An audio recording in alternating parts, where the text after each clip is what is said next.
Hi, good afternoon, everyone.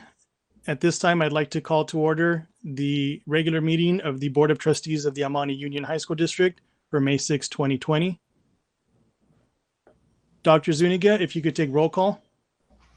Yes, President, Mr. Briones. Present. Vice President, Ms. Morgan. Present. Clerk, Mr. Salcedo. Here. Member, Mr. Diaz. Here. Member, Mr. Padilla. Here. Student member, Angel Jimenez. At this time, I'd like to call to Here. order the regular meeting. All present. Thank you, Dr. Zuniga. Moving on, at this time, we'd like to consider approval of the minutes for the April 8th, 2020 regular meeting. Is there a motion to approve? Move to approve. Moved by Mrs. Morgan. Is there a second? Second. Seconded by Mr. Padilla. Without objection to a 5-0 vote, that'll be the order. Next up, we're moving on to public comments.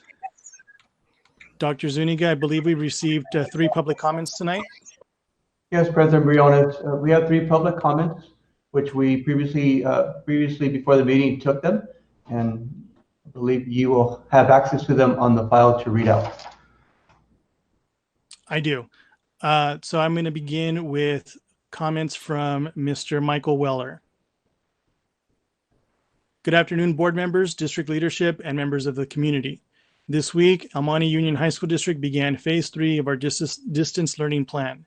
While I understand that the district has recently taken action to improve its communication with Amani Union Educators Association for planning phase 4, it is still troubling that we do not have an MOU nearly 2 months after we last met with students on campus.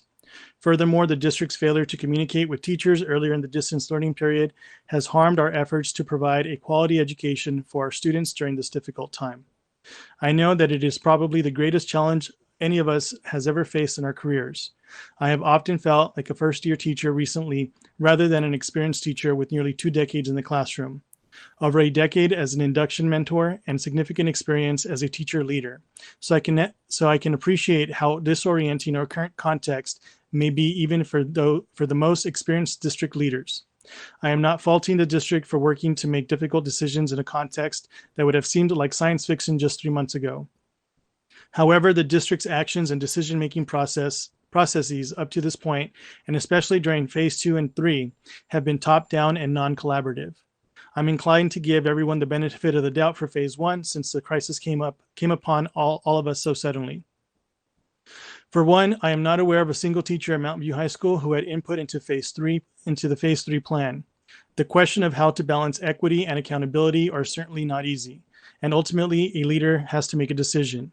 It is certainly easier to second-guess difficult decisions made in good faith than to make those decisions. However, the lack of teacher input caused teachers to feel excluded from the process, unappreciated, and deeply discouraged.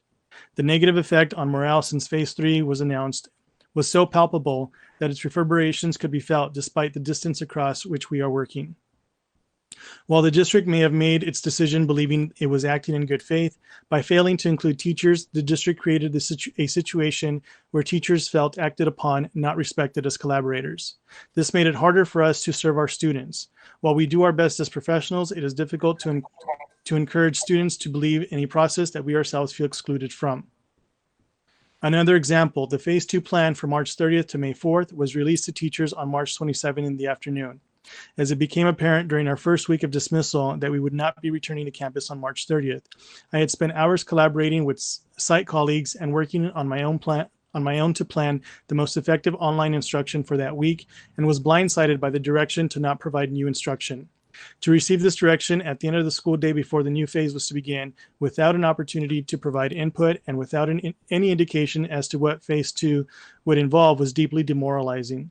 While I understand that events have been fluid and that the district must also answer to mandates from the state at the county office, I believe that the district could have been much more transparent and proactive in communicating about the situation. As a result of this lack of transparency and communication, I wasted valuable time that I could have spent better supporting our students had I known what to expect sooner. As you know, we are currently in Teacher Appreciation Week. While a gift and a word of thanks is nice, I believe that the best form of teacher appreciation comes from a meaningful partnership. I am pleased and encouraged to hear that the district has begun a more meaningful dialogue with EMUEA. I would ask that the district continue to take steps to partner with us meaningfully in meeting the needs of our community. As the superintendent noted in a recent message, teachers have been working harder than ever to support our students in this difficult time.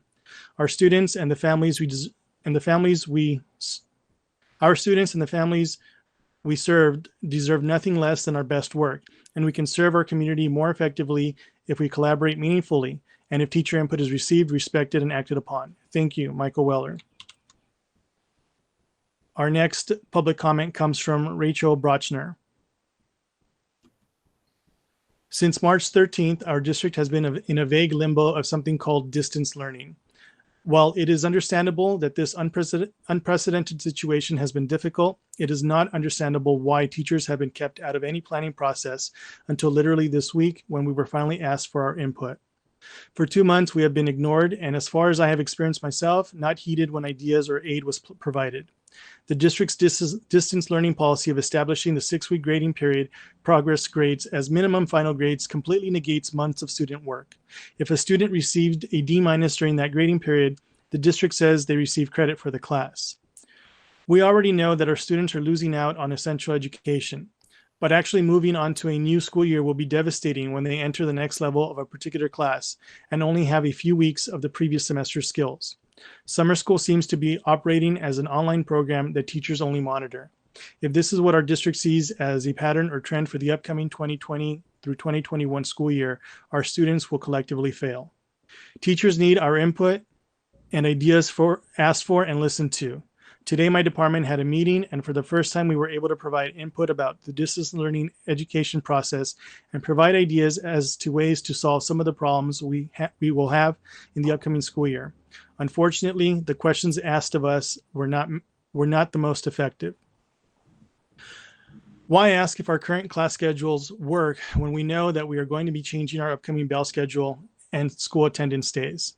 Why weren't we asked 2 months ago about the proposed new McGraw-Hill textbook, which all teachers on my campus who have worked with are requesting it? I would propose that now is the perfect time for our district to invest in a new English language arts textbook and curriculum. It's difficult enough for us to guide students from a distance. Having a single location online for the resources is probably the single most educationally valuable thing we can provide for them this upcoming school year. If I could only provide one piece of input, making the choice of a simpler, condensed online curriculum would be the best thing we can do for next year's English students. Thank you for your time, Rachel Brochner. And our final public comment tonight, our third public comment tonight, comes from Mr. Jeff Morris. As a teacher in the Almani Union High School District for 30 years, I appreciate the opportunity to address the board. In these difficult times, it is extremely important that all stakeholders work as a team. As teachers, we are playing a very meaningful part in many of our students' lives. Remember, as teachers, we have more direct contact with students than anyone else connected with school. This is a huge responsibility that we take very seriously, as the pandemic has hit our students' community very hard. Besides guiding students through distance learning, which has been a challenge to say the least, we have also had to support students with personal issues and concerns. This takes a mental and emotional toll on us. Here are a few examples of the student issues that I have had to deal with. Students not having Wi-Fi, their Wi-Fi going down, students suffering from depression and anxiety, families losing jobs where students have expressed fear and anxiety about paying bills and having enough food, a student recovering from a serious car accident, and a student put into a hospital under psychiatric care out of fears that she may try to hurt herself. I have been and will continue to support my students in any way I can, while taking care of the needs of our students. Some teachers have their own children to take care of and do homeschooling with as well. As we move forward into the summer and into the unknown of the fall semester, I want to remind the board and the district administration that we need to work together as a team. A big part of that is having more communication with EMUEA, especially in terms of what the fall semester will look like. At South Almani High School, we have worked well with our site administration, yet there have been times when our staff had questions that could not be answered because the site administration was waiting for direction from the district. This led to confusion at times, which transformed into confusion for students and parents. My point is we need to have more communication with the district moving forward, so we can help and support our students in the best way possible under these difficult conditions. I know there is a meeting with Dr. Zuniga scheduled for this Friday. This should be the start of a greater collaboration between teachers and administrators as educational partners. Thank you, Jeff Morris. That is the third public comment that was submitted. I don't believe there are any further public comments. No, President Briones, not at this time. If I may, Wonderful. we are done with public comment. If you can please, I believe we did not approve the minutes for April 8th for number 2.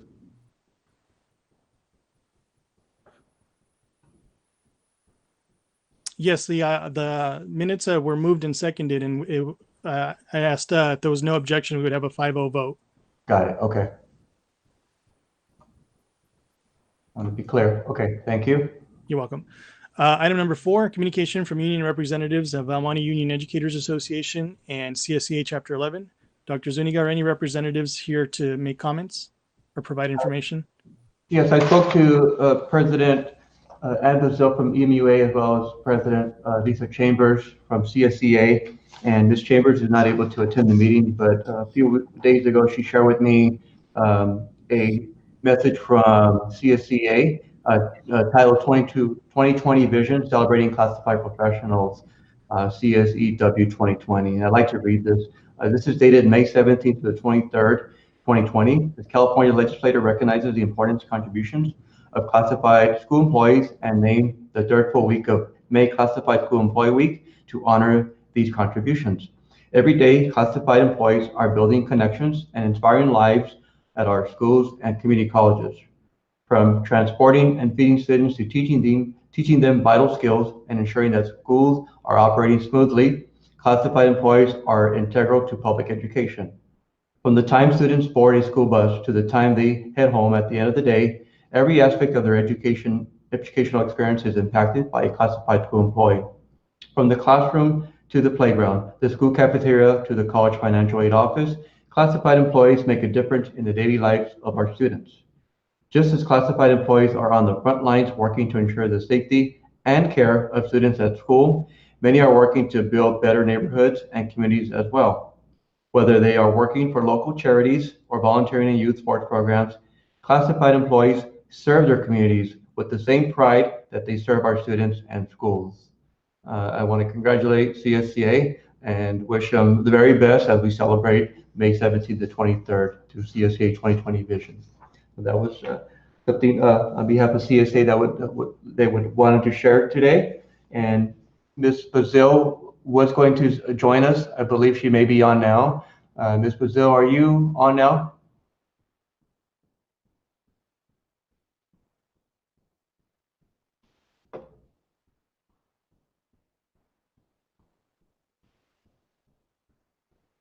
So as we work through this technology process, if you allow the opportunity to have Ms. Bazil come at a later time when she's ready, I'll go ahead and communicate with her and see if we're having some trouble with having her come on in. Okay, thank you, Dr. Zuniga. And you said Ms. Chambers is not available from CSEA. That is correct. Okay, thank you. Next up is information, presentations, or recognitions. Item number 1, recognition of student board member for the 2019-2020 service to the Board of Trustees. Dr. Zuniga, I hand it over back to you. Thank you, President Briones. At this time, it's my honor to give a farewell to our student board member, Mr. Angel Jimenez, and I say that with pride because he definitely has raised the bar for all of our students who have an interest in becoming a student board member. It was inviting and it was exciting to have someone that I can work with throughout the school year that challenged our student leaders on campus and was very organized in running meetings during our student advisory council and was upbeat, motivating, and really impacted the way students lead on their campuses. At the same time, he was not only encouraging, but also made everyone think outside the box with pride and a little fun behind that too. So on behalf of just myself as the superintendent of the Monte Union High School District, I'm very proud to say that Angel has will leave a great mark on the leadership from a student board member in the history of, I believe this is maybe our 6th or 7th student board member. And we say this every year. I think you're going to make this comment too, but definitely he's raised that high bar now, and I'm anticipating that the next person coming in will be challenged to match that and even take it greater lengths. So congratulations, Angel. Mr. Briones, we provided Angel ahead of time a package for him to open up now at this time, and we will present it together. Mr. Briones, you also have a copy of the acknowledgement that we shared with Angel, and if you could please have Angel open up his envelope so we can acknowledge and read it together for the plaque that we provided to him. Angel, while you're opening up the package, if you would like to give some comments. Yeah, of course. So first of all, I have my package here. I have not touched it since it was handed to me yesterday by Dr. Z. But just opening this, it's like, it gives me a lot of like sense of pride in my community. I know a newsletter came out just a few days ago saying about like how much just from this experience I leave with not just a sense of pride, but a sense of purpose and a sense of love for my community, greater than it's ever been, just being in this position and just having the opportunity to advocate for students who struggle to find their own voice. It's what's most personal to me. And I'm glad that it has shown throughout this year. I put in a lot of time into my position, and I'm very passionate about it. I feel like I've done a lot. Again, like raising the bar, that's always a fun thing to do and a challenging thing to do at the same time. And like doing all these fun projects was so fun and so satisfying to see the result of. I think it all really started when I spoke out at the first ever flag raising, and that's where I really felt like, wow. I mean, I wasn't a student board member yet at that time, but that's when I really sensed like, wow, like I could really like do so much with this position. And I feel like I have advocated for a lot of things that I'm passionate about through this position, including education. Learning about the legislative process is a huge thing, and I'm so glad to have shared this experience with all of you. All of you have made this experience a lot of fun. I know like I don't come to these board meetings like, oh God, like I have to come to another board meeting. I've never had that attitude, and I'm glad I didn't, because I know that it was a safe space and open space to really voice what needed to be heard. Yeah, like it's been a fun experience. And again, going back to like the projects about what I have been able to accomplish, including what I'm going to accomplish, because there's still like a huge portion of life for me. Going back to the first ever student advocacy conference that I created on behalf of our community, and it was so great, chaotic, and just like very personal, to allow students to really find their voice, to give them the opportunity to step outside of their own community and be exposed to opinions outside of their own comfort zone was very like warmed my heart seeing that. So again, just being able to serve in this position, serve at this capacity, has really allowed me to expand my interests, expand my curiosity, and at the same time see myself grow and my community grow with what I do. So thank you all for supporting me in this position.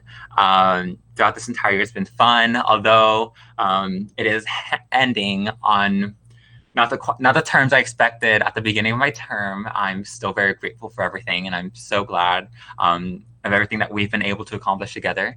So yeah, I'm still putting this out for the first time. So I think that concludes my little statement there. Okay. Oh wow. Okay. Okay. So you've pulled out your plaque now, right? Yes, I have. Do I show it to the camera? So go ahead and hold it up while I read what's on there. Okay. So this plaque of appreciation is presented to Angel Jimenez from Mountain View High School for your dedication and commitment to the students of the Amani Union High School District, and for your service as a student board member for 2019 through 2020. Congratulations from the Amani Union High School District Board of Trustees, dated today, May 6, 2020. I'm going to open it up to comments from our board, starting with Mr. Padilla, because his image is coming up right above yours. And then I'll move on and I'll hold my comments to the end of this item. And Angel, go ahead and hold on to our envelope too, okay? All Pardon? right, there's You a should- second item. And With the package, just Oh, hold on. really? We'll open it at the end. Okay, awesome. Thank you.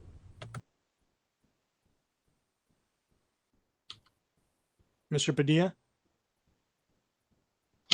Yes, thank you very much, Board President Briones.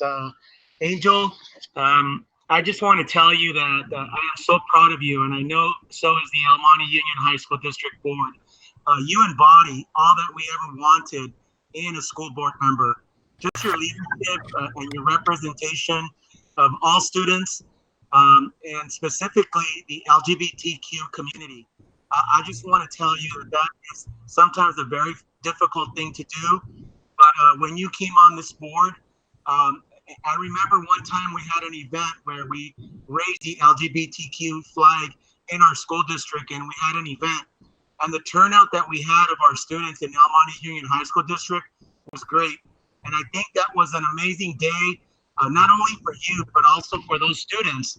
And because you give them that voice, you talked about in your speech right now that you want everybody to have a voice. And I think with your leadership, that really happened in the El Monte Union High School District.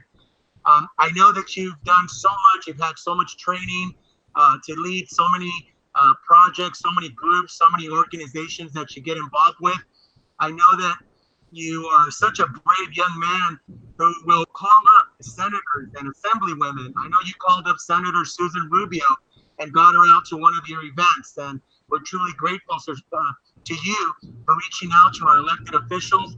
Also, you did an internship with Assemblywoman Blanca Rubio, and so I know that you have learned so much about the legislative process and how to make things happen and how to serve your community.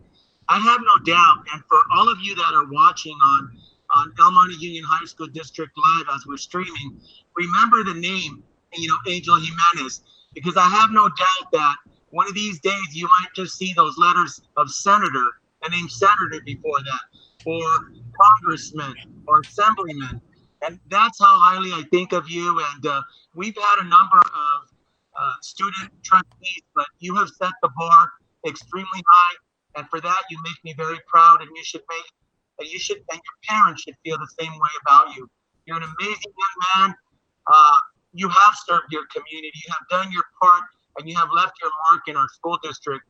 Thank you for all your school spirit that you brought to Mount View High School and to the other schools in the El Monte Union High School District. I think with you as the leader for our student organization, and when they would hear you speak, I know that you would inspire them. And I know that some of that school spirit from Mount View High School, transferred over to many of our other high schools. And lastly, just your positive attitude. It is true when you say that, oh God, you don't feel like I'm going to attend one more school board meeting, but you come with your A game, and you always come ready to present, and you always do your homework, which is amazing.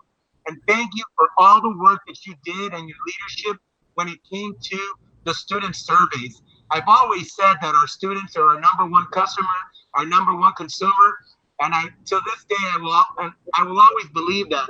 And thank you for pointing out the areas in our school district where we need to improve. And I promise you that for as long as I sit on this board, and I know I speak for my colleagues as well, we will always make decisions by putting our students first and our parents.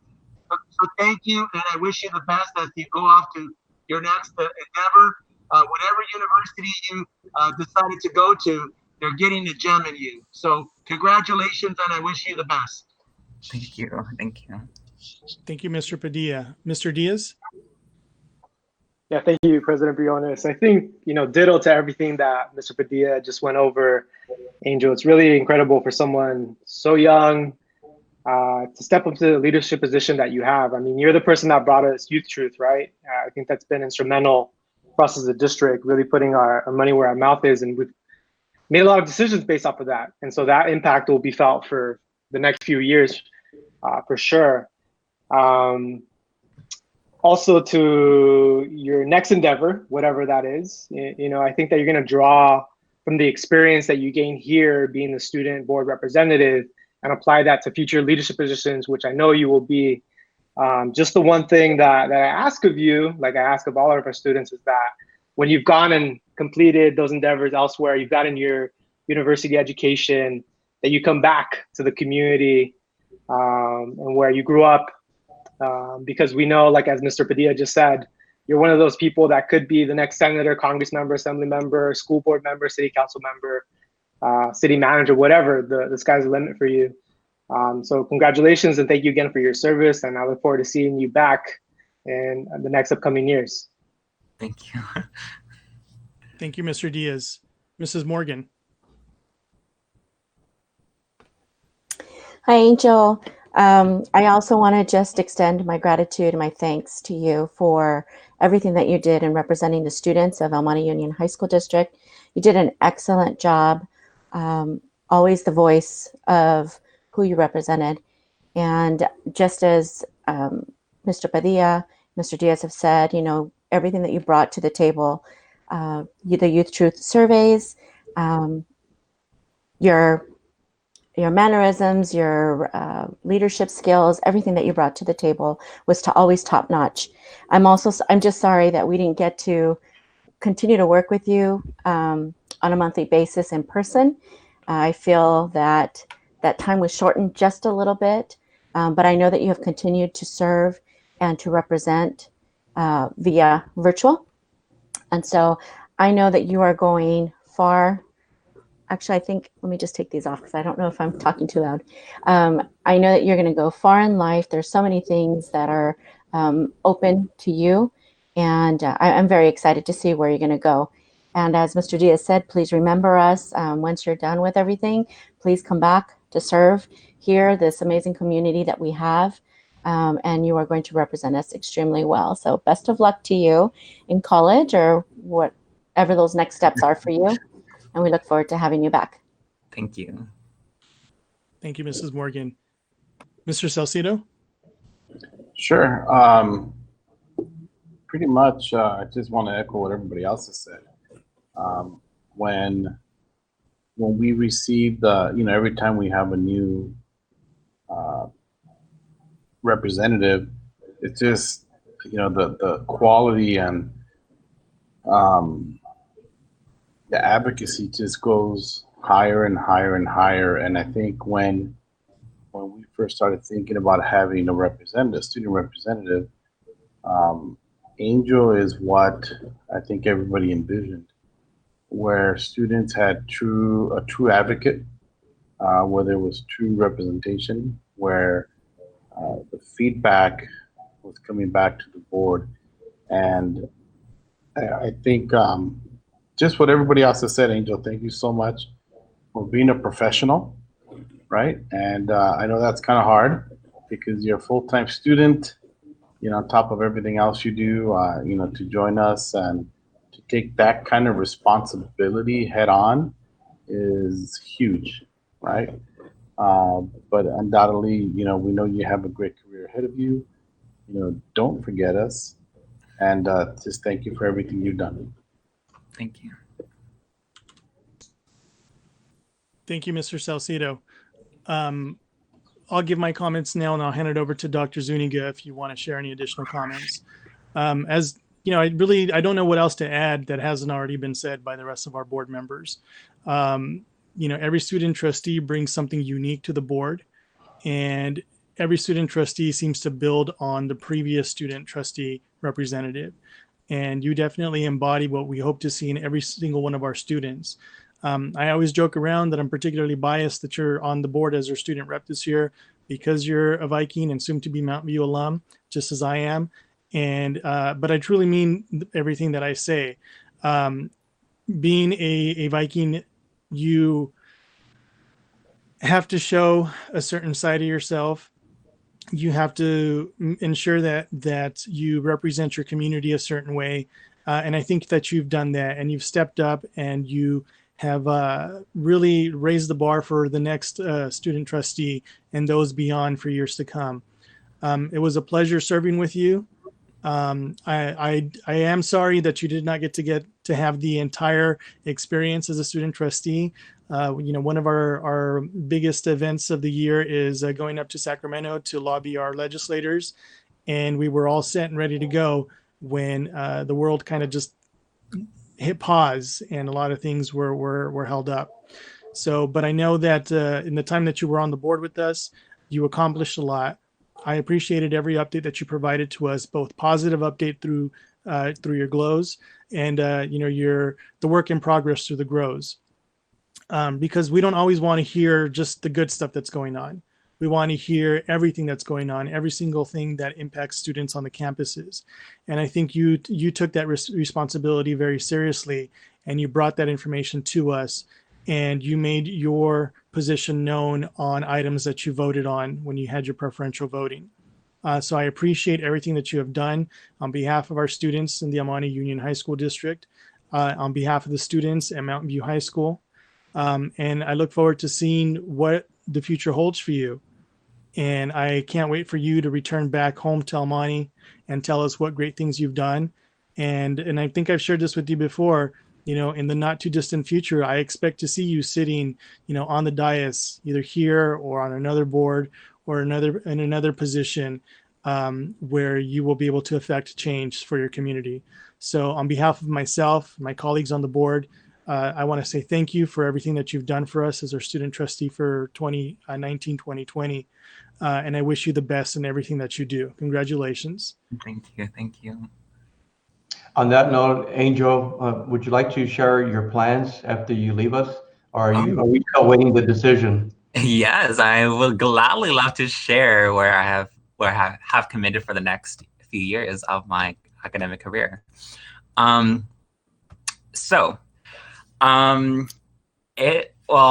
First I want to share with you where I was accepted to. I'll just share some of the ones that I'll just share where I was accepted to, and the ones that made it very difficult for me to choose a school and not announce it sooner.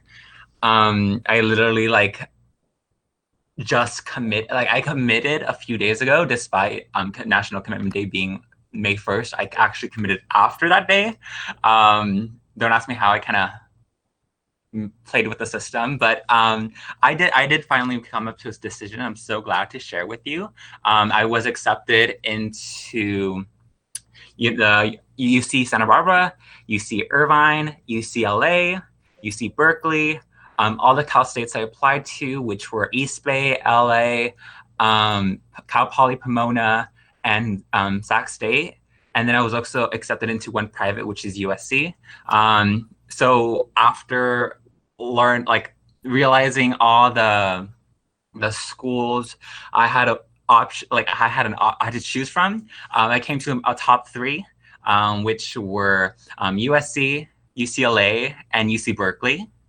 So from these schools, I am so happy to finally share with you that I have committed to, one second, let me get my gear out. It'll be quick. I have committed to... Well, drum roll. Please. Drum roll. I have committed to USC.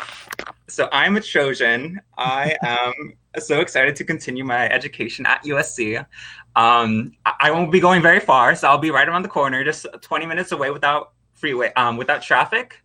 But yes, I'm so excited to continue my education at USC. It was the best choice for me in terms of wanting to pursue education, being that it's so close to the LAUSD, which is about 75-ish% Hispanic Latino. So again, serving our community locally through USC, and then again, coming back. I already knew I was going to come back at some point, so I'm excited for it to come to that point, to where I could come back and share all the lessons I've learned through USC in a private education. So that's where I'm going. I'm going to USC. So fight on. And yes, that's where I'm going. Wonderful. Congratulations, Angel. Congratulations, Angel. Great choice on behalf of the first team. And I know that USC is a private school, so that means that you are making every effort to start guiding yourself about how to plan over the next 4 years, financially, with your budget and everything. And I'd like to present you with $500 for the Superintendent Leadership Scholarship. On behalf of all of us, we congratulate you. Thank you for your time and your service. And we're excited to see you move forward. So fight on. Oh my God, is this what it is? Yeah. Yeah. Thank you. Thank you so much. Well, you're welcome. You deserve it. You were the leader that demonstrated just such great traits, and I'm going to use that as a framework for the near future of the incoming. I believe we actually get one next month, or this at the end of this month. In 2 weeks. Yeah, so we'll get that ready to go. Congratulations. Thank you so much, all of you. Thank you so much. It means a lot. Well deserved. Thank you. So at this time, normally we'd be down on the floor taking photos with Angel. So one day when everything returns to some semblance of normalcy, we'll invite you back and we can take those photos with you. Yes, and then I will go back also to pick up my little name tag. That lies on where I sit. I'll be expecting that too. We'll be sure to get your placard to you. We got it for you. So moving on to item number 2, presentation on construction updates. Dr. Mr. Zuniga? Mr. Yes. Rhodes, I believe we have Ms. Brazil ready to go. So Thank you for reminding me. In one ear and out the other. So Ms. Bazile, are you on? Yes, can you hear me? Yes, I can hear you. So we're actually going to backtrack. We're going to go to item number 4 under communications from union representatives of El Monte Union Educators Association. Ms. Bazile, the floor is yours. Thank you very much. Many apologies for the technical issues. Anyways, good evening, everyone, board members, cabinet. Thank you for listening today. Thank you for all the compliments that you have given us, the EMUA members, as we celebrate Teacher Appreciation Week. But as you heard from the members that spoke during public comments, we have moments where we don't feel appreciated. We don't feel the gratitude that comes from a job well done because our job has been compromised by a district plan that doesn't include us or represent us. Since the school closings in March, we have been consistently left out in important conversations regarding what and how we provide through distance learning.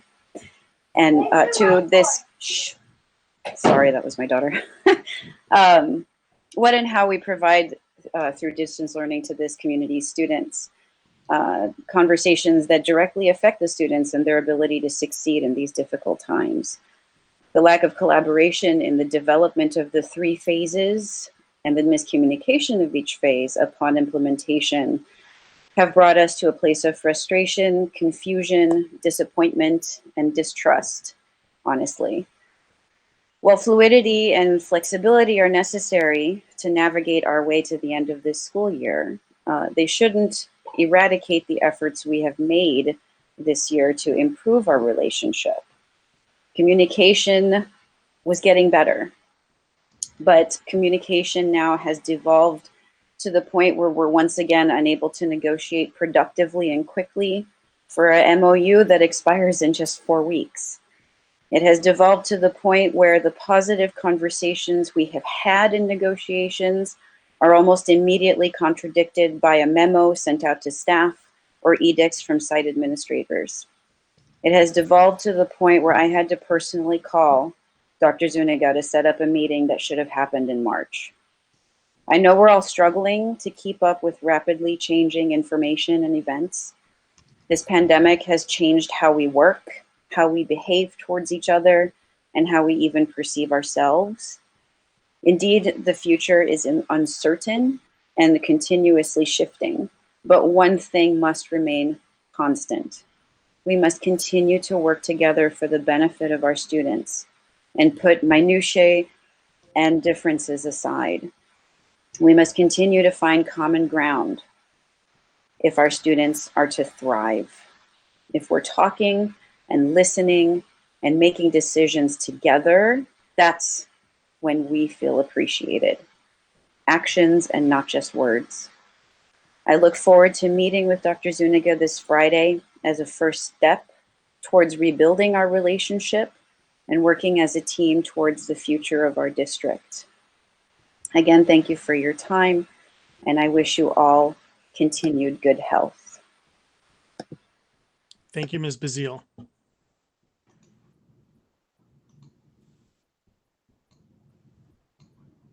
Okay, at this time, we'll move on to information item 2, presentation on construction updates. Dr. Zuniga. Yeah, thank you, President Briones. We have put together a update for you. Our last update came in February. So this warrants an update for the board to see where we're at, what progress we've made since February, and what currently we are facing regarding existing projects and future projects ahead. We know that there's a lot of items on the agenda, present for a good conversation regarding some of the construction that we're not only planning for, but we are actually currently implementing as part of our projects. So I have a few folks that are here. We have Ms. Macias, our Director of FMLT, as well as obviously our CBO, Mr. Will Alatar, who have worked together to put this presentation. So I'll hand it over to Ms. Macias and Mr. Alatar. And if we can please put the presentation up, there we go. Thank you, Mr. Steelman. Thank you. First, I wanted to congratulate Angel about his selection to USC, and fight on. Very good choice. Welcome to the Trojan family. Thank you. Oh, you're a part of the USC family? Yes, I am. Oh, that's awesome. Great. Awesome. Thank you. Yeah. Long time ago, though. I'm not going to reveal when I okay. In the next few minutes, we'll go over the construction update with the board. As you are aware, the executive order by the governor in March considered public works, as including public works at schools, to be essential. And all of the projects that we have in construction actually continued, as well as the projects in different phases also continued as well. Later on, you will see a resolution were taken to the board recommending to move forward with the program, the capital program, and outlining the list of the projects that we'll continue be doing during this timeline. Mrs. Macias and myself will go over the presentation. So the next slide, please. So the first thing I wanted to share with you is the different types of funds that we have for the capital program and construction for our district. Fund 21 is the bond, including Measure HS and Measure D. These are the estimated beginning balance for next school year, FY 2021. That's after the funds have been committed to the projects, including the list of the projects that the board is asked to approve tonight. Fund 25 is developer fees. We collect developer fees on on regular basis. Whenever there is development in the community, we collect an average about $500,000 a year. Right now, the estimated beginning balance is $1.16 million. We plan to use that entire amount in the multi-purpose room for Ledesmo, since it's required that we only spend that money in new construction. We are required also to spend the money within 3 years of receiving to avoid arbitrage. So our plan is to use the remaining fund next year for the multi-purpose room in Ledesmo. The next fund is deferred maintenance. Deferred maintenance used to be, prior to LCFF, used to be a restricted, required contribution from the district as well as from the state, matching up to 0.5% of the total revenue. That was used to be a state match. When the state switched to LCFF, many of the categorical programs, including this one, rolled over into Fund 14. So Fund 14 is the deferred maintenance, and we have multiple projects to approve tonight, as well in as in June. And that's the estimated beginning balance for next year. Fund 40, capital outlay, you also see that we are including or anticipating to receive the $9.875 million in grant for the CARB. And we plan to spend it accordingly based on the application that we submitted. The board is approving the final step, and we hope that we get the fund prior to the end of the fiscal year. And then the last fund is routine maintenance. It's a restricted fund, and it's equal to minimum of 3% of the total, actually revenues. I'm sorry, it says expenditure, but it's total revenues that for routine maintenance, and it's estimated to be around $3 million for starting next year. This includes labor cost positions and so forth, as well as projects under the routine maintenance program. Next slide. Okay, so this list here includes all the approved projects so far by the board, including the Series A of Measure HS projects, as well as the other projects that have been approved by the board, including HVAC and Energy Management System Group C2, that is actually Fund 14, and Fund 21 split funding, as well as various projects that we are asking the board for approval to move forward with that. Next slide.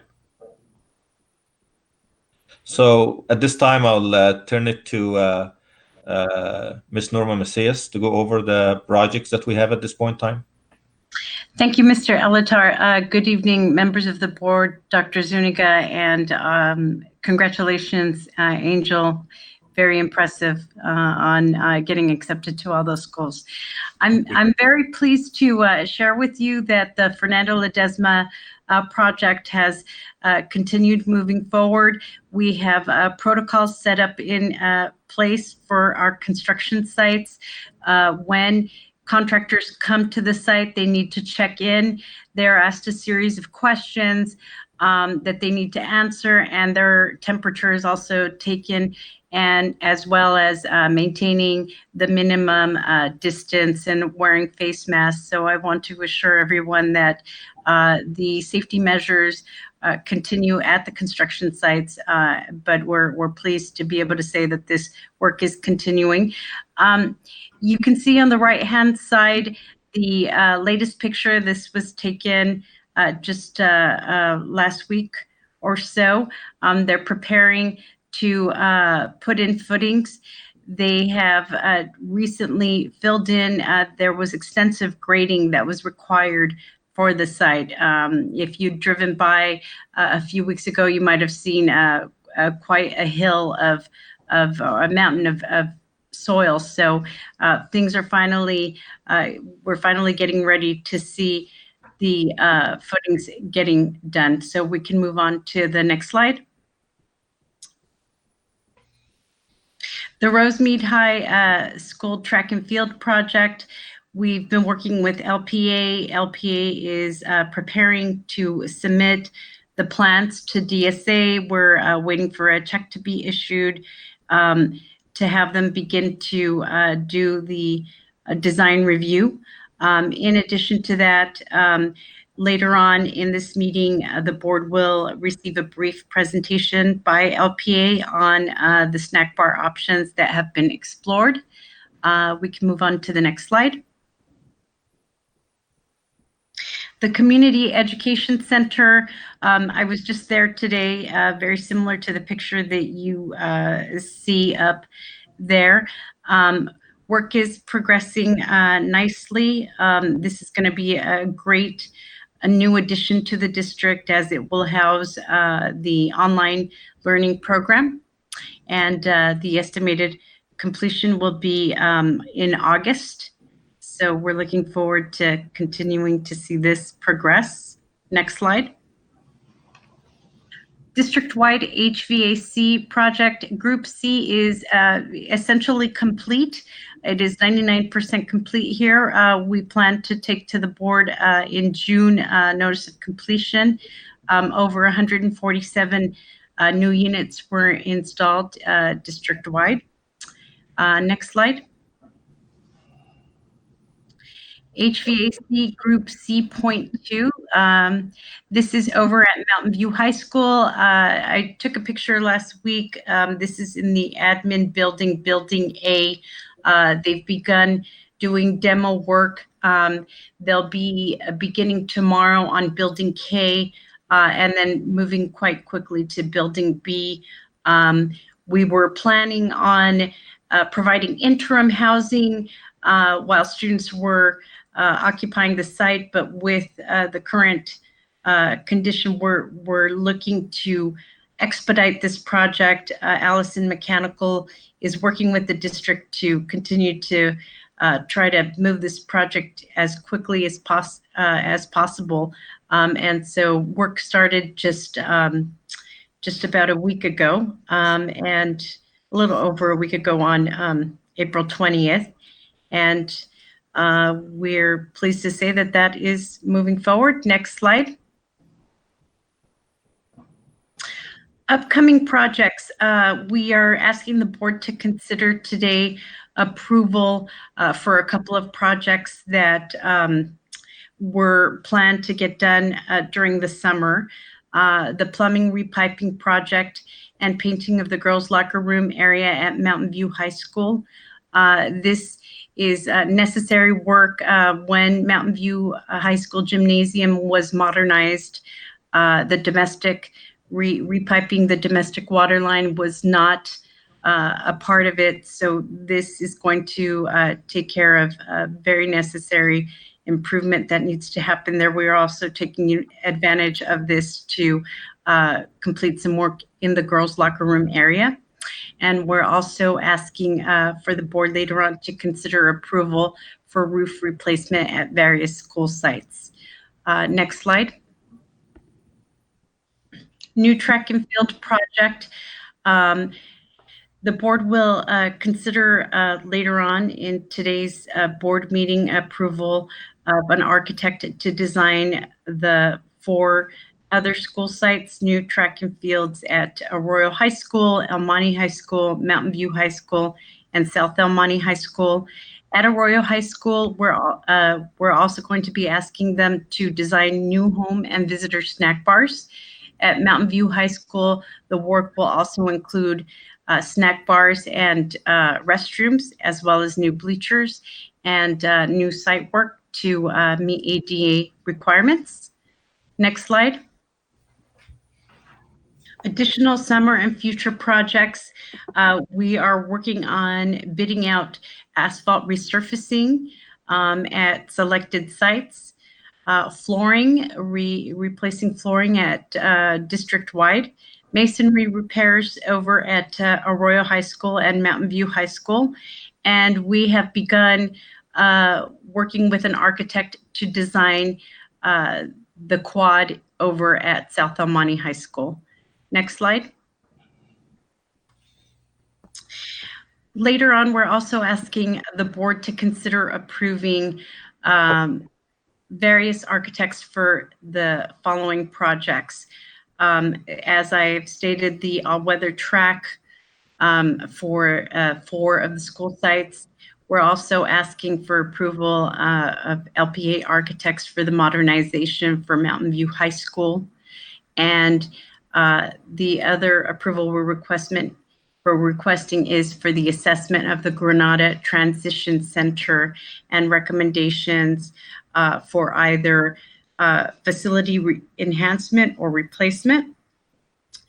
Next slide. And we plan on bringing to the board in June an architect for approval for the modernization for South El Monte High School. And I believe that may be the last slide. Next slide. Yeah, this is the last slide. So I wanted to thank you, Ms. Macias. I wanted to wrap this here and just share with you that, during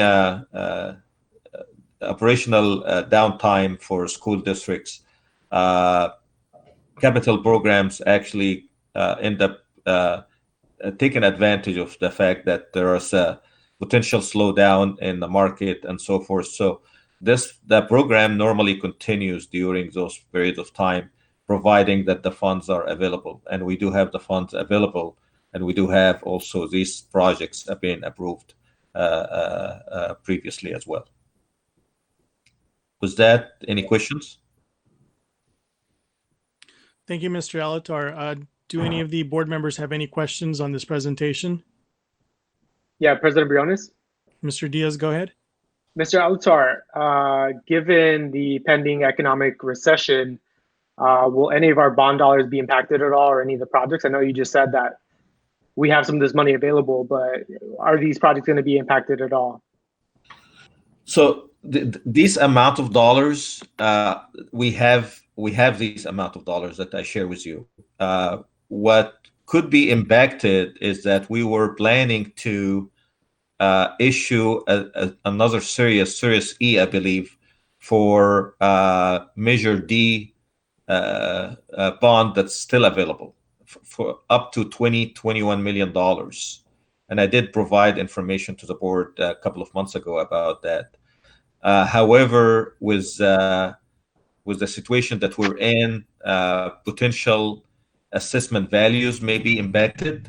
So that may impact or delay the issuance of that series. And we will have to obviously look into that to reflect if that will be changing our construction schedule on some of these projects. Okay, so with the currently presented schedule of projects, we have all that money available already, relatively low risk, and so that shouldn't be an issue, but the other bond issuances may be a challenge in the future, correct?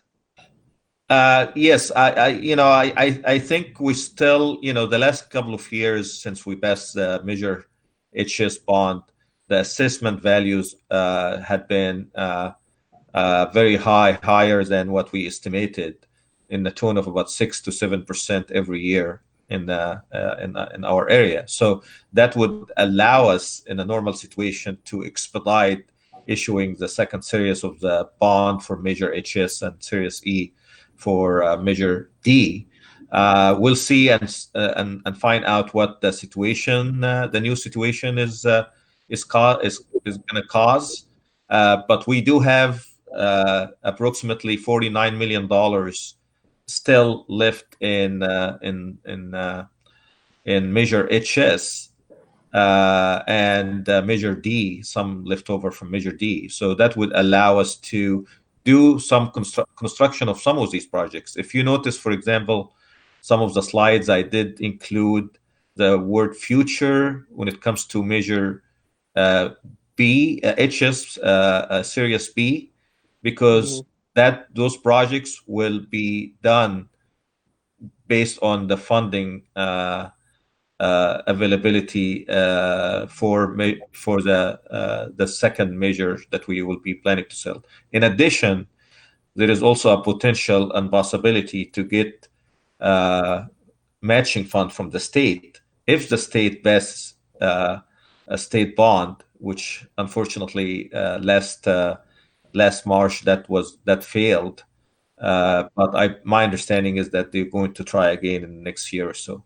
So once they do that, there would be matching fund for some of these projects, especially the modernization projects, as well as new construction for Granada. Okay, thank you, Mr. Alatar.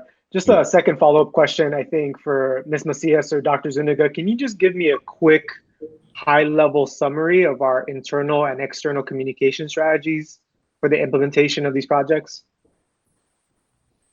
Sure, Ms. Macias, do you want to begin with that? I'm not sure if the question is with regards to updating the public in terms of sending a newsletter update. if I understand the question correctly. Is Yeah, that what? just a quick high-level summary. I know that in the past, whenever we've done construction projects, there's internal notices that go out to staff, students, and parents. There's also external communications when projects have been completed. And I'm wondering right now, as Mr. Elatar already mentioned, some capital projects can be expedited. And Right. so recognizing that we have this opportunity, I'm just curious, maybe at a later point or in our Friday memo, just kind of a high-level summary of internal and external communications around these capital improvements. Yeah, Mr. Diaz, we are due for a community update to the community regarding projects and construction. We have done it every other year since the projects are very long. So the last update we did was 2 years ago, I believe, and now it's time for us to do our update to the community. For Montview High School, if you recall, we did a separate communication piece updating our Montview High School community, the latest and updated projects, including the gymnasium, some of the HVAC that was being provided as far as construction, and anything that we included for Montview High School. So that was on a separate, it was more like a trifold mailer to all of our students and families, just to inform them about what the projects were. The reports to the community entails a little bit more in deep project based as far as by school site, and we'll be more than happy to work on that over the next couple of months. Unfortunately, under these circumstances, we have put a halt to that right now as far as getting that going, but our goal is to get that out for the summer, our report. Nevertheless, as far as any internal information, we're happy to provide that to the board. We also do, if there's any report as far as facilities, we can also do that via our staff email platform with updates of construction, because I think also our staff may have some questions about our projects at this time. Okay, thank you. Thank you, Mr. Diaz, for the question. Thank you. Any other questions from the board? Yes, I have a question, President Briones. Mr. Padilla, go ahead. Yeah, this question is directed to Mr. Elatar and Mrs. Macias. Can you talk a little bit about the all-weather track? I want to know if when they're designing this or when we go out to bid or the board approves this, is there any discussion in terms of the all-weather track having more lanes, specifically when it comes to like track and field and those types of events? I know that sometimes some of our tracks have been compared to neighboring school districts, and I've heard that that's an area that we can improve on. Currently, how many lanes are we going to add on the all-weather track, like specifically for like track and field meets and televised events and stuff like that? Could either one of you talk a little bit more about this? Yeah, I can start, and then Ms. Macias can also add to this. My understanding is that obviously there is a limitation of the space in certain sites, so we're limited by that. For example, in Monte High School, there are limited number of lanes that we can have. In other sites, I believe we plan to have the recommended CIF 9 lanes, if I'm not mistaken. Is that correct, Norma? Correct. Yes. Okay, yeah, Dr. Zuniga, excuse me. Is it possible for you to include on our Friday memo just which schools we have the capability or the land space to be able to increase the number of lanes, and which schools we're limited? Okay. Something you can include, Dr. Zuniga? Will do. Thank you. That is all that I have, President Briones. Thank you. And I just wanted to add, Mr. Padilla, that the plan will be obviously to engage with the athletic director and the principal of the site. We have been doing that with Rosemead High School, working hand in hand with them to receive their input to make sure that the field and the track are, exactly meeting their needs. I do know that I believe it was maybe the coach or the athletic director from Arroyo High School might have brought this up at one of the past board meetings. So yes, we will look into that, and we'll get something together to provide Dr. Zuniga for the Friday memo. Yes, Mrs. Macias, I think it's great that we include the athletic director. I was thinking about that, but also we have some amazing art programs in our school district that use that field for performing and stuff like that. So is there a possibility or any talks in terms of getting the like the music directors from each school to talk about the band and their needs as well, so that it's not just sports, that we're in terms of being more exclusive and allowing teachers and the people that use the field for different events to have some input as well. Mm-hmm. And I'm saying that as I heard some of the comments from some of the union members that they sometimes feel that we're telling them what to do, or we're doing something to them rather than getting some input for them, where they're the ones that live there every day. And so I think it's great that we're inviting the athletic director, but is there going to be input from any other personnel that whose kids also use the field? Thank you, Mr. Padilla. Excellent points. And I think that I will make a note of it to work with the principals so that we can identify the individuals that are using the fields, like as you've mentioned, the band director and obviously the athletic director, to be able to provide input. We also do include our maintenance team because they're a part of it, but certainly will engage with all of the users, because that's our goal, right? To make sure that this is, we have buy-in from the users. Mr. Padilla, you're muted. That is all for me, President Briones. Thank you very much. Thank you, Mr. Padilla. Any further questions or comments, Mr. Salcido or Mrs. Morgan? None for me, thank you.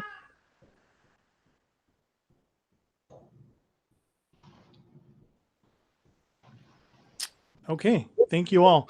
Next up, we're moving on to oral and written communications, beginning with our student trustee member, Mr. Angel Jimenez. All right.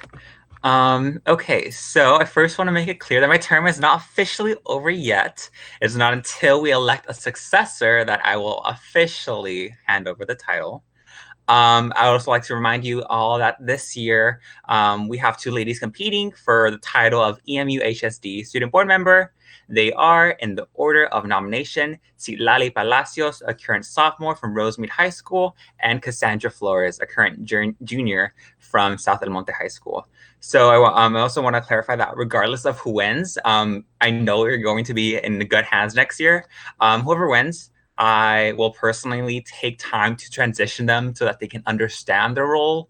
Again, like, it's always fun and it's always challenging to like get the next board member to be better than the other, but like, and it makes it seem as if it's a competition, but I don't see it as a competition. I see this as a team effort.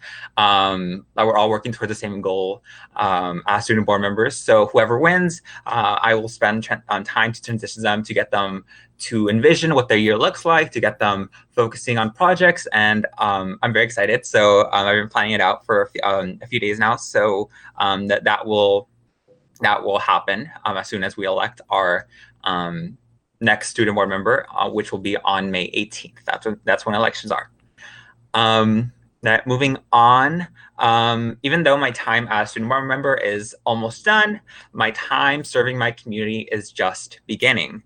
I'm working on a few projects before I head off to college, and I know I'll be working on some projects throughout college, but one of the projects that I'm working on right now includes an EMUHSD senior student panel with I as a moderator. So the senior student panel will be filled with students who have been accepted to some of the top universities.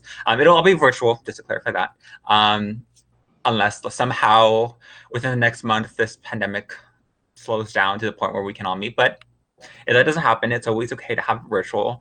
So yeah, this senior student panel will be consisted of some top students, including Dana Hua, who has committed to MIT, and she is from El Monte, Santiago Aguilar, who from South El Monte, who has committed to Stanford, and Yvette Hernandez, who has committed from Arroyo, who has committed to UC Berkeley. And more as accomplished seniors from our district. They will come together to a virtual panel so they can share experiences, tips, and tricks for pursuing higher education. We're still working at the logistics right now, but this is like kind of the basic, just the introduction stages of this project. I'm hoping that this panel can be open to as many students as possible, including middle schoolers who are interested in wanting to prepare themselves for higher education and for dreaming big and for shooting for those elite schools. So that's my kind of goal for this. So it's still work in the works. I'm hoping to have it before I go off to college, but this project is in the works, and I'm so excited for it. So that was just an update, but now we'll get on to all of your favorite parts. Not the glows and grows. Unfortunately, I can't do those anymore because, again, of the current pandemic. So there's not really an opportunity to really reflect on the grows and grows in terms of a student perspective. Instead of presenting glows and grows, we'll be presenting what the students have been working on the past few weeks to connect students at home. So kind of similar to what I did last meeting, but this time they have a few updates. So Arroyo has hosted multiple spirit days to keep the night spirit up.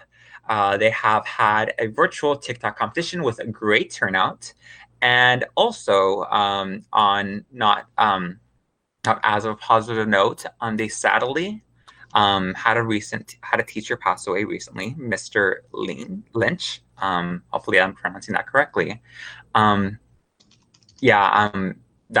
happened, and I just wanted to, I know hasn't been acknowledged throughout this board meeting yet, but I wanted to kind of just take a moment of silence to honor his legacy that he had at Arroyo, as I know he was Leo Club head and NHS head. So if we can just take a moment of silence to honor his legacy.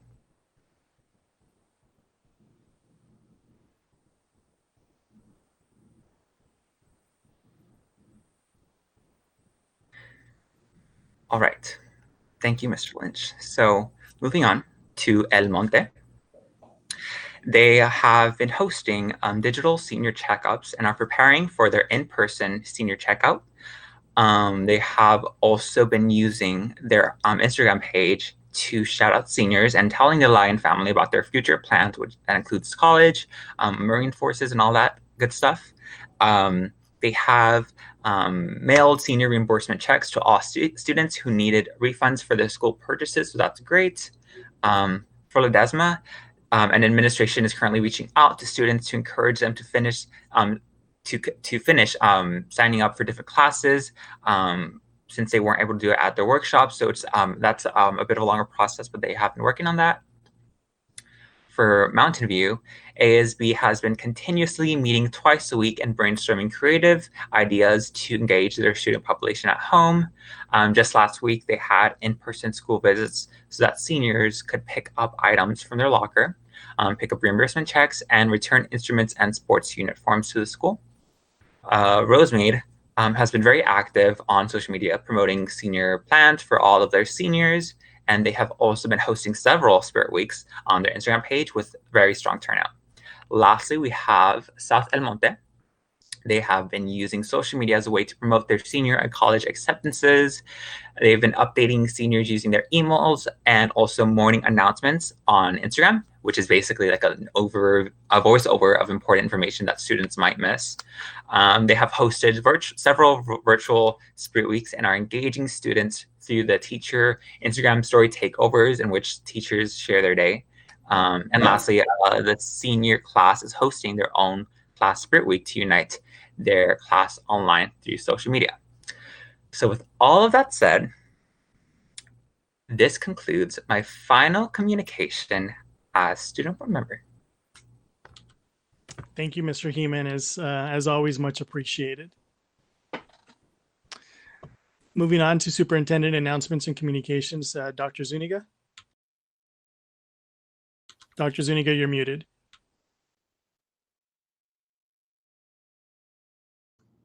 Okay, you guys hear me now? Yes. Okay. Thank you, Mr. Briones. I'd like to take this time to again recognize on behalf of the board, the teachers who we are celebrating this week. Traditionally, the district has provided gifts to our teachers, not only our teachers, but we've combined it with our classified staff appreciation week because we like to do things together as far as the celebration themes. It's over the next couple of weeks in May. So it's just an opportunity for us under these conditions to understand that even at this time when teachers are at home, they're still at the forefront.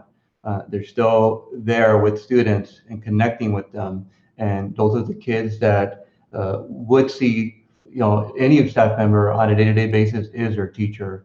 And what is more valuable than that, than having that connection to our students. So thank you for your service.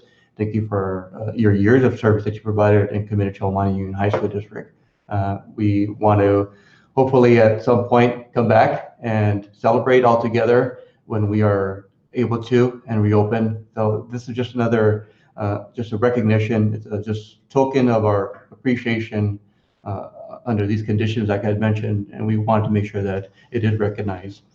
Not only that, but I also know that today is National School Nurse Appreciation Day. So though they're mostly under the certificated umbrella, shout out to them too. They've done a remarkable job. Nurse Applewhite, who is our head nurse, has really guided us to some of the things that we were preparing for under these conditions. And when we were still open, how to, monitor our progress or how to address certain situations when they were coming up and we did not have answers for. And I know Ms. Applewhite has been attending the county meetings to get information to provide to us. So it's very rewarding that we have educators, including our nurses, that are able to inform and provide us with that information at the same time as well. As I mentioned to you, Classified Appreciation Week, again, I can't say enough of our classified employees who, even as of today, they are here with us. They show up to work because some of the essential responsibilities that we have to work with and abide by during these times, they are there and they have done a remarkable job, an outstanding job, and I have to applaud our cafeteria staff, employees, our nutrition services program, and they have again gone above and beyond. Our campus supervisors who would normally be supervising students on campus, they're helping us supervise our grab and go meals. Every day they're out there guiding, saying hello to parents. So lots of good things coming from our classified week. High-spirited coming in, and I think we owe a lot to them and a lot of gratitude for sticking with us. So thank you to our classified employees, and we also can't wait to celebrate you too. Making decisions for the district has always been in the best interest of our students and staff. This is something that we are experiencing for the first time, and in a quick time. As you know, that every day things are changing, whether they're progressing or not progressing, from the nation to the state to the county, all the way down to our community. We've been impacted both emotionally, socially, because we're so used to having an environment where we're just teaching kids, and we've had to make decisions as a district in a quick turnaround. We follow the protocols and procedures provided by the LA County Department of Public Health. We followed the guidance from the California Department of Education. We followed our recommendations from the LA County Office of Education. And that is done frequently on a week-to-week. And our communication to our stakeholders and community is also important. We provided updates on my behalf during the updates to our staff on emails that we've had every opportunity to do so, to provide them the information that is pertinent. It's overwhelming when you turn on the TV and there's information coming from various channels, different directions, and different opinions. So we are challenged to ensure that we try to be precise as much as possible when we share that information to not only our staff, but our students and our families. We also utilize our district website under a separate page that focuses on the importance of information related to the COVID-19 and also our school closures. But most importantly, our school admin is is a true conduit to the school families and the communities right now as far as providing updates and information. And I do take my hats off to our principals who have shown up, have done their job, have led to the best of their ability, and we will continue to improve every day to ensure that we are moving forward in the positive direction under these conditions. So again, looking for that ongoing update is difficult to do. When we are working on information to share, things will change drastically, and we need to be prepared for that and have several plans of course of action if that's the case. During this school dismissal time, as you know that on March 4th, Governor Newsom declared a state of emergency after the first death in California came under the coronavirus pandemic.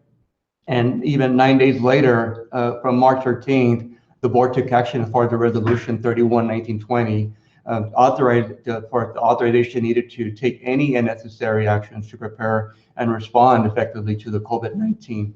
As far as declaring the emergency conditions that are currently existing now and were existing at the time for our district, but also to discuss the school closures, which became effective on March 16th. So as you can see, our timeline drastically moved over 1 week of knowing what was about to happen. As a result of these rapid changes, our team developed an initial plan to support student learning, provide meals to our students in a safe manner, explore the opportunities as described in the governor's order, any type of exploration for the oversight of child care supervision, which at this time we're still trying to work out to support our families, but most importantly also to address working conditions under these circumstances for our employees. As you know, that this required a lot of thought, a lot of time under a small amount of time that we were able to put this together for phase 1 distance learning over the weekend. The framework, which I would call, it does provide teachers and students a flexibility plan for all of us to look at while we understand the conditions that are happening at home for our students and our staff as well. And this plan, as far as the initial plan, was to be as flexible as possible to provide the resources that currently exist for our students, including the opportunity to have our devices go home with our kids, which the board adopted at the start of the school year last year for Access for All, provided us an opportunity to lead other districts in the opportunity to start this process as soon as possible, so learning would not be lost under these conditions. On March 30th through April 19th, we also looked at phase 2, another opportunity for our teachers to be provided with some collaboration time before the 2 weeks of spring break would occur.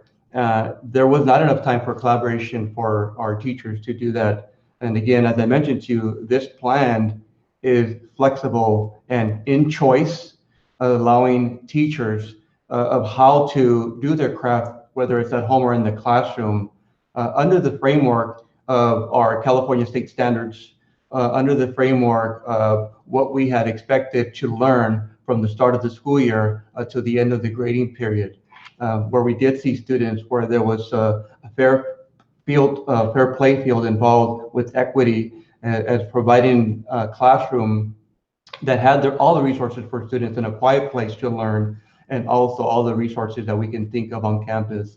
Under these circumstances, it has become challenging for not only our students, but also our teachers to work besides us and having to understand that we are all facing this situation. So I applaud our educators and also our students, not only for sticking with us and trying to do their best efforts, but I also understand that under these conditions, nothing is perfect, and we'll continue to improve along with our last end of the school closure plans that we do have. Phase 3 also started on April 22nd.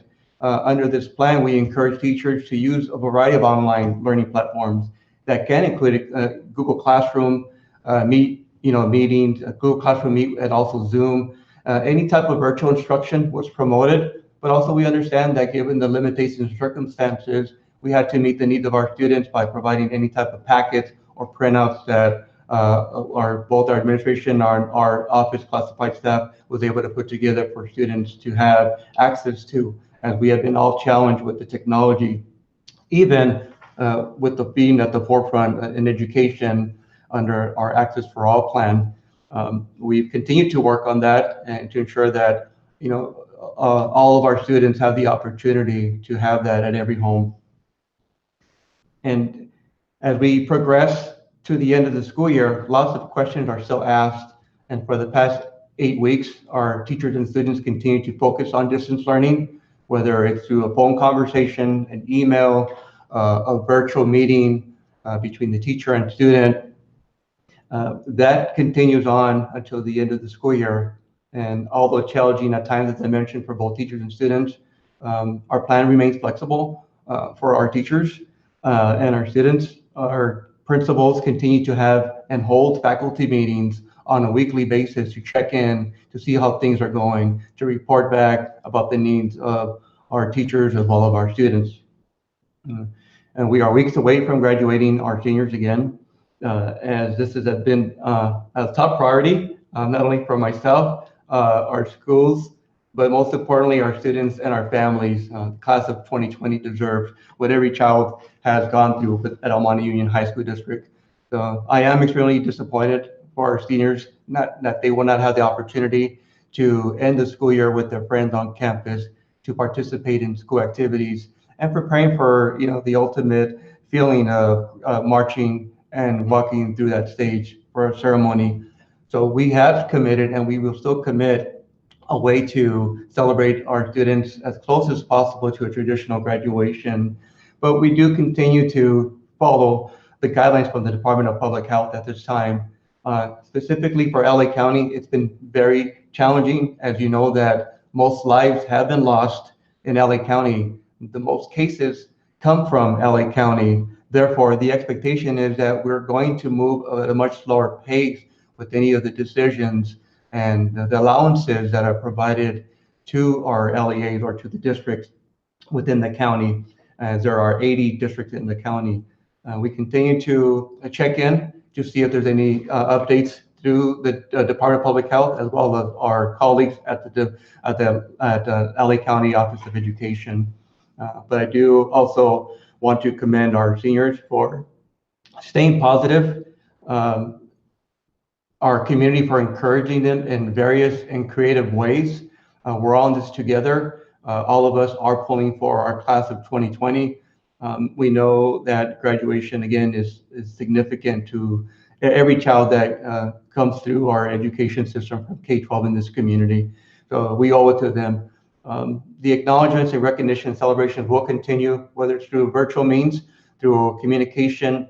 Now we can utilize our social media platforms, our school and district websites, getting the word out there as far as celebrations. And our students have also chipped in. They've shared stories, they've shared experiences, they shared how they're feeling. We were able to share that with our community, and it's brought us together in some virtual way. And I really feel that the connection to the seniors who are relentless, and I think they're keeping us going as well. So kudos to the class of 2020.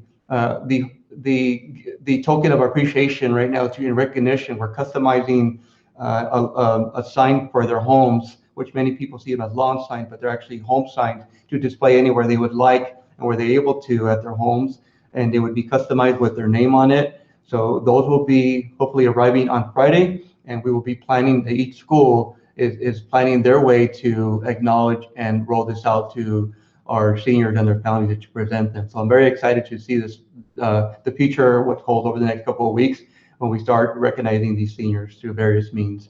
The Senior Spotlight was launched last week. We are starting to share information and stories through our social media platform, and also a one-stop shop of information from all the schools. So if a parent is interested in finding information, somehow they don't have the information from the school, we have the Senior Spotlight platform on social media to directly connect to the school's websites and also provide more information regarding the status or situation about graduation or other celebrations that we would like to plan for, whether it's in the summer or down the road or nearby. Again, one of the priorities for us, obviously this class of 2020, but it continues to be the safety of our employees. And I'm happy to report that we are closer to feeling good about the inventory that we have when it comes to the materials and resources needed for our employees while they're at work, including masks, including gloves, including sanitizers, and also the ability to come to work where we know that we're going to be able to ensure our employees that the work environments will be sanitized when they are asked to come to work, and also adhere to all the protocols that the Department of Public Health has provided with recent guidelines, including the social distancing, 6 feet apart, etc. So we've gone through that. I want to again congratulate our staff for working on this together and putting it out there, ensuring that every school put these safety parameters in place, whether it's visuals on the doors or the materials that need to be provided and resources for our employees. Again, thank you to our essential employees who are coming here to work every day to serve our students in our community. Regarding the essential service, as I mentioned, essential employees, as I mentioned to you, the majority of our folks are from our nutrition services department. They are here early in the morning, as early as 5 a.m., 4:30 a.m. to get ready for meals that begin from 9 to 12. For El Monte Union High School District, we are still serving Monday through Friday, 5 days a week. And we are exploring other ways to improve the system, but that's something that we have committed as of now. And as of now, the grand total meals served from March 16th, the day we started, to as of yesterday, 165,229 meals that we've served to our community from only our district. And just keep in mind that we also have partner districts that are working side by side with us, also making that distribution of meals in their respective districts. The average week that we've provided is 23,604 meals over the last couple of weeks.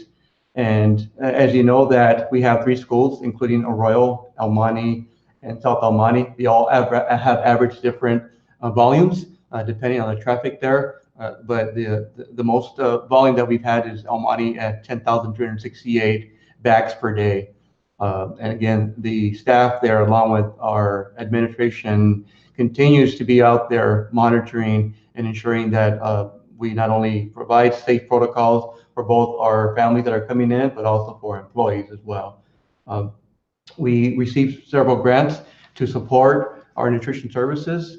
Not the biggest grants, but grants that would allow for a third meal on the weekend. So that has been provided to our families, a frozen meal to have at least for another day over the weekend for our families. So I want to thank Susie Sayer, our Director of Nutrition Services, and her team for guiding us, providing us information, and also doing the legwork, the background about applying for grants, communicating with CDE and the county about what we can do to better serve our communities here in El Monte Union.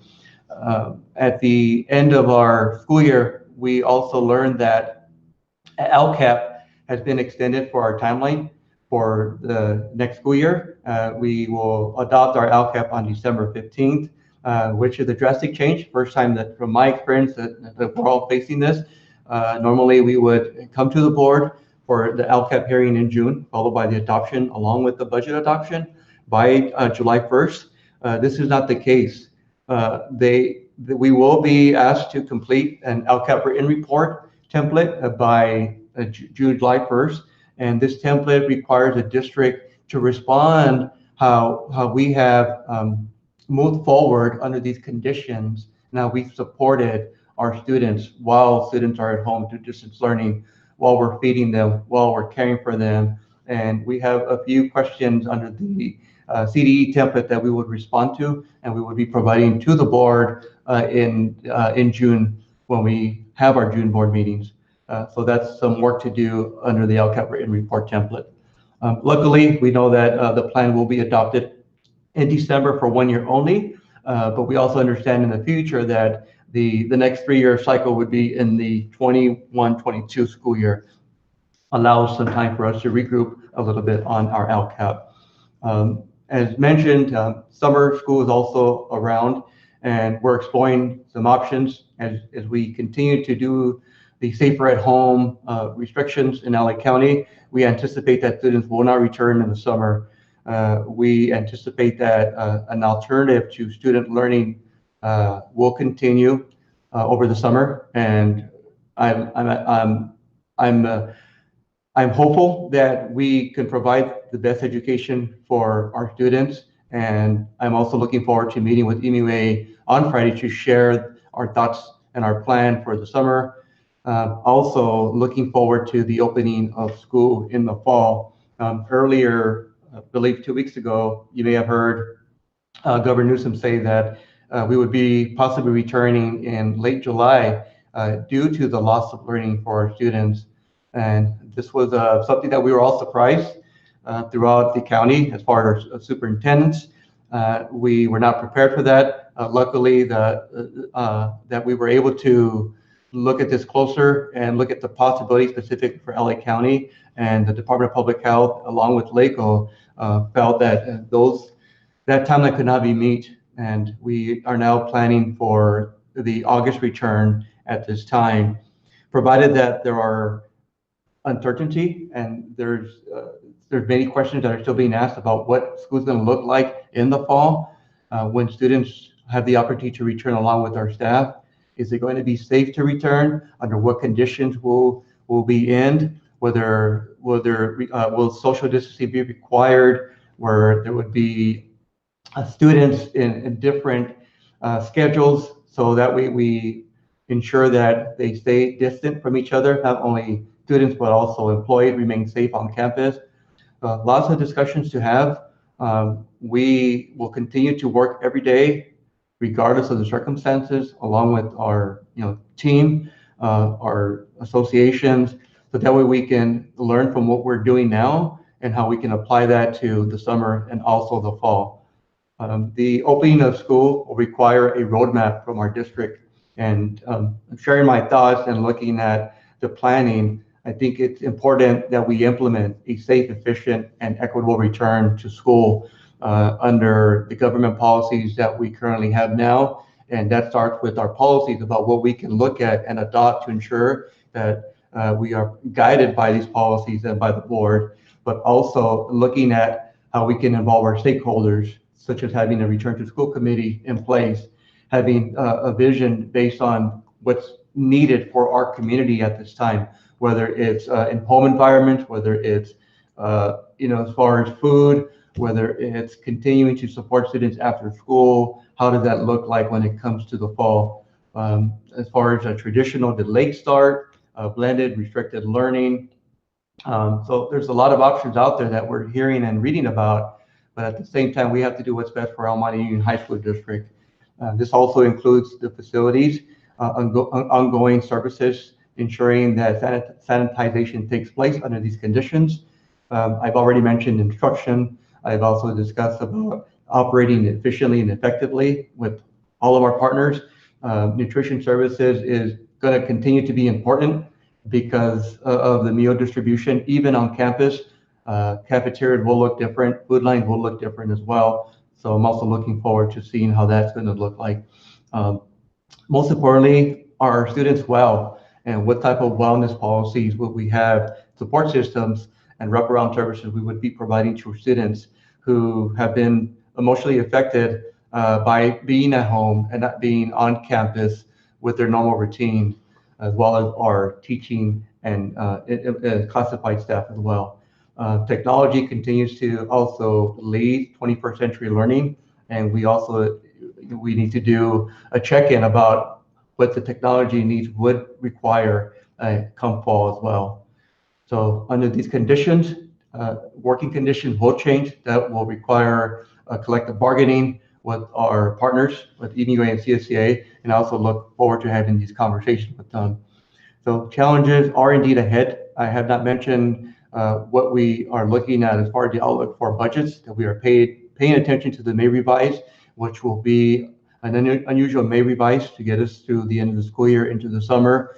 The reality is, come August, when taxes are collected and when there's a more clear look about what to anticipate, we also need to prepare for a concerning forecast of the budget. And I look forward to having these conversations with the board in the near future. I want to thank again our labor partners. I also recognize our school administration for continuing and ongoing, no matter what's happening in their personal life and the challenges that they're having.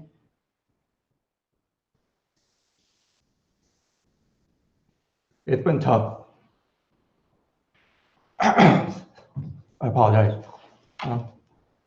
Congratulations to Mrs. Gonzalez, our principal at Arroyo High School. Amazing educator for 35 years. I can't say enough about Ms. Gonzalez, about how caring she is even under these conditions. She's been on campus every day, or at least for part of the day when she has to take care of her own family needs. And the 35 years of service did not go unrecognized. So thank you, Ms. Gonzalez. A remarkable achievement for 35 years in one district. So my hat's to you. And again, I look forward to the challenges ahead in the summer and in the fall. Thank you, President Briones. Thank you, Dr. Zuniga, for your update and for your touching words, not only for Mrs. Gonzalez Hernandez, but also for our staff who have been working very diligently, even prior to us observing the stay-at-home orders. Our staff and our faculty are, incomparable. I mean, bar none, some of the most hardworking employees anywhere. So truly, on behalf of myself, and I'm sure on behalf of the rest of my colleagues, I want to take this time to say thank you to them. I've had the opportunity. I'll planned on sharing this during roundtable at the end. I'll bring it up very briefly now. I have had the opportunity of being on site during some of the meal distributions and speaking to the employees, the classified employees that are there distributing meals, as well as our administration who keep the campuses running when students drop by to pick up equipment or drop off something or ask a question. And even to our faculty, I've been there where one of our special ed teachers at one of our campuses was holding an IAP in the parking lot with a parent and a student. Whatever it takes, that's our motto, and everybody's truly living up to it. So I do want to say thank you to everyone. Thank you to you, Dr. Zuniga, for your guidance during this really difficult time. Thank you to our labor partners at CSEA and EMUHSD. I know it's incredibly difficult time for all of us. It is something that none of us have ever expected to ever have to live through. And, it's been said time and time again, but these are definitely unprecedented times. And I think all of us are rising up to the challenge. Of course, we value any feedback, and we will work with anyone and everyone to ensure that our students are receiving the best education, not the best education possible, but the best education, and to ensure that they're prepared for their futures wherever they decide to go, whether it's university or college, or if into the workforce or the armed services, whatever it is that they want to do. We're here to support them, and that's our ultimate responsibility is to those students. So thank you again, Dr. Zuniga. My pleasure. At this time, we will move on to the consent agenda. Are there any items that any member would like to hold for discussion? This is Item Mrs. number 11. None for me. Okay, so Mrs. Morgan, none. Mr. Diaz, I heard item number 11. Yeah. None for me. Mr. Salcido, none. Mr. Padilla? None for me, Mr. President. Okay, so I did want to hold item number 3 and item number 11.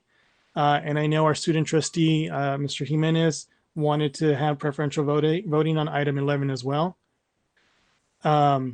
So at this time, I'm going to hold items 3 and 11 and move to approve the consent agenda excluding items 3 and 11. Is there a second?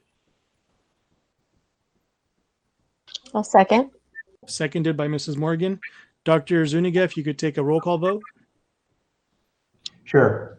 We'll start off with Mr. Padilla, Aye. Mr. Diaz, Aye. Mr. Salcedo, Aye. Ms. Morgan, Aye. Mr. Briones. Aye. Okay. The vote is 5-0. Thank you. So now we'll move on to the items that were held by a member, beginning with item number 3. Consider approval of internal purchasing procedures per revisions to the purchasing manual. So I spoke to Dr. Zuniga on this particular item. I did have a concern regarding a section in the manual. And if you'll allow me the opportunity to bring up my notes. In the purchasing manual, chapter 9, section C on page 26, it states employees acting as vendors can have a deal business with the district as long as they follow the appropriate procedures. I expressed to Dr. Zuniga that I have serious reservations about allowing anybody who is employed by the district who operates their own business to deal in any business with the district, simply because I feel that even if they went through the same procedure as anybody else, by virtue of being an employee, you are privy to certain information, whether it's through informal discussion or if you're in a position where the information is shared with you. Dr. Zuniga did share with me that any employee who is required to file a statement of economic interest, or as most of us know, those are the Form 700s, you're automatically excluded from or prohibited from dealing in business with the school district. However, my concern is, a hypothetical, if an employee is dealing in business with the school district, and from one day to another, or 1 week to another, or whatever it may be, while that business is being transacted, that employee could be promoted to a position where they would be now precluded from having business with the district. That alone would tell me that this should not be allowed. So I wanted to bring it up with the board today to hear anybody's thoughts on this particular section, and hear from you what your thoughts are before I make my motion on this particular item. So if anyone has any comments or any questions on this particular item, I'll start with Mrs. Morgan.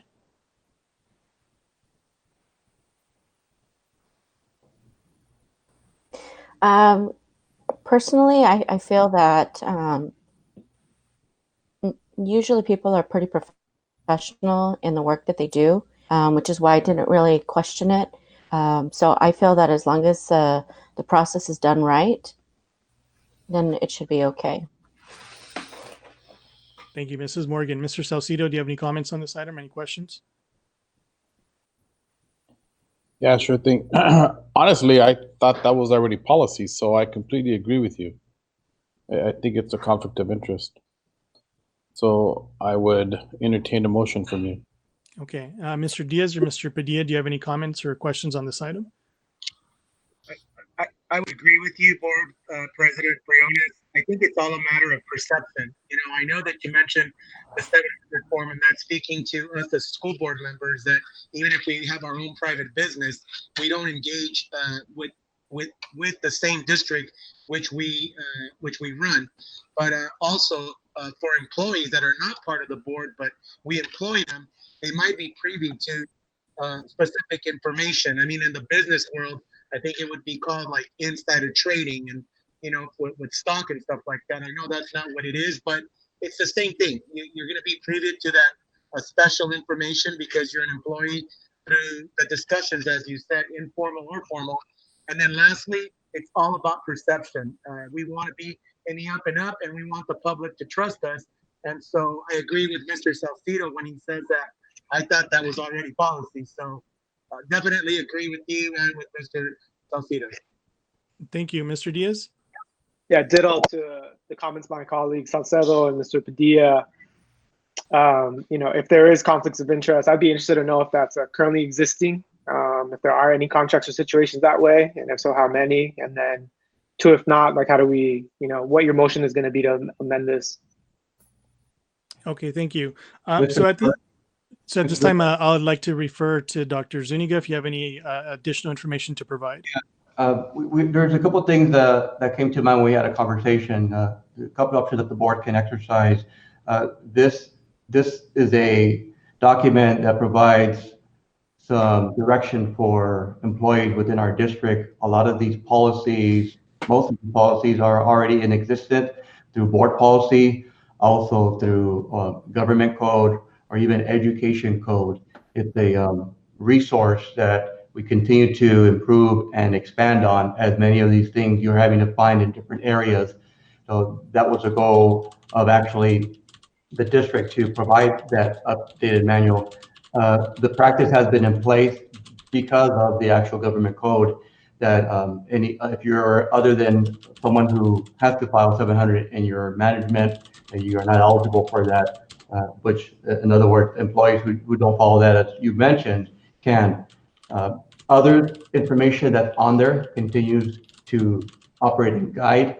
So the option would be to remove that component of the actual document at this time and exclude it from this actual adoption here.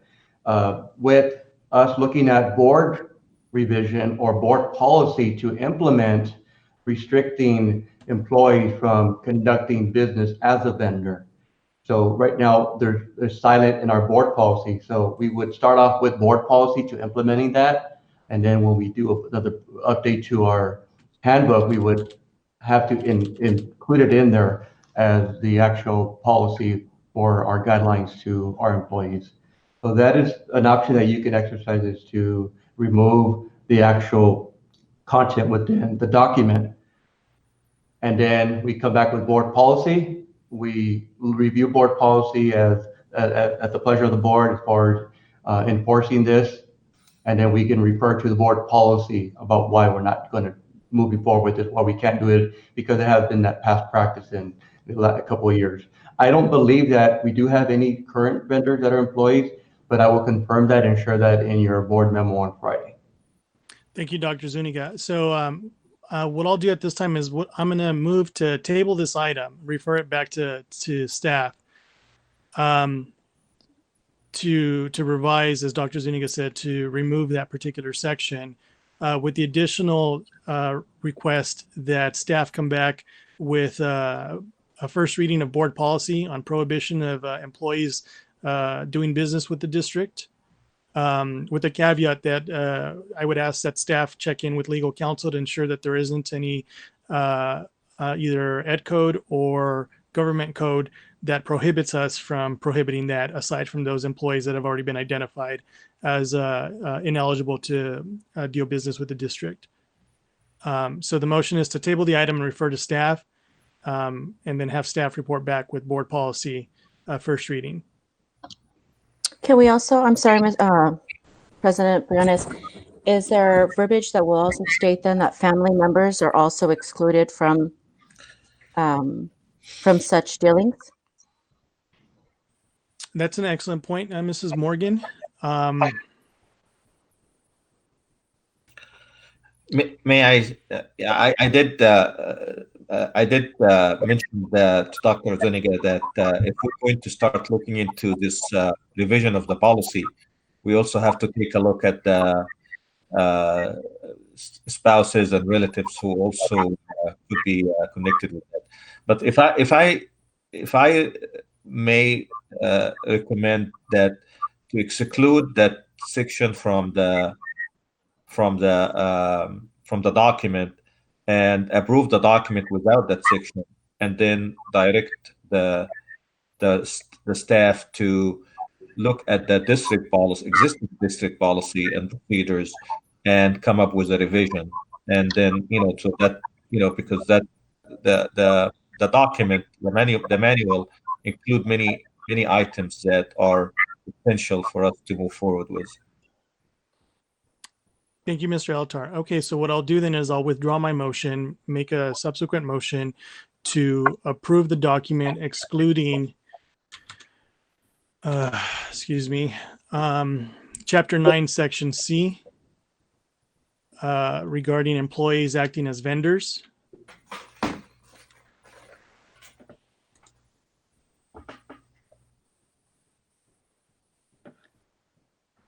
Let me just make sure I have the right information here.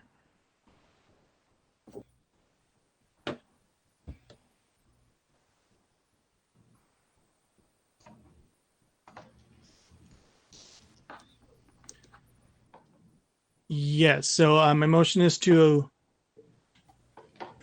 approve the item with the exception of Chapter 9, Section C on page 26, district employees as vendors, to have those 3 paragraphs removed. And then have staff report back on board bylaws or board policy updates regarding employees acting as vendors for the district. Is that clear for everyone? I see Mr. Padilla nodding. Yes, for me, Mrs. Morgan. Okay. So, okay, is there a second to the motion? I'll second. Motion. I think I heard Mr. Salcido make the second. Okay. Dr. Zuniga, if you could take a roll call vote. Okay, I'm gonna start off with Mr. Padilla. Aye. Start off Mr. Diaz, Aye. Mr. Salcedo, Aye. Ms. Morgan, Aye. Mr. Briones. Aye. The vote is 5-0. Thank you. Moving on to item number D11. Consider approval to adopt revisions to the district's administrative regulations, AR 5121, grades and evaluations of student achievement, second reading. Before we go on to voting, because I know Mr. Jimenez asked for preferential vote on this. I did have a discussion with Dr. Zuniga about some of the language in here. There was some confusion from parents regarding GPA calculations. So I'd like to submit an amendment to the language. If you'll allow me to bring it up.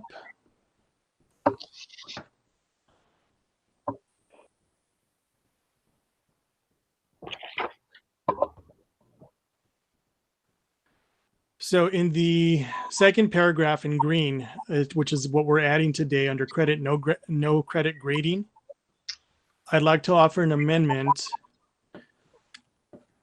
where it says no credit grades shall not be calculated in the El Monte Union High School District grade point average and shall be reported using the below scale, so that it reads instead, grades, whether letter grades or credit, no credit, shall not be calculated in the El Monte Union High School District grade point average, so that it's clear that we're not using these grades, whether they're credit, no credit, or a letter grade, to calculate GPAs for our students. And to add an additional line that these calculations are to be used for internal ranking only. Is there any questions on the motion? No questions for me. What was that on internal ranking? So meaning that it would like stick within the school, but not apply to like colleges, or like, can you clarify that on the section? Right. So the way the administrative regulation would be written, or actually, Dr. Zuniga, if you wouldn't mind, I think you're better suited to respond to this. Yeah, Angel, this applies internally for us because of the disadvantages that we've had through the spring semester.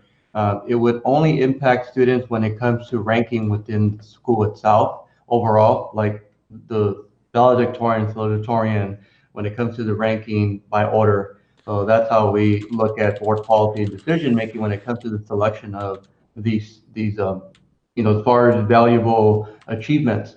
So we didn't want to impact any kids related to our current situation that we're dealing with. If a UC or CSU sees a student that opted out to have grades, we can look at that and provide a cumulative GPA, which includes the spring 2020 semester, to benefit our students. So that's what some of the unclarity was about, whether it's going to impact acceptance when it comes to final grades for UCs or CSUs, if they're going to opt to utilize those as an opportunity to review an overall analysis of a student. student academics in their senior year or 4 years at high school. So that will help us to bring some clarity to the public, our students, and our staff and our parents. Okay, so to clarify, this amendment will affect class rank, or will it not? No. It will not. So Okay, so it's saying freshmen that will become seniors at one point and look at the rankings. Okay. So are you talking about these current, you said freshmen, right? No, just like overall. Oh, Like, overall. yeah. No, the only impact that we've had is that things that we can control within our own means as far as the district when it comes to any selection criteria for seniors, such as valedictorian, salutatorian, etc. Okay. That's how we look at the class rankings. So it will not be calculated within the class rankings. Okay. Thank you. Okay. Thank you, Angel. Any other questions or comments on this particular item?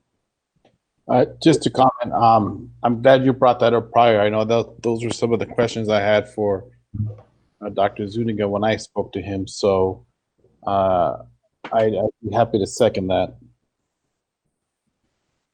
Okay. Can I give my official like statement on the preferential voting since I actually never gave it?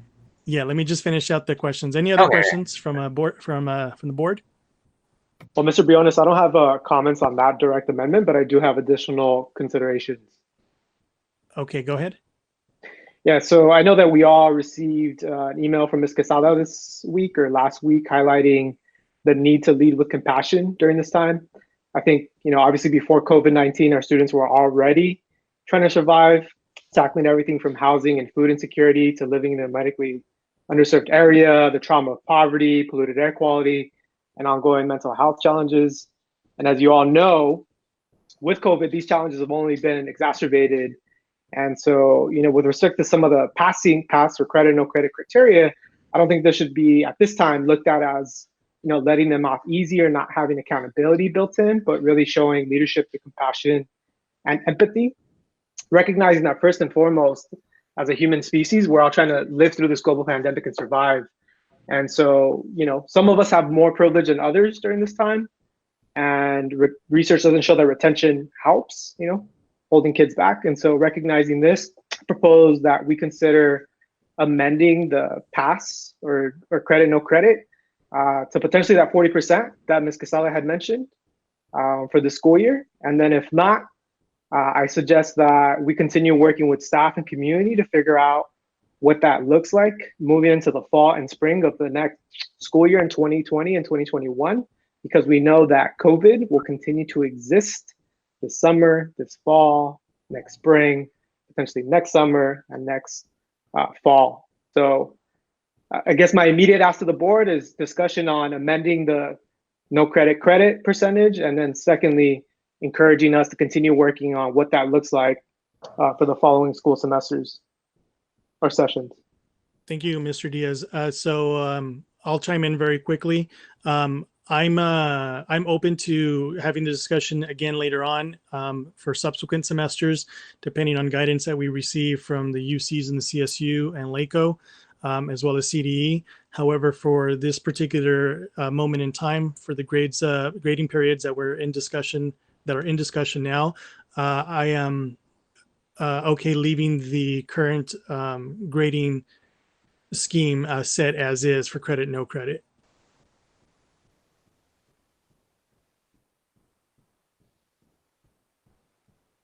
So, Mr. Diaz, if you made a motion, you want to make a formal motion to see if anyone will second it on the lowering the percentage for credit, no credit to 40%? Sure. So my motion would be to amend the passing percent or credit, no credit to 40% for this academic school year. Okay, so that's Mr. Diaz's motion. Is there a second to that motion?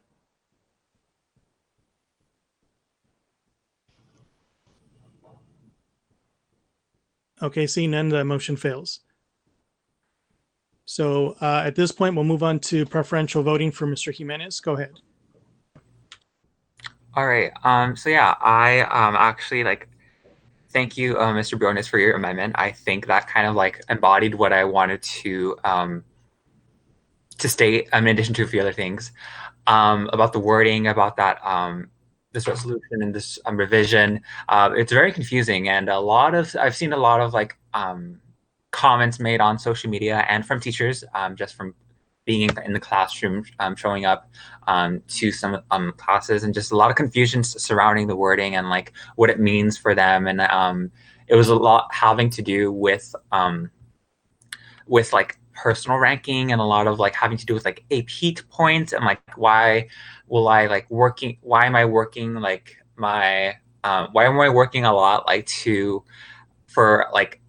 for this to kind of go to waste. And I kind of like saw it as like, no, it's not going to waste, because like we're all going through a really like hard pandemic, and it's hard to like like how Mr. Diaz said, I think he said it beautifully about like how this time, it's like really, it's a time to show compassion, and not time to put yourself over like a competition or something. So like there was just a lot of like confusion, and I wanted to echo that as like just so that like you understood about like how the wording was. Maybe Dr. Z, you could send out another email clarifying the parts that we've been discussing right now, such as AP points and like what was mentioned earlier, just clarifying those, because I'm almost certain, and a lot of individuals will not go back to see this resolution, such like a lot of families, I don't think they'll go through this to read that thoroughly. But Dr. Z, if you can send out something to clarify those, because again, we're all in this together, and we all need clarification on how this is being worded. And yeah, I just really also wanted to point out that I really liked about, I don't remember who was it, but the second speaker for public comments, they were talking about strengthening our resources, and throughout this time, taking this time to advantage, because I mean, like some of our books and like our resources are not like not the best quality, and just looking, I recommend like spending more time on that, so that when we do come back to school, whenever it may be, we have the resources at the best quality they can be to continue learning, and it'll be a hard transition, but with better resources, that'll allow us to make that transition easier. And yeah, like that's what it's not really like I mean, I as a preferential vote, like I encourage you to like, yes, like approve this revision, because I think it's like really good as is. I'm talking to just helping some of my teachers and some of my friends clarifying it, since I have a little bit of a more in-depth knowledge. So yeah, yeah, that's just what I wanted to emphasize the wording. And so thank you again, Mr. Briones, for making your amendment. Thank you, Angel. And Dr. Zuniga, if you could share, there will be communication sent out to parents and students once, if this item is adopted tonight, letting them know how this might impact their child, correct? That is correct. We are already preparing for information to go out, not only virtually, but also mail out a single copy for every family sent home. Thank you. And I do want to end with one final comment. With the adoption of this item tonight, it would bring our district into alignment with the guidance given by the UCs and the CSUs, as well as the California Independent Colleges, regarding grading during this pandemic. Students who, and it'll be made clear to students, for our internal purposes for ranking, whether you opt for a letter grade or credit, no credit, these grades will not be used for your ranking. However, the UCs, CSUs, and independent colleges in California have stated if you use credit, no credit, it will not be used against you. But if you choose to use a letter grade, then they will use the letter grade for your GPA when you apply to their university. Perfect. Okay, so the item was moved by myself with the amendment, and it was seconded by... I'll second. Oh, seconded by Mr. Salcido. Dr. Zuniga, if you could take a roll call vote, starting with our student trustee. Yes. Mr. Angel Jimenez. Aye. Okay, let's start with the board. Mr. Padilla. Aye. Mr. Diaz. Aye. Mr. Salcedo. Aye. Ms. Morgan, Aye. and Mr. Briones. Aye. And the vote is 5-0, and also Angel Jimenez also supported the revisions to second reading.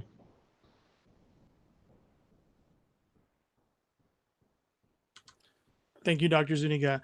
Before we move on to the regular agenda, I did want to congratulate, I know Dr. Zuniga had already mentioned it earlier, but with the approval of tonight's personnel actions, I want to congratulate Mrs. Angelita Gonzalez Hernandez for her 35 years of service to the El Monte Union High School District. Mrs. Gonzalez Hernandez was and is a mentor of mine, starting when I was a student at Mountain View High School. She first came into my life when she was hired on as the assistant principal for activities in 1999.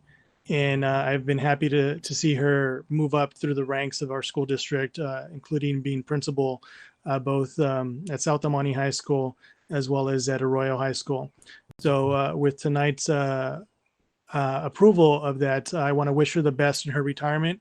I wish we could all be there together in the boardroom celebrating her as well as the rest of our retirees. But know that we're all here congratulating you, and we will be together again one day to celebrate you. Moving on to regular agenda. Item number 1.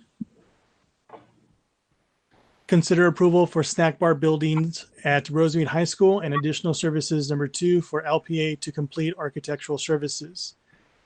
Is there a motion to approve this item?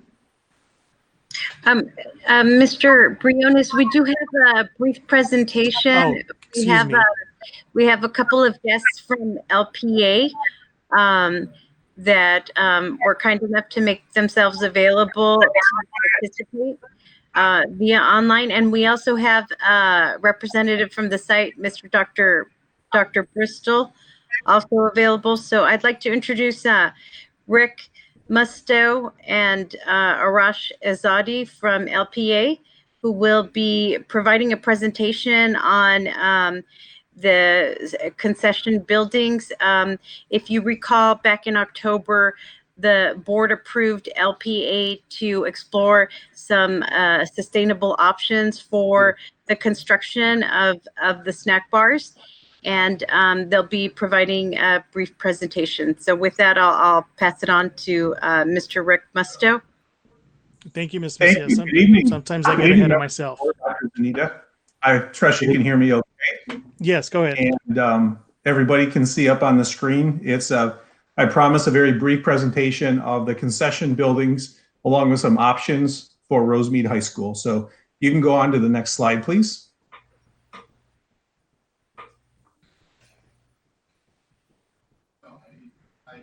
So this is a fairly long agenda, but we'll keep it quick. We're going to just talk about, orient you with the site, talk about access a little bit, get into the prototype, which became the model for what we're proposing to do at Rosemead, look at some construction options of how we're going to different ways of securing the buildings, and then conceptual design, and then give you some ideas on rough order of magnitude cost.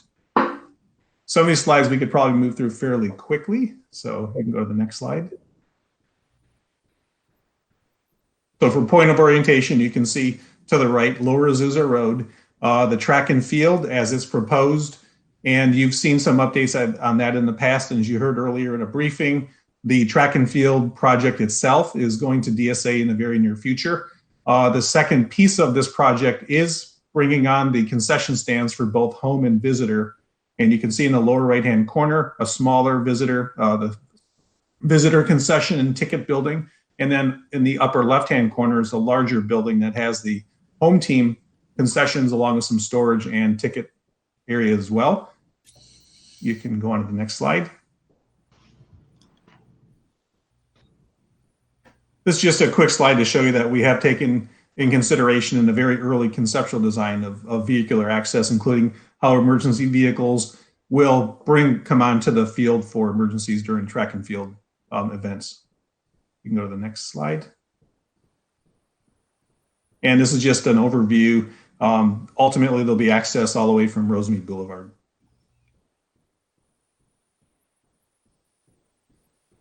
So this is what was designed and built for El Monte High School. And it's kind of like we're considering this the prototype. So the components within this concession building, we're incorporating into what's proposed for Rosemead, just so there's equity between the different schools. You can go on to the next slide. So we're going to walk you through 3 different ways of bringing on a concession building. The first one is if you wanted to use a pre-manufactured or container construction, which is taking you advantage of, as you know, there's a lot of containers available that have been repurposed for various purposes. And there's a company called Crate who has taken containers and created them for everything from classroom buildings that you can see in the lower right-hand corner.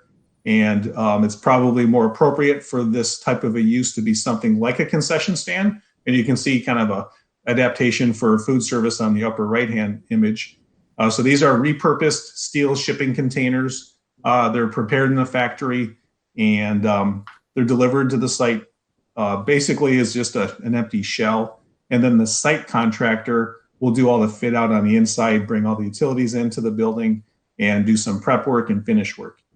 So the advantages are that these are recycled shipping containers. So it's a sustainable thing. We're using something that there's a mass, there's a pile up of these shipping containers, especially in Southern California. One particular company, Crate, does make these for, they do meet the DSA requirements. And they're fairly cost effective because the actual base component itself is fairly low. And because it's brought on, the basic framework of the shipping containers brought on, it does reduce construction duration to a certain degree. So let's see, you can go on to the next slide. And this is if you were to take a modular approach, which is a pre-manufactured building to a certain degree, and that's what was used at the El Monte High School project. They're modular factory-built buildings, customizable. It's basically new construction, but they're engineered and manufactured in a shop. They're DSA submittal ready, so they get submitted to DSA. DSA is familiar with the basic structural system of this building, but it does need to go through a full review. And like the container, the shipping containers, once these buildings are delivered to the site, there's a considerable amount of site prep work and finish work that has to happen on the inside of the buildings and customizing the outside of the buildings depending on what types of level of finish you're looking for.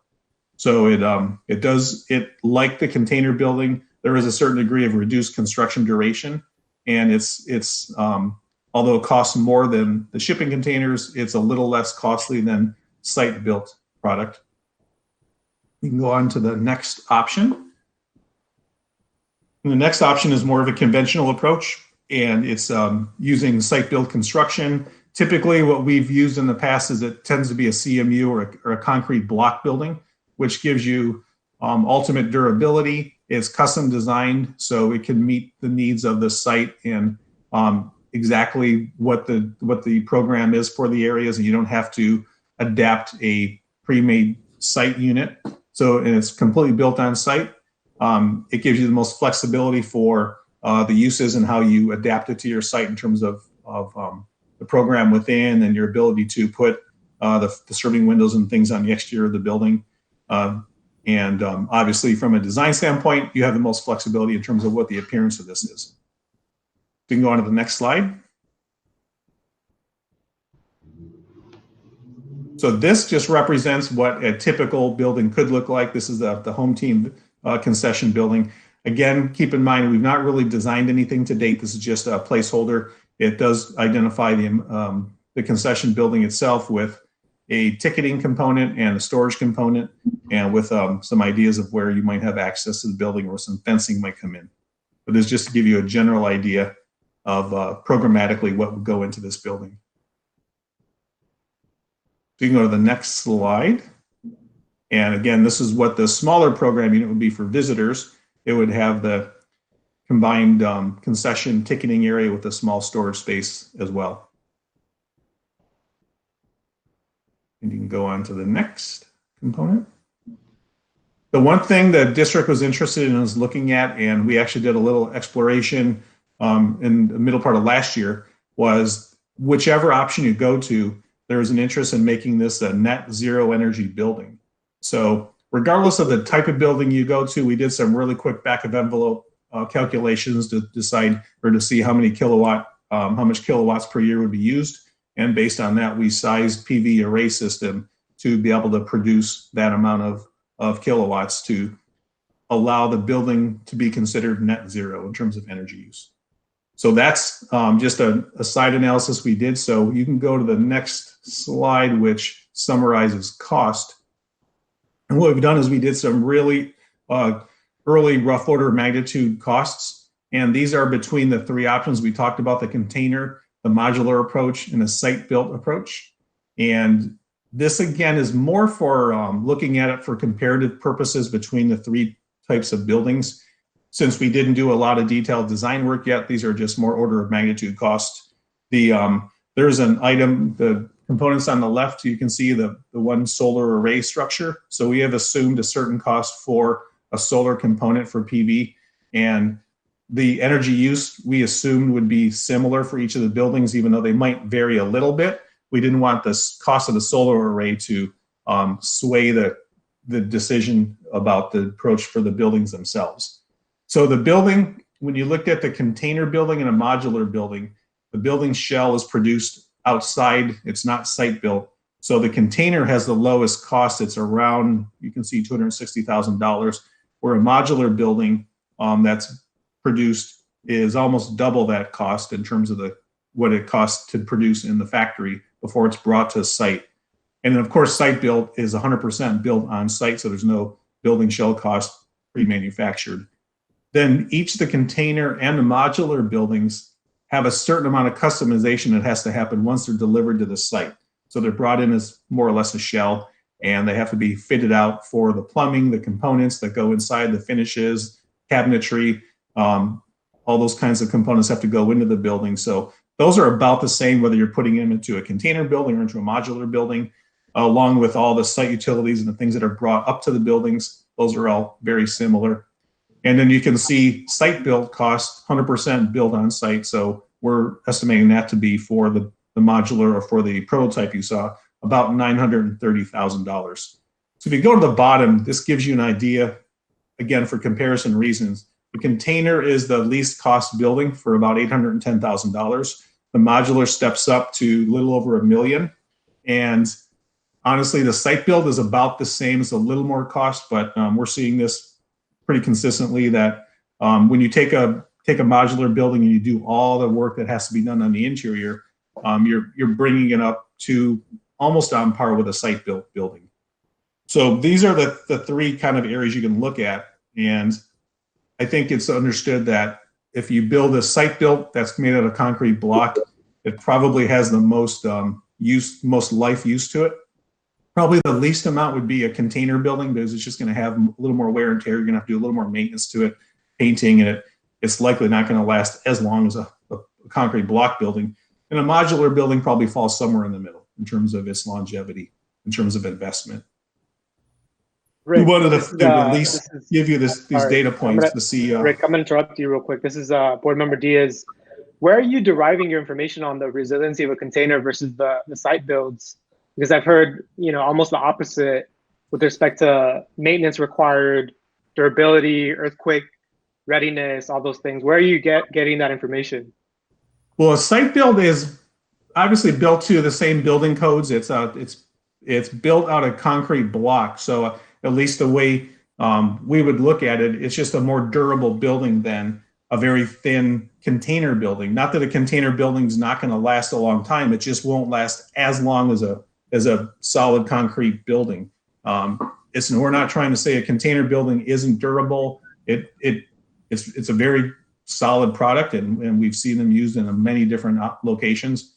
But you can't say that if you bring in a container building and you do some modifications to it that given over time, you're likely going to get more longer lifespan out of a concrete block building. Yeah, so I'm wondering, Rick, if you can cite that specific source or share that with us, or well, more information. I'll be honest, I don't know that I have a specific source. It's more about just our experiences with building products and durability. So I could probably go and get a little more information on that for you. just to see if there is some actual hard data there. But I will say, I'm prefacing this, that this is more of an opinion, I would say, than a hard and fast fact. Rick, just, can I add something? Sure, Rosh. So just designing, when we design athletic facilities, the rule of thumb is you build it out of the most solid, hard material you can find, because kind of the joke is everyone has a bat, right? And physically people really do have bats. You've got cleats, you've got bats, you've got all sorts of things like that. And facilities like this take a lot of abuse. So whether you're designing a pro facility, whether you're designing a college facility, high school facility, or a city park, these materials you try to make them out of the most solid thing you can. So when you look at a metal building, or you look at a plaster building, or a wood building, or a concrete building, we typically design these to be concrete block buildings. And even internally as a firm, whenever we have these projects, one of my criteria for the team is to make these out of concrete or block. So I think that a container building can certainly be durable. It can meet the requirements that you have. But when you take these container buildings, and by the time that you've modified them and adjusted them, there's the basic framework is what's left, right? And you're talking about a metal building that, again, can take some visual abuse. Whether structurally it's going to be problematic or anything like that, absolutely not, because you can design it to whatever standards. But just from a materials kind of durability standpoint, a exposed concrete block building tends to have the greatest durability. And this is just based on experience of years of doing athletic facilities, not necessarily comparing a container building, a modular building, or a ground up building. So I think, Rick, folks, I think, for me, I'm most interested in like evidence-based research that cites, which durability is better. I know that you'll have experience in this arena, but I don't know what familiarity you have with shipping containers, versus concrete buildings. It maybe just be preference. And so I hear you, but what I'm saying is, like, I'd really like more information on where you're gathering this opinion, so that we know, because as a district, this is one of the things that we're looking into, is providing these upcycled, usually made out of steel containers, as a form for us to do low cost, efficient, and sustainable buildings for our district. And so I think if you're gonna lend this opinion, it'd be really great for you to also back that up with some evidence and some research and citations of where you're gathering this opinion. So for me, that's where I'm coming from. I really wanna know where you're gathering this information so that we can make the best informed decision as a board. That's fair. That's fair. We can go back and do a little more research on that. I know the data's out there because we're working with Crate now and some other buildings, some other areas, so we're familiar. We certainly applaud you for your desire to be sustainable and to look at something like a container building, and we think it's an awesome approach. We just want to provide you all the facts and let you make an informed decision. So, Board Member Briones, if I may. Go ahead, Mr. Padilla. Yeah, I have. Mr. Padilla, you've muted yourself. Sorry about that, Mr. President. Yeah, to the two gentlemen that are speaking, this is Board Member Ricardo Padilla. Two comments. My first one is a question. What are these containers made out of? What is the material that these containers or these sea trains or these shipping containers made out of? Literally, steel containers that have been used. All right. So are you saying that they're made out of steel? Is that your answer? Yeah, they're steel. They're the shipping containers you see that are transmitting all the good work you see from that get across the world from, say, China to the U.S. All the packaging and things come in these large shipping containers on the freights. They get offloaded, at San Pedro. The problem is most of the time it's more cost effective for them to drop them off here full, and instead of paying to ship them back empty, they just ship new ones over. So there's an abundance of these containers in Southern California. That's why they're fairly low cost, and people have found many creative ways to use them. But these are the actual physical shipping containers used to transport materials.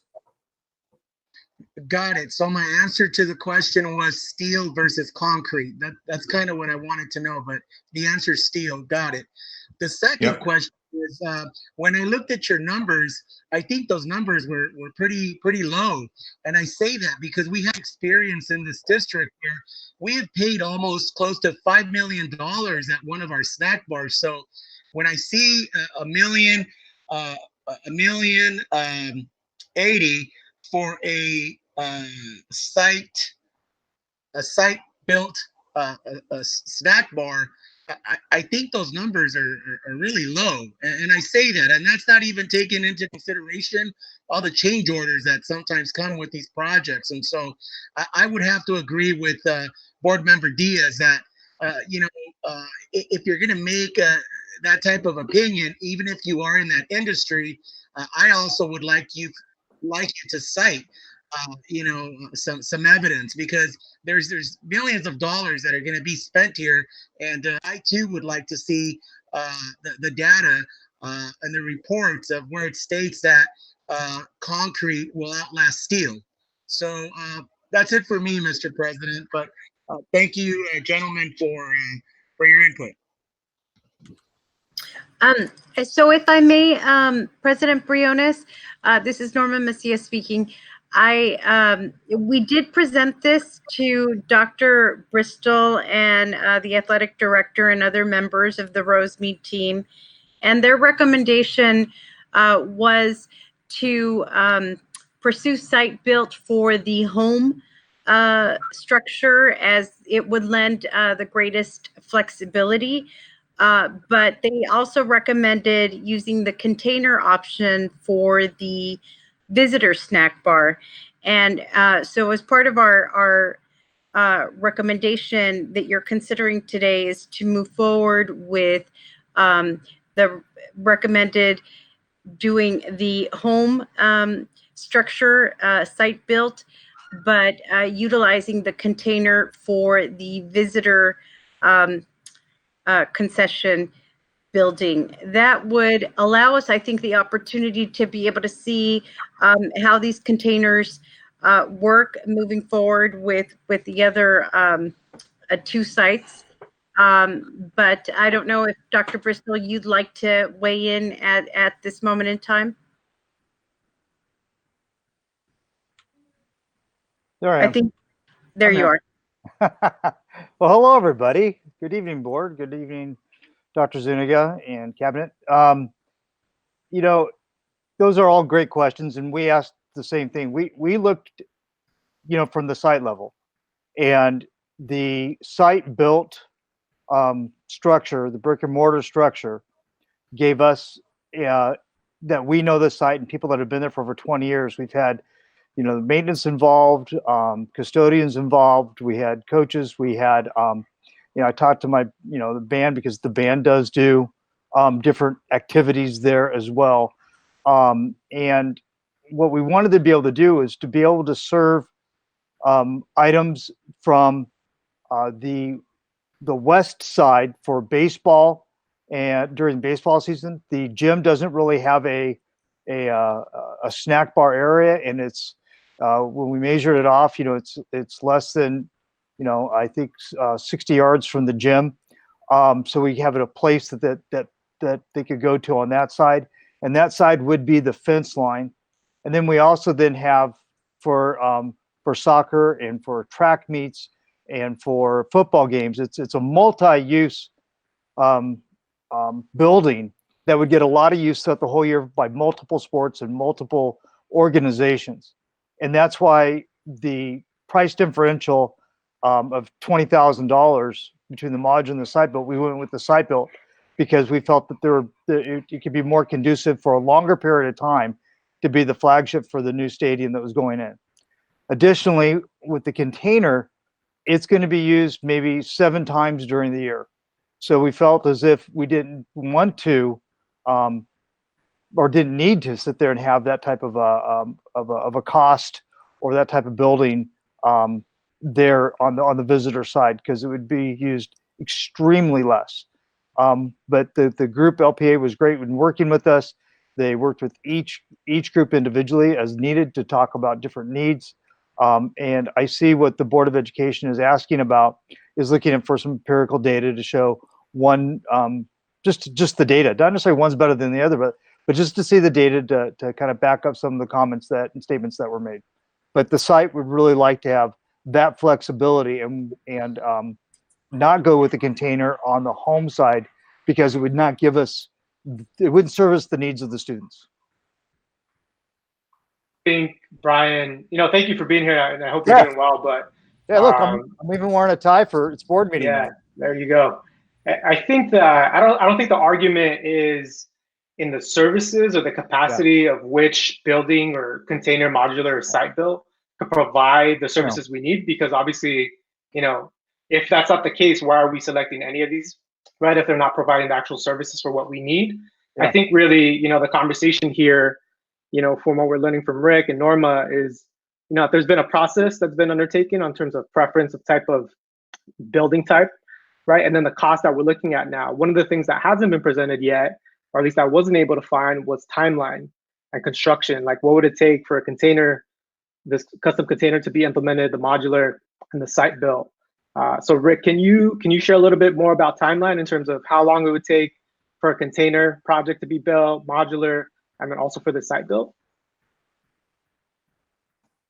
So we haven't actually developed schedules for each of these components. So I wouldn't want to just throw some numbers out, but of course the site built would be the longest duration. Modular and container would be about the same in terms of their duration. You would save an order of magnitude of a couple months in terms of the time it would take to build the modular and a container, what they would prep in the shop, bring it out to site. And then, as you can see, the $400,000 of site work, that's going to take about the same amount of time to produce all that effort, whether it's the container or the modular. And if you're starting from scratch in the site built, altogether, it's going to take longer. So because these are fairly small projects to begin with, and again, we're looking at about a 1,280 square foot building for the site build and modular option. The total duration of this whole project and construction is probably not going to be more than 8 or 9 months, somewhere in that order of magnitude. And if you went with modular and container, you could probably shave a couple months off of that. Maybe we could look at a little more detail, 2 to 3 months.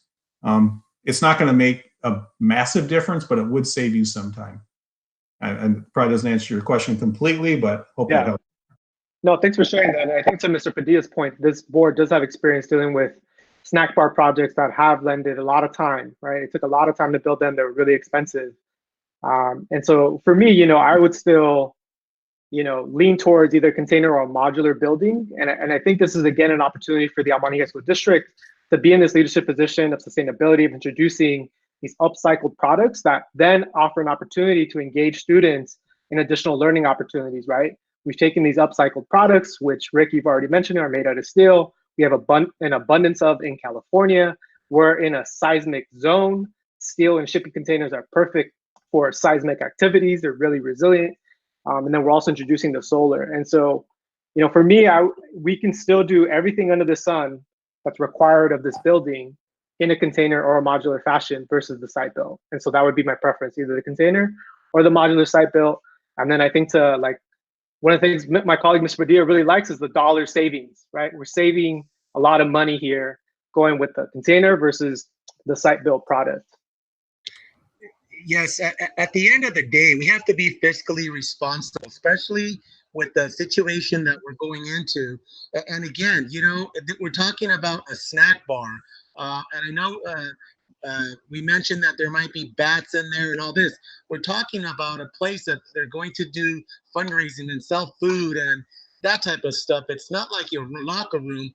And, while I've been on this board for the past 6 years, when I saw the price and many of my constituents saw the price of a snack bar being more than $5 million, that's just unconscionable to me. And I know Rosemead High School. I was a student at Rosemead High School, so I know exactly the building that's there. I've been there multiple times, and I usually will support the recommendation that comes forward from the site. And Dr. Bristol knows that I have ultimate respect for him. But in terms of financially, I agree with Mr. Diaz on this. I like how they stated that this is the container is sustainable, it's cost effective, it reduces the construction, the cost, but not only the money. 3 months for an academic year and for the disruption, and we know this is an experienced board when it comes to construction, and principals that know, how disruptive construction can be.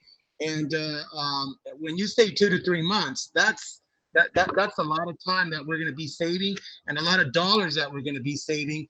And not only that, the energy efficiency that Mr. Diaz talks about.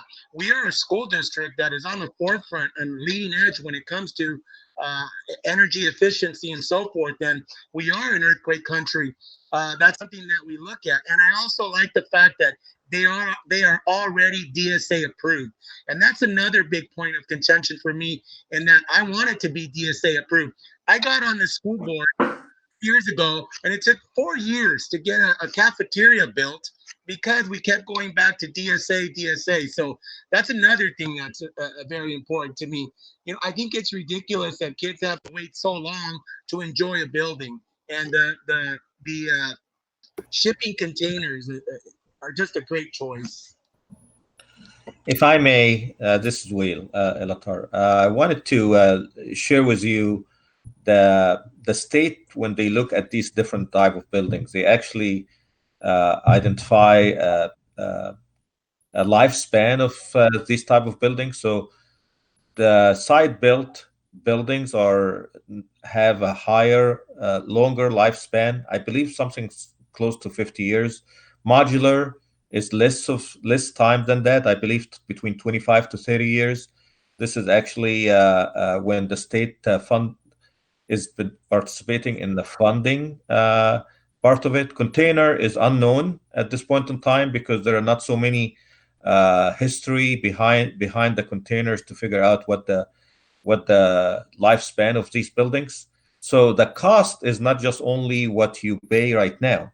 The cost is reflection also of the number of the lifespan of this building. So if the lifespan of the building is longer and the cost is slightly higher, the actual cost of is actually lower for the duration of this building being in existence. So just please keep that in mind. The second element as well is that yes, modular and container buildings could be DSA approved. I believe in this situation, containers will be DSA approved.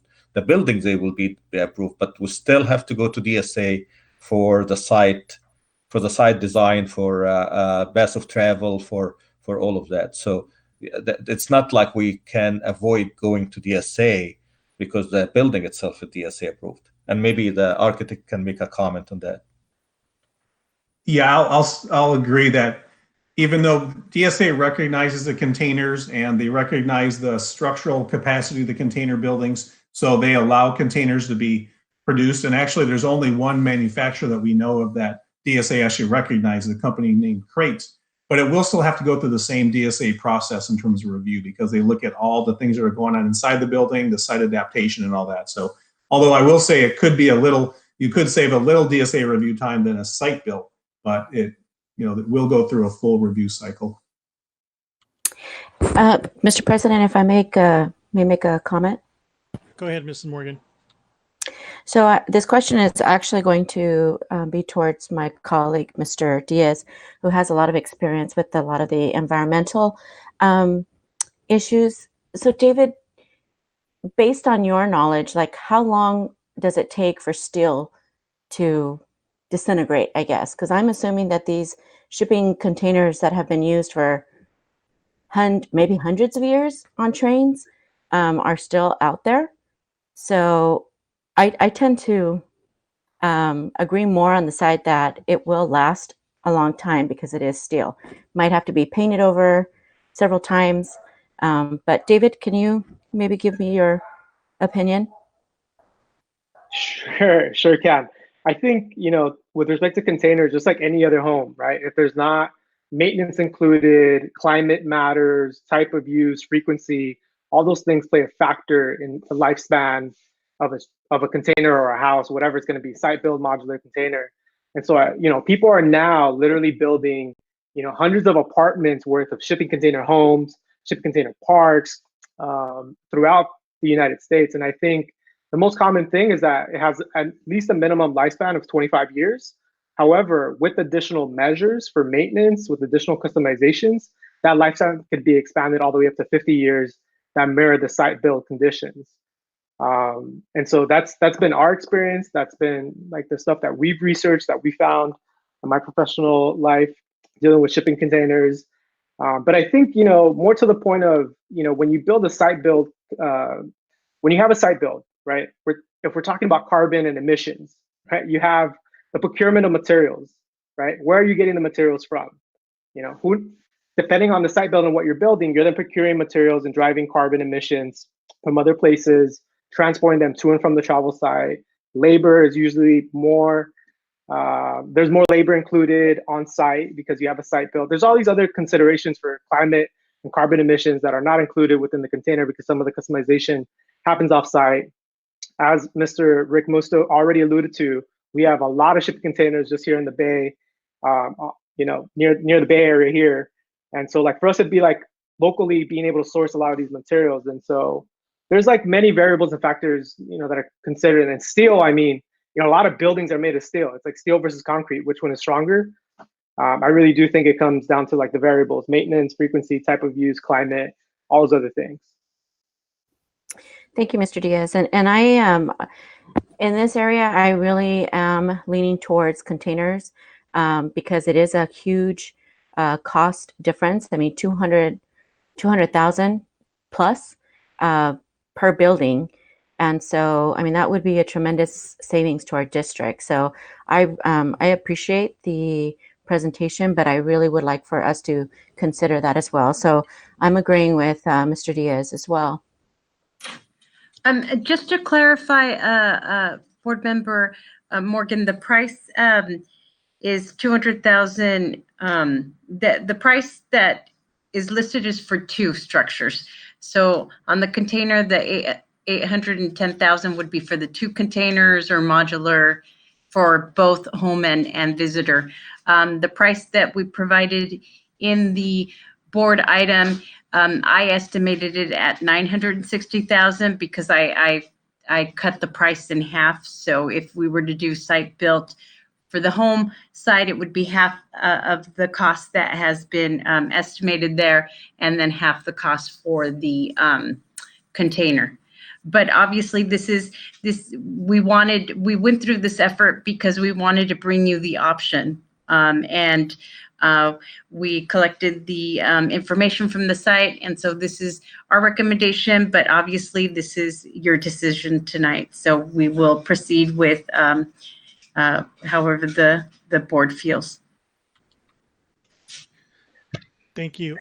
Rick, is there anything else to your presentation before we take additional comments or questions from the board?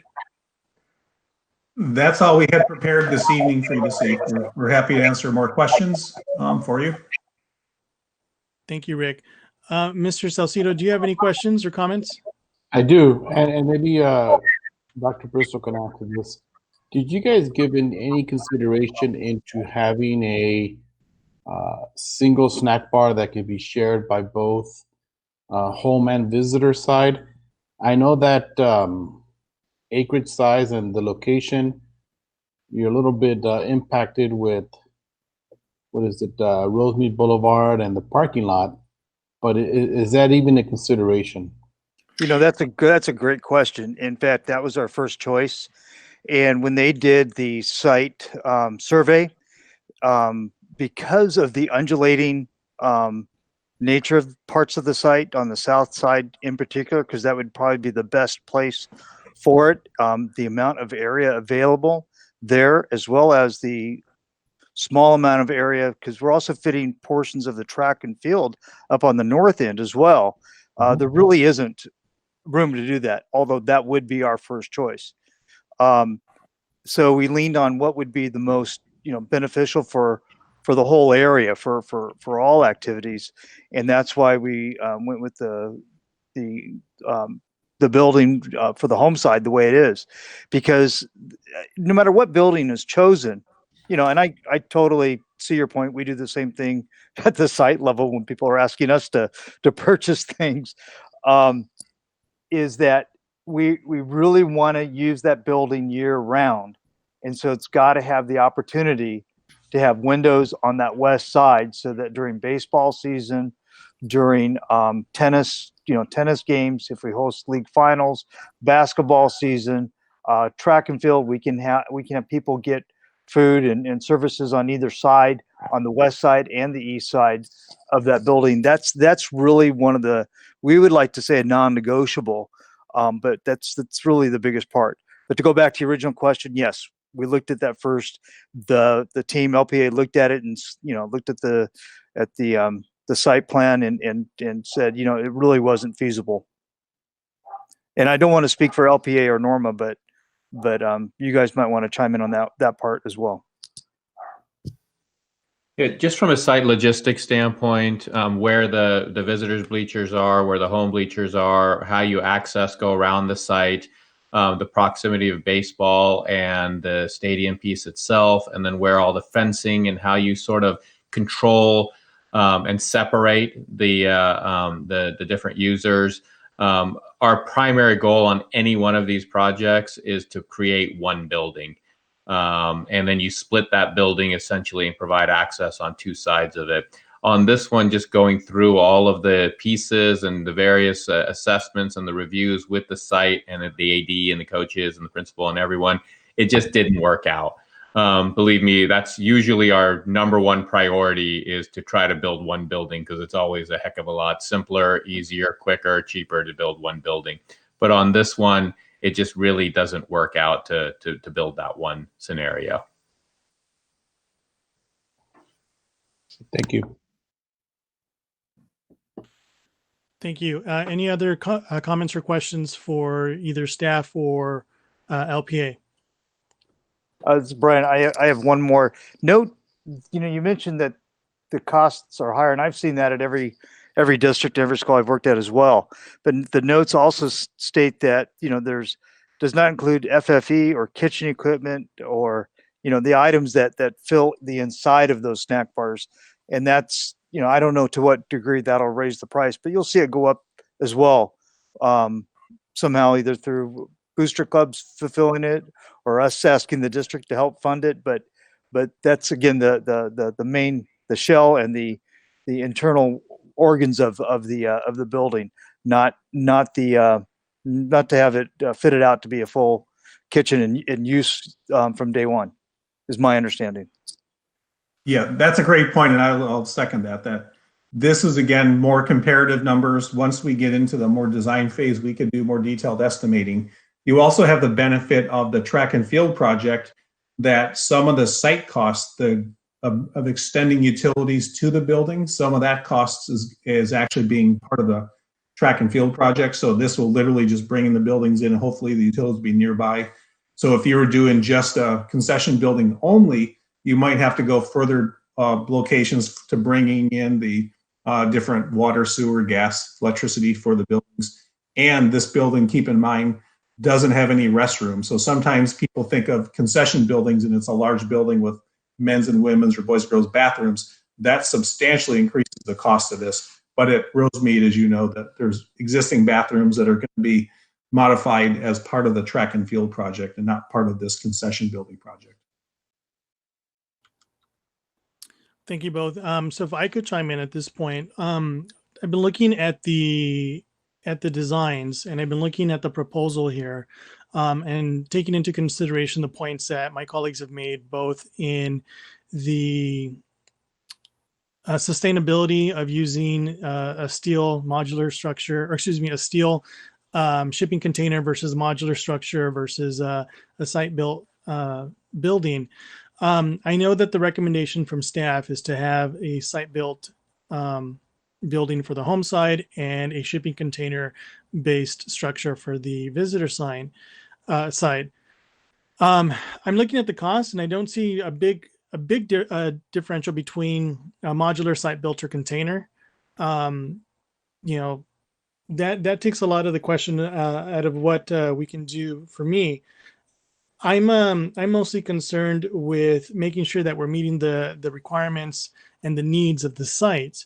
You know, if the site staff has gone out and done a survey with the with LPA and district staff and have determined that this is their best option based on a site survey, the needs of the facility, and what they anticipate, I would take that into consideration. The other thing that I'm thinking about right now, it's related to the current situation we're in with this pandemic.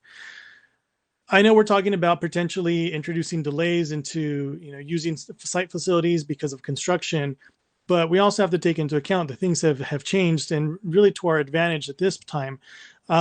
We haven't heard from the Department of Public Health yet, but my guess is that a lot of the fall or autumn sports may not be happening. We may not have a football season this year. So those fields may sit empty, and it would be a perfect opportunity to move on these projects now and to start as soon as possible.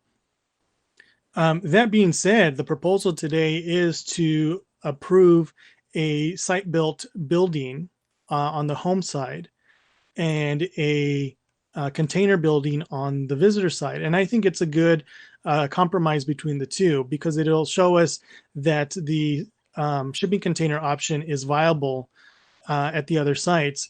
The other thing to me, being strictly pragmatic right now, is yes, the site-built facilities will need additional labor, but I'm also looking at the fact that a lot of our community is not working right now.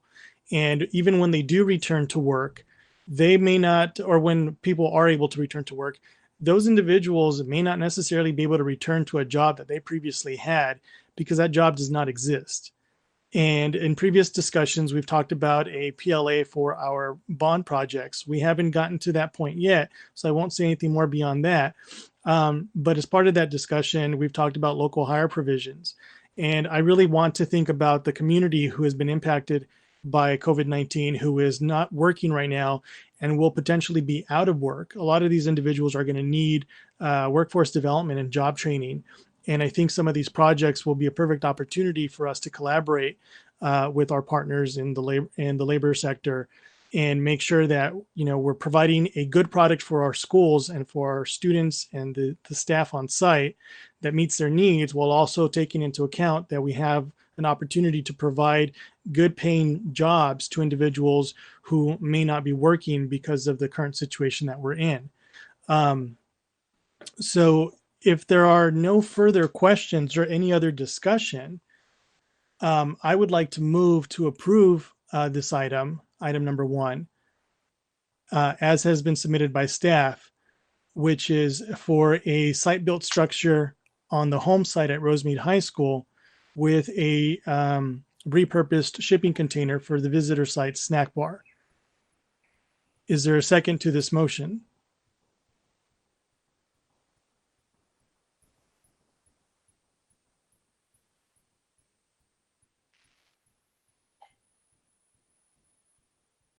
Okay, it does not appear that there is a second to this motion. At this point, I'll entertain alternate motions.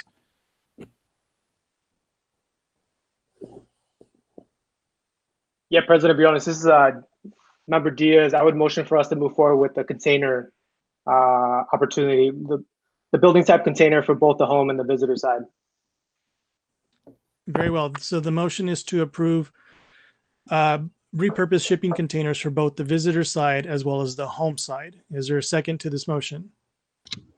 I'll second the motion. So the item has been seconded by Mr. Padilla. Dr. Zuniga, if you'll take a roll call vote. Can I ask a quick question? Yes, go ahead, Mr. Salcido. So on these containers, if you were to put windows on both the east and west, would that diminish the integrity of the structure? Thank you, Board Member Salcedo. I don't know, Rick or Arash, if you could answer that. The answer would be yes. But Arash, do you want to touch on that? LPA is doing several projects with shipping containers. We're doing several shelter projects, and there's a few different ones. And our experience on these is that by the time you get done doing everything that you're going to do to them, there's structural improvements that you have to make to these structures. You have to reinforce them. There's things you have to do. So there are some limitations as to how much you can cut, and by the time there's literally nothing left, right? So there are some limitations, but the point of this being that I don't think it would make a significant difference. You're going to be structurally adjusting these things and doing work to these containers as it is. And so cutting an additional window or not, or door, putting one here or there, shouldn't make that dramatic of a difference within certain amount of reason. We would have to work out exactly where that goes and make sure that it's possible and so on. So to answer your question, I believe that within context, it's feasible, and you'd have to do some structural piece, but you're going to be doing a lot of those things regardless. Okay, Is that correct? So I get that. So would we still be able to provide a structure that would service Rosemead High School both for baseball and football? Yeah, I guess I can jump in and say, we believe we could come up with a suitable solution with a container module that would serve the ultimate outcome or meet the programmatic needs of that location. The only limitation with custom built, obviously, you can make it any size you want.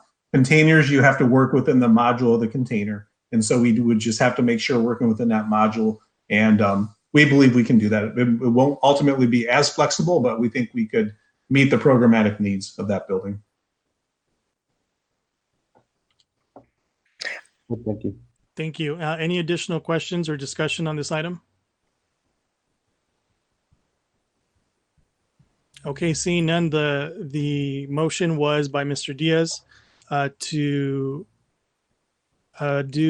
build both on both the home and visitor side, repurposed shipping container instead of shipping container on visitor side and a site built on the home side. The motion was seconded by Mr. Padilla. Dr. Zuniga, if you could take roll call vote.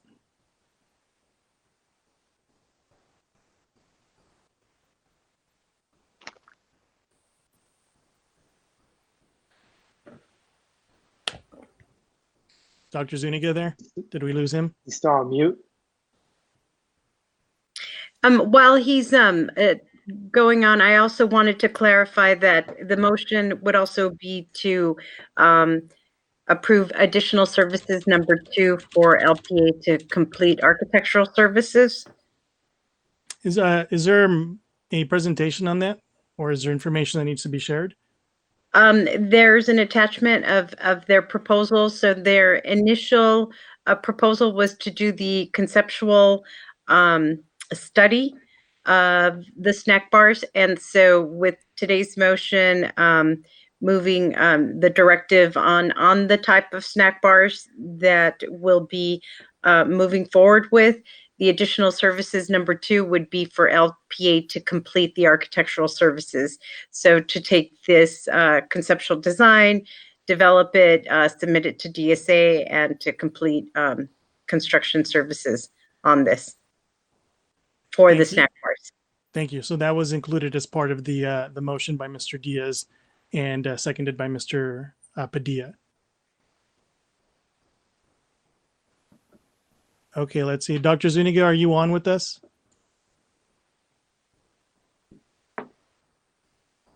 He is not there. Okay, in lieu of Dr. Padilla. Oh, there you are. We have roll call now for the vote. Yeah, so this has been moved by Mr. Diaz, seconded by Mr. Padilla. If you could take a roll call vote. Okay, we have, starting with Mr. Padilla. Aye. Mr. Diaz. Aye. Mr. Salcedo. Aye. Ms. Morgan, Aye. and Mr. Briones. No. Okay, the vote is 4-1 with no for Mr. Briones. Thank you, Dr. Zuniga. Thank you to LPA and thank you to staff for your presentation tonight. Thank you. Thank you. very Thank you. Thank you. Moving on to agenda item number 2, consider approval to award bid number 2020-21 B2, plumbing replacement girls locker room at Mountain View High School, project to GDL Best Contractor Incorporated. We have preferential voting from our student trustee. Is he still on, Dr. Zuniga? Mr. Jimenez, are you on? I don't see him on our actual, on there. Yes, you are. You are. Go ahead.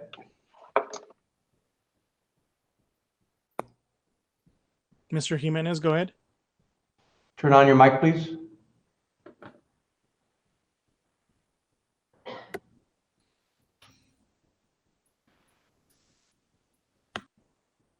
Mr. Jimenez, you might be muted still.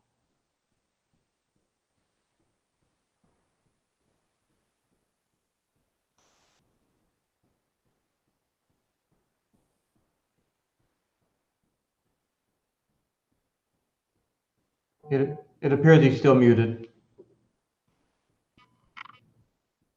His computer, he's having trouble with his computer. Okay, so let's do this. We'll skip this item for now to return so Mr. Jimenez can have his preferential vote. And we'll move on to item number 3, if that's okay with everyone. Let me just confirm are you okay there, Mr. Jimenez? Can you hear me now? Okay, now we can hear you. Okay. Oh my gosh. I don't know what happened. It was like going so slow and like I couldn't like click anything. So I was just like freaking out. But so you can all can hear me, right? Yes. So then Okay. I'll return back to item number 2. Consider approval to award bid number 2020-21 B2, plumbing replacement girls locker room at Mount View High School project to GDL Best Contractor Incorporated. Mr. Jimenez? All right. So yeah, I just wanted to express my gratitude that this is finally being worked on. I know like a few years ago, there was construction and renovation to the boys' locker room, and that was great for me, but it wasn't as great for my female counterpart. And like there was a lot of, I remember when we finally got our locker rooms, there was a lot of discussion and a lot of like anger revolving around this about why it hadn't come sooner. So I'm expressing my gratitude that finally it has a part, as has come. So I also like wanted to bring back a point that I mentioned at our March meeting, where I talked about youth truth survey results. Again, they have been updated. We have our new ones for this school year, for the 2019-2020 school year. And I mentioned this point at our March meeting, but I really wanted to emphasize it again so that you can continue ensuring that there's more, that these projects come at equal pace when it regards gender. I mentioned that district-wide, the percentile of subgroup male with a strong sense of belonging and peer collaboration is in the 49th percentile. And then in contrast, the percentile of the subgroup female with a strong sense of belonging and peer collaboration is in the 23rd percentile. And that's a 26-point difference. Considering how this survey was taken in between this a regular agenda item and when the boys were given their locker room renovation at Mountain View, it's a very noticeable difference, and it really makes you think about how the outcome of this survey was affected by that action. So I just want to acknowledge that, and I want to encourage you all to push for more equal access to quality resources that close the gap between male and the female counterpart. So thank you for that, for finally bringing this to the table. And that's what I wanted to say. Thank you, Mr. Jimenez. So at this time, I'd like to move to approve item number 2. Consider approval for Mount View High School project to GDL Best Contractor Incorporated. Is there a second to the motion? I'll second. Seconded by Mrs. Morgan. Any questions or discussion? I do have a comment. I just also wanted to state thank you, Angel, for making your comments. A couple of years ago when we had gone for a tour, I believe the gym was being worked on and the big fans were added. So we were provided with the tour also to the boys' locker room that was done. And Miss Macias was there, so I know she'll remember this conversation that we had because when I did the tour in the boys' locker rooms, it looked great. The showers, everything was redone. Tile work looked wonderful. And then we walked into the girls' locker room, and I was deflated as well. The way I looked at things, I thought, wow, the boys really got a fabulous remodel, as you can say, and the girls didn't. And I get it. I understand that things are always a process, and things happen sometimes one at a time, and we have to kind of wait. But I tend to agree with Angel in the sense that when we have these projects, especially when they're at the same school, to really try to work on them at a near equal time frame, because it does actually affect the morale of the school. And so it's no surprise that the girls would have felt cheated on that they didn't get the same type of service or care in their locker rooms. And I do remember that there were locker rooms that were broken, missing pieces, and it just kind of mismatched in all the different things. And I know there was some things that were done, but I'm really glad that we are actually focusing on the girls' locker room at Mountain View High School. So thank you for the support. Thank you, Mrs. Morgan. Any further discussion on the item? Just a comment, Mr. President, if I may. Go ahead, Mr. Padilla. I can't agree with you. I can't agree more with you, Mr. Jimenez. With all your words, what you're speaking to is gender equity.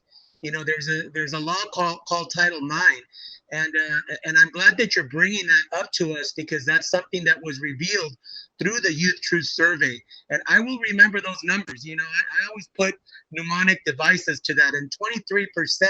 That's very low. 23% is Michael Jordan's number. I'm a basketball guy, so I will always remember that approval rating of how the girls feel at 23%, and then the boys are at 49%, like the 49ers. So you're speaking about gender equity, and I'm glad that you continue to talk about it, and it's something that we as a board continue to keep in mind when we make decisions. Not too long ago, there was a particular high school in our school district that got, kind of reprimanded for not following Title IX. And so I think you just speak the truth. And I don't want to go back to having, inspectors or the state coming down to our schools talking about this issue of Title IX. We talk about equity all the time, and equity is not giving everybody the same thing, but giving everybody what they need. And yes, I love football, and we have some amazing programs in football, but we all know that football sometimes gets all of the attention. And I don't think that there's anything wrong with that, but I also feel that we as board members are the Title IX enforcers when it comes to specific buildings, to ensure that all of our students have equal access and equity. So thank you for bringing that up, Mr. Jimenez.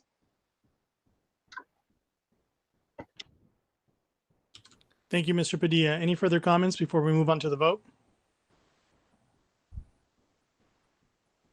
All right, seeing none, the item has been moved and seconded.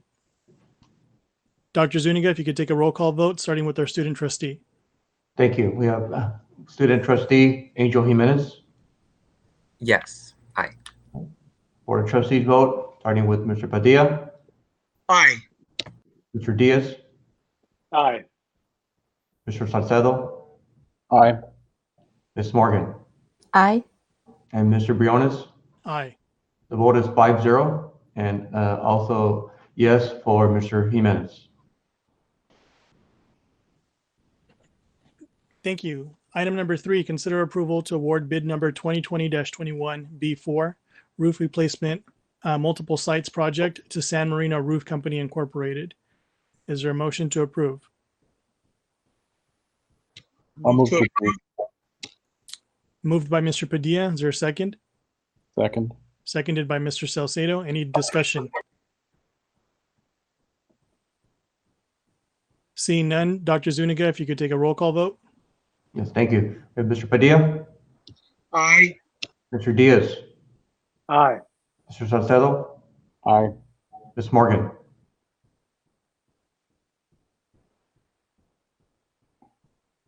Ms. Morgan, do you have your mute off? No, I'm sorry. I was kicked off and I just was able to get back on. So I'm sorry. Where are we at? We're at the vote for item number 3. Aye. Okay. Aye. A yes vote, thank you. And Mr. Briones? Aye. Okay, the vote is 5-0. Thank you. Item number 4, consider approval to award bid number 2020-21 B5 epoxy flooring installation project at Almani High School to the Nazarian Group. Is there a motion to approve? Move to approve. Moved by Mr. Padilla. Is there a second? Second. Seconded by Mrs. Morgan. Any discussion? Seeing none, Dr. Zuniga, if you could take a roll call vote. Mr. Padilla? Aye. Mr. Diaz?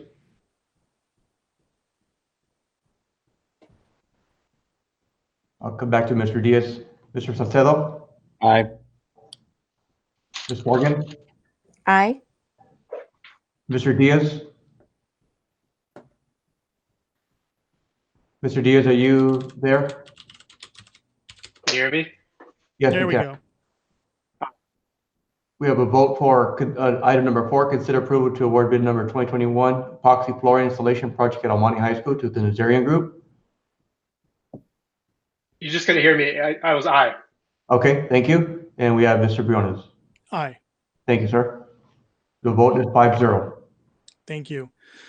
Item number 5, consider approval of agreement between the Almani Union High School District and Vertiv Corporation for air conditioning maintenance service, repairs, and replacement for server rooms district-wide. Reference agreement number Q03055258. Is there a motion to approve this item? Move to approve. Moved by Mr. Padilla. Is there a second? Second. Seconded by Mrs. Morgan. Any discussion on this item? Seeing none, Dr. Zuniga, if you could take a roll call vote. Mr. Diaz? Aye. Mr. Padilla? Aye. Mr. Salcedo? Aye. Ms. Morgan? Aye. Mr. Briones? Aye. The vote is 5-0. Thank you. Item number 6, consider approval to enter into agreement with HMC Architects Incorporated in response to RFP number 2020-2021 P1 Architecture Services. Is there a motion to approve? Move to approve. Moved by Mr. Padilla. Is there a second? Second. Seconded by Mrs. Morgan. Dr. Zuniga, if you'll take a roll call vote. Yes. Before I do that, President Briones, may I be allowed to elaborate on what this entails? And maybe we provide some direction from the board in addition to what is on the agenda item? Yes, go ahead. With the board's consent to move forward with designing and planning for the other track and fields, a few months ago, we had a conversation about the order of selection for when these projects would start. I have provided you with information based on the feedback that was provided to me by the Board of Trustees. And we also held a meeting with our principals and athletic directors about the priorities that they feel at this time were significant when it comes to the all-weather track and field. And if we do move forward, we would like to start as soon as possible. As mentioned, that it's under our current conditions, if we can proceed with the planning and stages, it would allow us a good timeline and time frame, so that way less student interaction is interrupted during the actual school year. So I ask for your direction on the order of the projects. As mentioned before, the projects that we would see is that we would start off with 2 designs and constructions, obviously all 4 designs, but 2 actual constructions at the same time to allow us to continue to compete and utilize the field throughout the district, and at the same time begin construction at some of the school sites. So we all want this to be done at a certain time, at a certain period, and as soon as possible. We know that, as even the feedback provided, that it's going to be impossible for us to not only design but also build everything at one time. Thank you, Dr. Zuniga. My preference for the order of these items, and I've had this discussion with Dr. Zuniga earlier, is I would move that we select Almani High School and Mountain View High School to be the first two schools to begin construction for these projects. My rationale behind this is, first of all, for Mountain View has the greatest need based on the life of the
If you don't mind.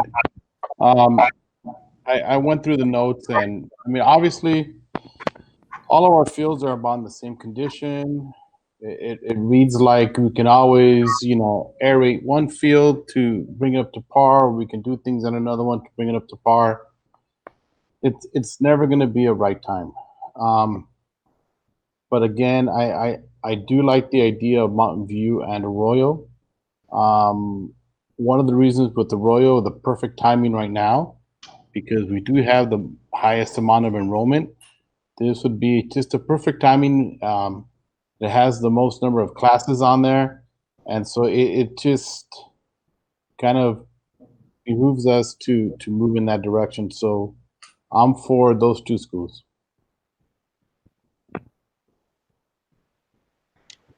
Mr. Padilla, if you'd like to chime in. Yeah, I'm wondering if we can get creative. Is there a way where we can involve our students and the communities and, go out there and ask, and because everybody's going to want their field to come first. Now Monte will want them first. They're just coming off of a CIF and state championship. Arroyo High School has been there, and they too have won a championship, and the excellent arts program that they have. And I agree with the Mountain View.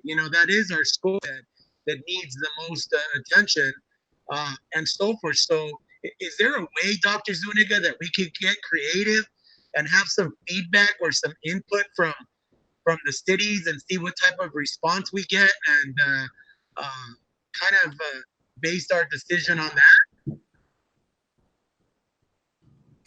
I'm not clear if there's any specific direction as far as what we're looking for the feedback. I don't have a specific direction right now. We're just discussing it right now, so I'm just throwing it out there to see how colleagues feel about getting input from, the local people, the city councils, including them and being collaborative, the parents, the stakeholders that don't have children in our school district, but yet they get taxed and they care about it and they want to give their input. Is there something we can do? I'm putting it out there. I don't have all the answers, but again, we just heard earlier at the beginning of our meeting that the input is so crucial. I just wish there was a way that we can get creative, or putting it out to Angel out there to reach out to all the kids, because he does that job so well. And one of the commitments that I believe the board has, made a statement about is that all of our schools deserve to play on a synthetic track and field.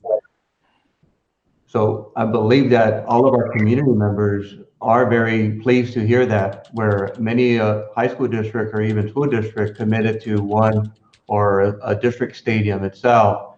I welcome that conversation. I think at the end that everyone would advocate for what's best for students in their area, how they can utilize it, making the connection to their community. I believe all cities would be committed, regardless of where the school is at, having a partnership with the school district. And I could hold a public forum if that's something that I can suggest, if there's any input from the community. But again, I think I want to emphasize that we are advocating for all schools to have a synthetic track and field, and not selecting that we're not going to be able to do some of them at this time. We're very hopeful that we can carry this project for all schools. Thank you, Dr. Zuniga. And again, I do want to emphasize, we're not selecting one school to get something out of another school not to. We're just giving direction as to which schools should begin first. So, having heard back from some of my colleagues, I will withdraw my recommendation for El Monte and Mountain View, and I will support a recommendation to go with Arroyo and Mountain View as the first two schools to begin these construction projects. Is there any further discussion? Yeah. Just a discussion. What do you mean after hearing feedback from your colleagues? What does that mean? Just right now, the discussion that we're having, my motion was my recommendation was to select Mountain View and El Monte, but both Mr. Salcido and Mr. Diaz have recommended we go with Mountain View and Arroyo. So I'm going to support that recommendation instead. So I withdrew my recommendation, and I'm supporting their recommendation that we recommend to staff, as part of the approval of this item, that we select Mountain View and Arroyo High Schools as the first two campuses to begin construction at their athletic fields. Yeah, and I think it's also important to uplift, at the beginning, at the outset, I had said I supported South El Monte and Mountain View High School going first. And I think one of the things that was raised for us was the challenges with the Army Corps of Engineers, and recognizing that the planning and design time is going to take, the lead time is going to take a lot more time, having to coordinate with the Army Corps of Engineers. And so that's played a factor in my decision, as well as the band usage over at Arroyo High School, the number of students that are there, and the opportunities that we have for Arroyo, and then as well as the historic need that there is at Mountain View High School. And so that's why my preference would be for us to do Arroyo and Mountain View High School at this time. Thank you, Mr. Diaz. Any further comments from the board?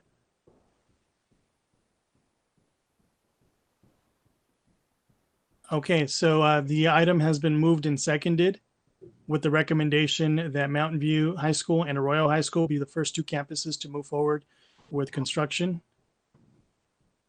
Dr. Zuniga, if you can take a roll call vote. Yes, I'm going to start with Mr. Padilla.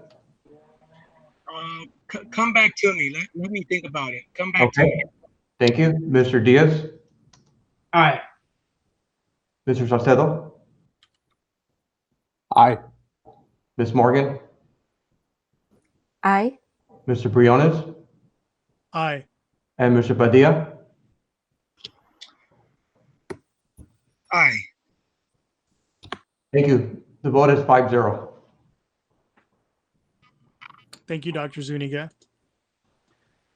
Item number 7, consider approval to enter into agreement with DLR Group in response to RFP number 2020-2021 P2, Architecture Services for Assessment of the Granada Transition Center and recommendations for facility enhancement or replacement. Move to approve. Moved by Mrs. Morgan. Is there a second? Second. Seconded by Mr. Padilla. Dr. Zuniga, if you'll take a roll call vote. Starting with Mr. Padilla. Just a question really quick. Go ahead. Yeah, this is the Granada Center for our special education students. That is correct. These are our transitional students that are currently housed at the Granada Center. Okay. I'm sorry, what item are we on again? Regular agenda, item 7.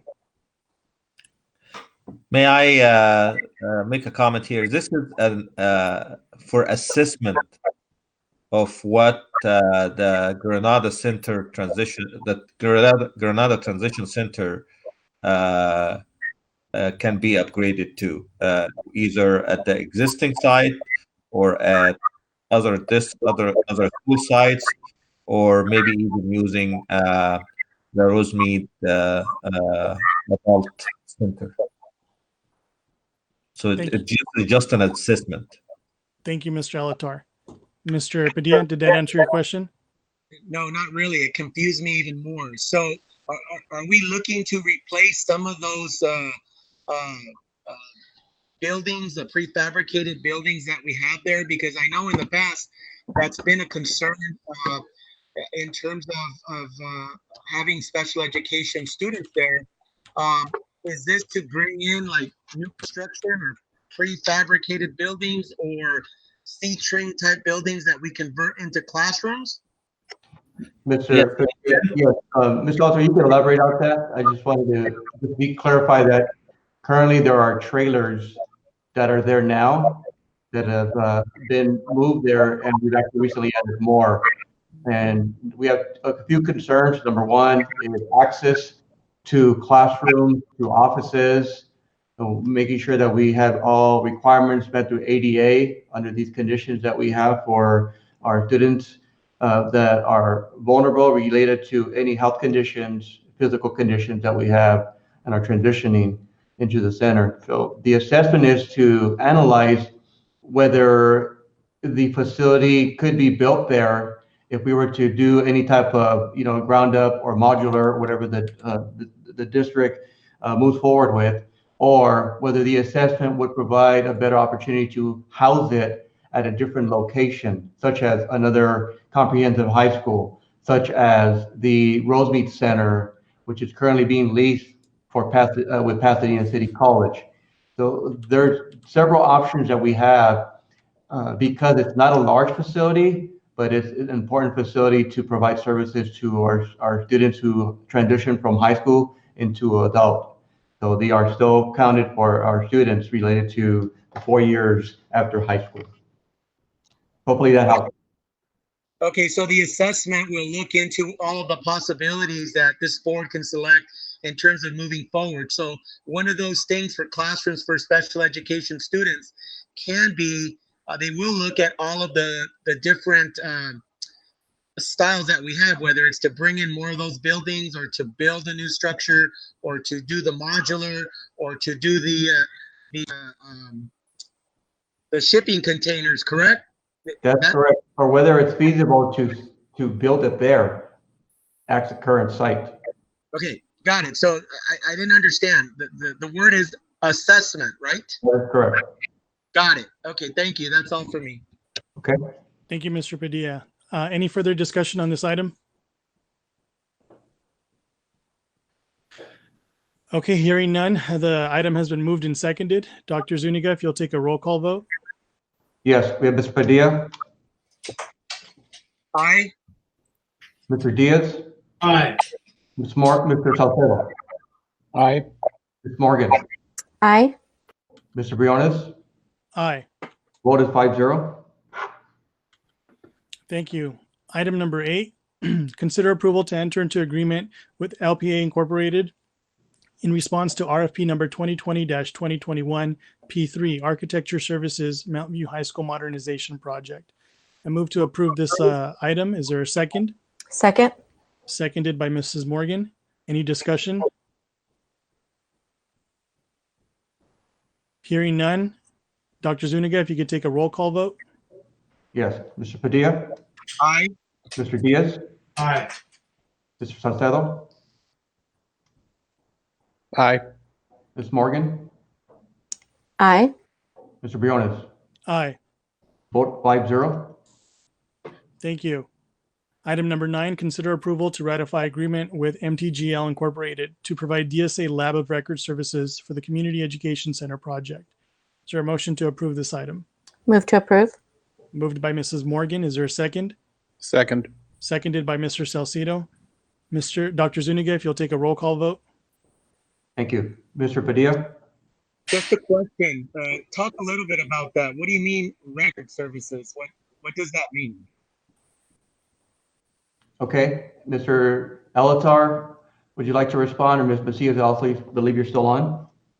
Yes, it's an inspection services required in DSA inspection services for certain part of the projects. What is the wall, interior walls, as well as the fence, the outside fence. Just really quickly, I always get this confused. The Community Education Center, is that the behind the school, or is this on Fernando Ledesmo, the program we have all the way to the west of the campus? This is at the current district front store.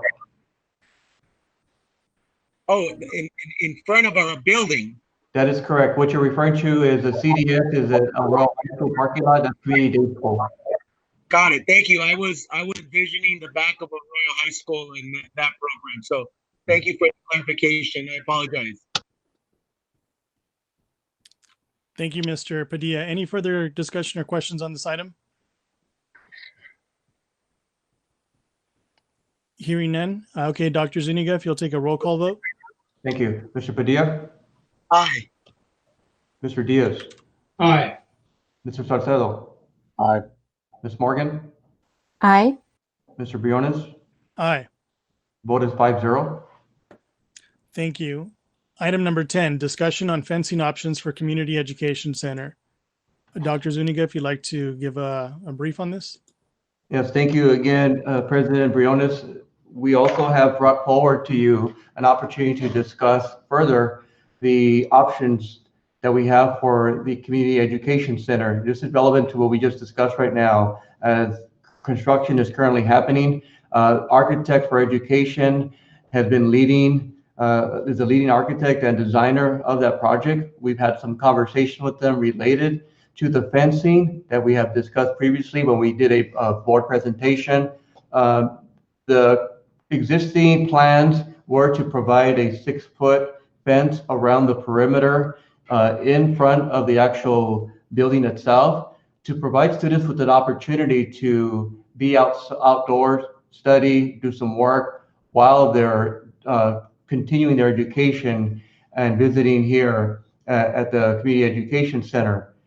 This is something that it's not a large project, but it was part of the plan to have a fence design to have a separation between the sidewalk and the busy Valley Boulevard Street with the actual, which we call as a School in Motion, a community center that kids would come and go depending on their time that they will have with their teachers here while we have school hours.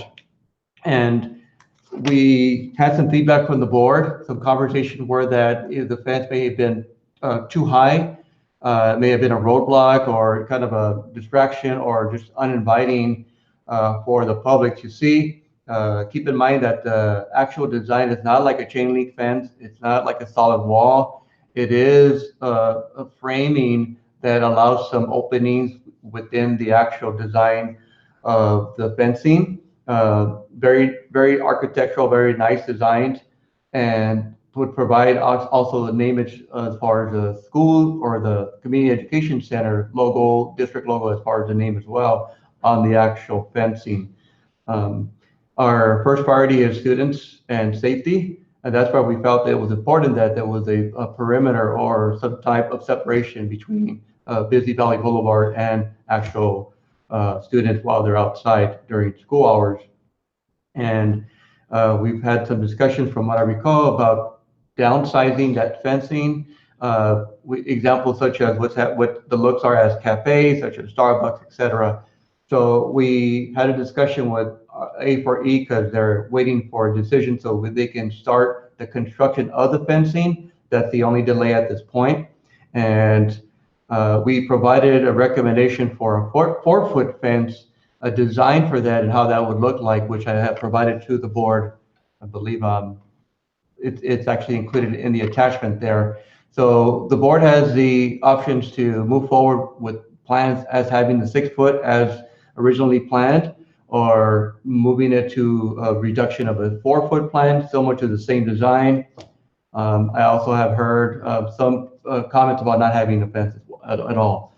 So this is an opportunity for you to discuss, given the information. We are still inquiring about what type of furniture would be provided to ensure that the furniture is secured, or is it something that would be mobile that we would have to bring in and bring out every day, or obviously secure it overnight.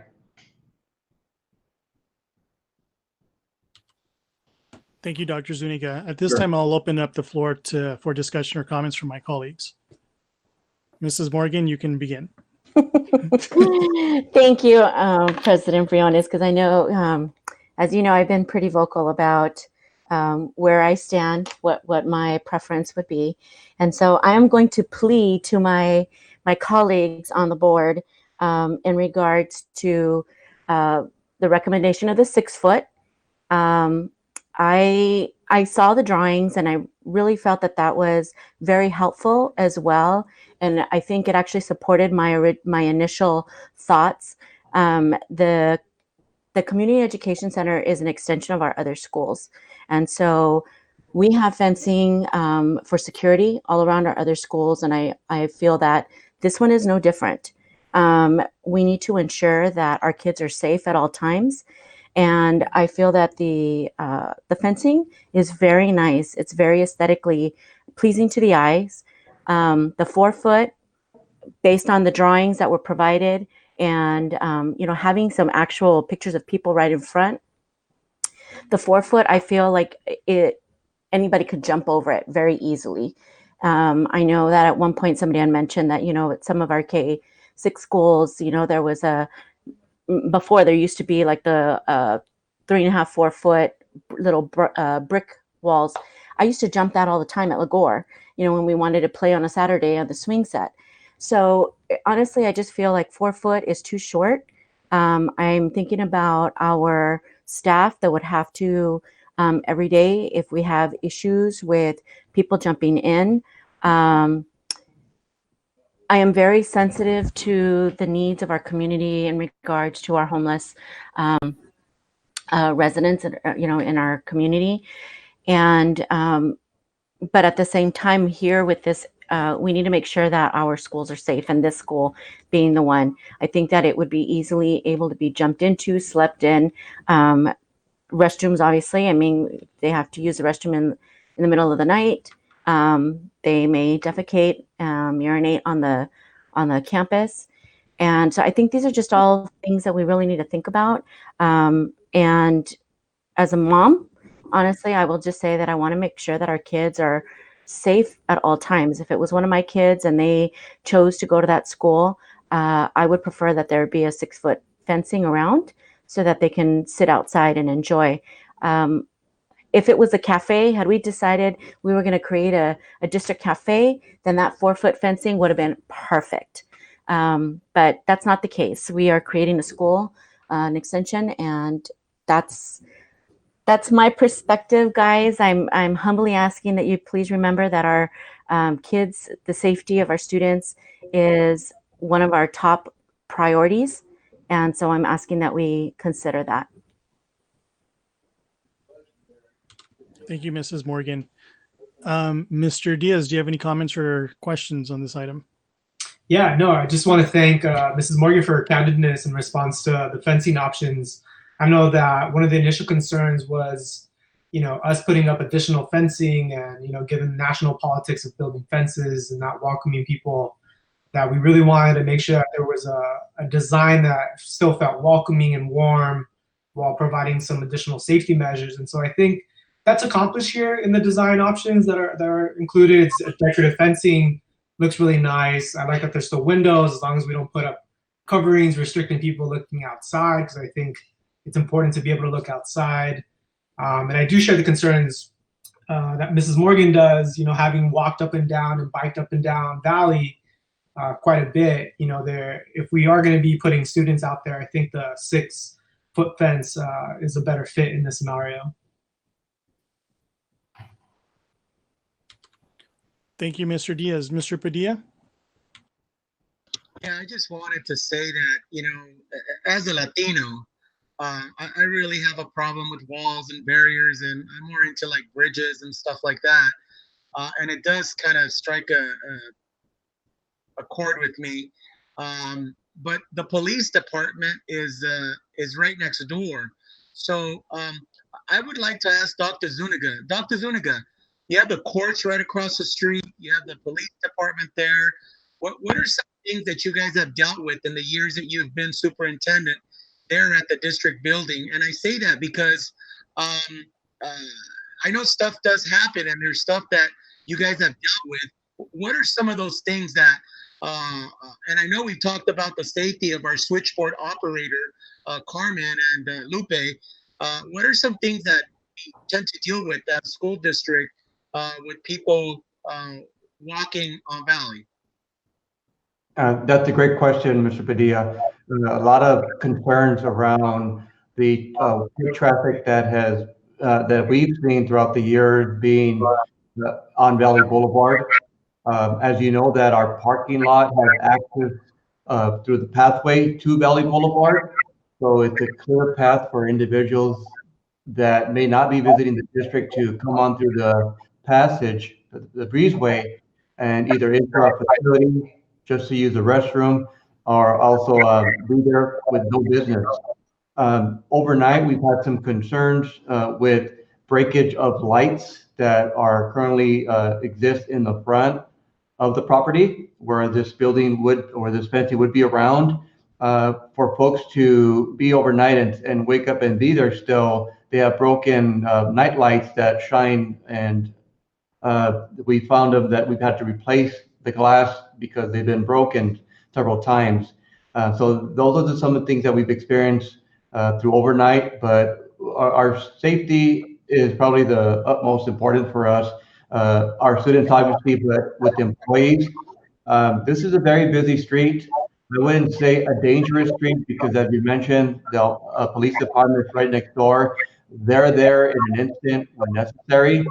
The port brings a lot of visitors and a lot of traffic to Valley Boulevard. Sometimes individuals that are not from the El Monte community, but surrounding communities that don't respect the city itself or the actual streets.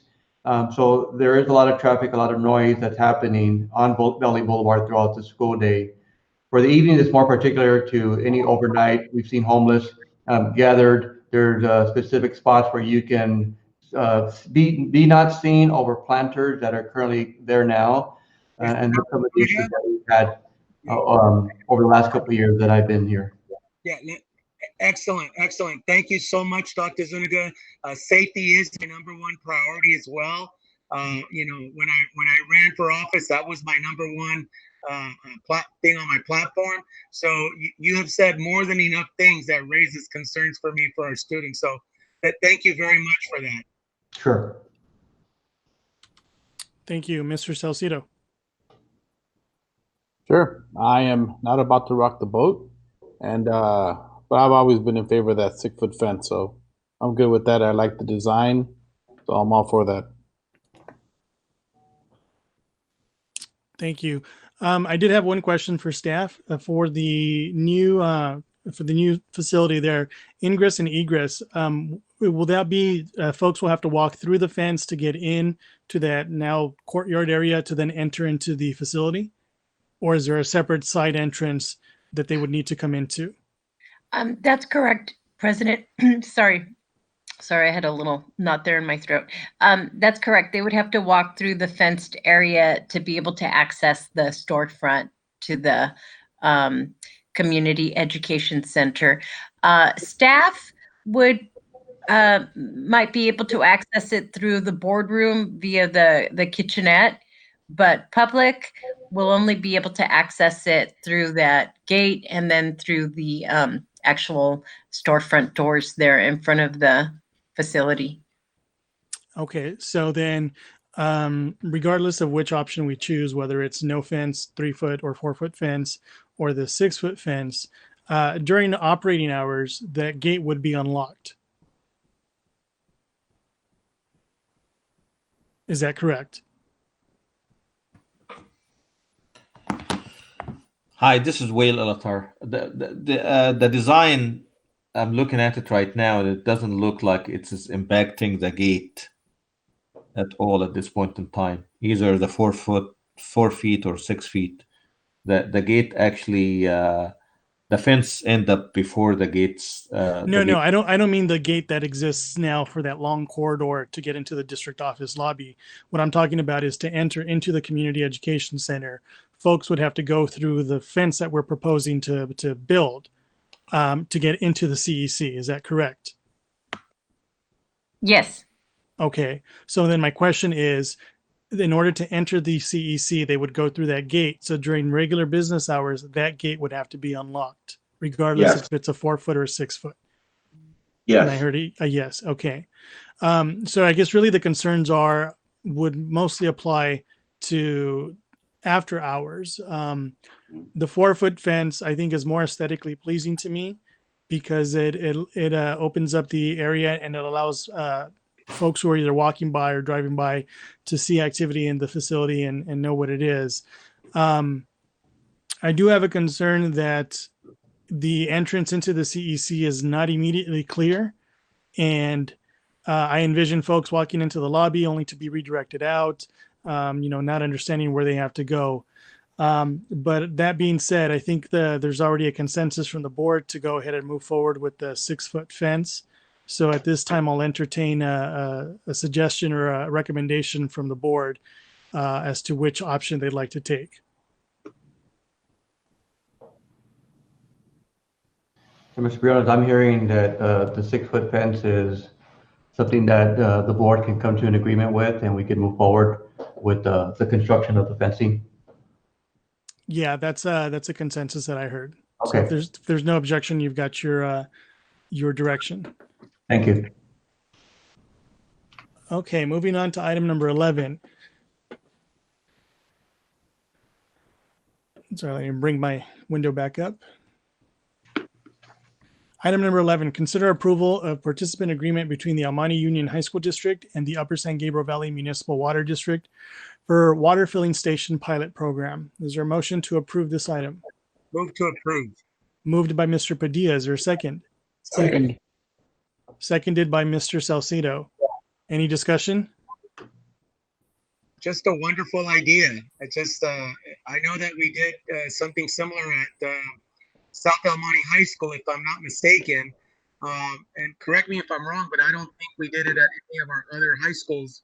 But am I correct or am I wrong, Dr. Zuniga? That's not correct. We actually have these water filling stations, I believe, at all schools. There are some that have a little bit more because they wanted to increase the stations. This is an opportunity for a partnership with Upper San Gabriel Valley to provide an additional one to Almani High School. They had the grant, they had the school selected, and we are pleased to increase more access for drinking through these filling stations. This would be in the actual auditorium for guests, for students. Currently, as you can tell, that there is the original ones that are there for water fountains, but they're almost non-existent because they're not operating as we used to have them in the past. So we're excited to have that. But Mr. Padilla, we do have some at all the schools at this time. Thank you for correcting me, Dr. Zuniga. I appreciate that. So with this pilot program, are they subsidizing the actual to increase these at our schools? Can you repeat the last part? I believe it broke up. How are we subsidizing? We're going to increase it, and I think it's a great idea. Is that something in partnership or the pilot program? There's funds attached to that. Yeah, it's actually there's the Upper San Gabriel Valley is paying for the entire project. Great. That's why we have the MOU for that to happen, and they would provide this to other schools as part of the grant and whatever funds are available for them to move forward with it. Great. Thank you, Dr. Zuniga. Sure. Thank you, Mr. Padilla. Any further discussion on the item? If I may make a comment, Mr. President, Go ahead, Mrs. Morgan. I just wanted to personally thank the Upper San Gabriel Valley Municipal Water District for providing these filling stations. I think this has made a huge change in our campuses, on our campuses, where the kids have been able to refill their reusable water bottles. And yeah, so I'm really glad that they're going to be providing that in the auditorium. I think it's a great idea. And so I'm just very thankful to for the partnership that they are providing with us. Thank you, Mrs. Morgan. Any further comments or questions on the item? Okay, seeing none, Dr. Zuniga, if you'll take a roll call vote. Yes, thank you. Mr. Padilla? Aye. Mr. Diaz? Aye. Mr. Salcedo? Aye. Ms. Morgan? Aye. Mr. Briones? Aye. Vote is 5-0. Thank you, Dr. Zuniga. Item number 12, consider approval of memorandum of understanding with University of California, Irvine to support the preparation of teachers to implement an intervention summer math course. Move to approve. Moved by Mrs. Morgan. Is there a second? Second with the question. Seconded by Mr. Padilla. Discussion, go ahead. Yeah, I know that this is a program that we're approving or an MOU that we're approving, but it's an intervention summer math course. Is that with the whole COVID-19 and everything that's been going on? Is that something that we will still do? I can answer. Yeah, go ahead, Eddie. You can respond to that. Okay, go ahead. Yeah, we've been working with them. Yeah, it's going to be online. It'll be distance learning, and it's going to up to 30 teachers, and it's a professional development opportunity for our staff to help to close the gap in mathematics instruction. Mr. Padilla, just to add to that, the original plan was to implement it this spring into summer. Because of the COVID-19 situation, we pulled the item last month to extend the time period for allowing our teachers to have the opportunity to do this within the school year. So this would take us another school year and extend the actual timeline for this to be completed. Yeah. Thank you for the explanation, Dr. Zuniga and Mr. Larry Cecil. Okay. Thank you, Mr. Padilla. Staff, any other questions or discussion on the item? Seeing none, the item has been moved by Mrs. Morgan, seconded by Mr. Padilla. Dr. Zuniga, if you'll take a roll call vote. Yes, thank you. Mr. Padilla? Aye. Mr. Diaz? Aye. Mr. Salcedo? Aye. Ms. Morgan? Aye. Mr. Briones? Aye. Vote is 5-0. Thank you, Dr. Zuniga. Item number 13, consider approval of resolution number 34-19/20 for National Teacher Appreciation Week and California Day of the Teacher. I'd like to move to approve this item. Is there a second? Second. Seconded by, we'll go with Mr. Padilla. Any discussion on this item?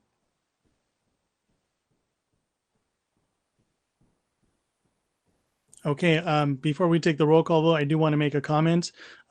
Stated earlier regarding the our staff, our faculty right now during the distance learning due to COVID-19. Resolution, it's not just a token item that we approve without any thought or consideration. This is, we place these items on the agenda as either staff or board members because it's something that we want to bring attention to and that we want to acknowledge. And I think every single individual in our school district, every parent, every member of the community, really throughout the state understands very well now what it is that teachers do day in and day out. And they deserve as much appreciation as they can be given, as much recognition as they can be given. And without committing myself or my colleagues or the board, frankly, as much compensation as can be afforded to them, because what they do is immeasurable. And, it's not something that we've ever taken for granted. And it's most definitely something that we do not take for granted now. The work that they continue to do, the input that I received from community members, both from our school district about the positives that our teachers have been doing, the great work that they've been doing, as well as hearing from friends and family who have students in other districts and the challenges that they faced compared to our school, tells me a lot about the caliber of employee that we have here in the El Monte Union High School District. So with that being said, Dr. Zuniga, if you'll take a roll call vote. Yeah, thank you. Mr. Padilla? Aye. Mr. Diaz? Aye. Mr. Salcedo? Aye. Ms. Morgan? Aye. Mr. Briones? Aye. And the vote is 5-0. Thank you. Item number 14, consider approval of resolution number 35-19/20 for Classified School Employee Week. I'd like to move to approve this item. Is there a second? Second. Seconded by Mr. Padilla. Any discussion? Seeing none, I would like to offer a commentary again for our classified employees. As I shared earlier, I've had the opportunity to be on the campuses during our meal distribution, and I've seen what our employees are committed to doing. They're there to support our students. And as Dr. Zuniga shared earlier, some of those employees show up to work at, 5 in the morning to prepare meals, 4:30 in the morning to get those meal lines ready. And then they're out there from 9 a.m. until noon at Arroyo, El Monte, and South El Monte High School. And it's not just our nutrition department employees. It's classified employees from throughout the campuses who have taken up additional assignments or volunteered to provide that service. And I had the opportunity to work with a few of them over the last month when I volunteered at some of our sites. I got to speak to them and hear what it is that they see in the community and some of the difficulties that they're going through as individuals. So I'd like to thank them immensely, again, from the bottom of my heart. Every recognition, every accolade is truly deserved. Thank you so much. So Dr. Zuniga, if you'll take a roll call vote. Yes, thank you. And Mr. Padilla? Aye. Mr. Diaz? Aye. Mr. Salcedo? Aye. Ms. Morgan? Aye. Mr. Briones? Aye. The vote is 5-0. Thank you. Item number 15, consider approval of resolution number 36-19/20 to celebrate June as Lesbian, Gay, Bisexual, Transgender, and Queer or LGBTQ Pride Month. I'd like to move to approve this item. Is there a second? Second. Seconded by Mrs. Morgan.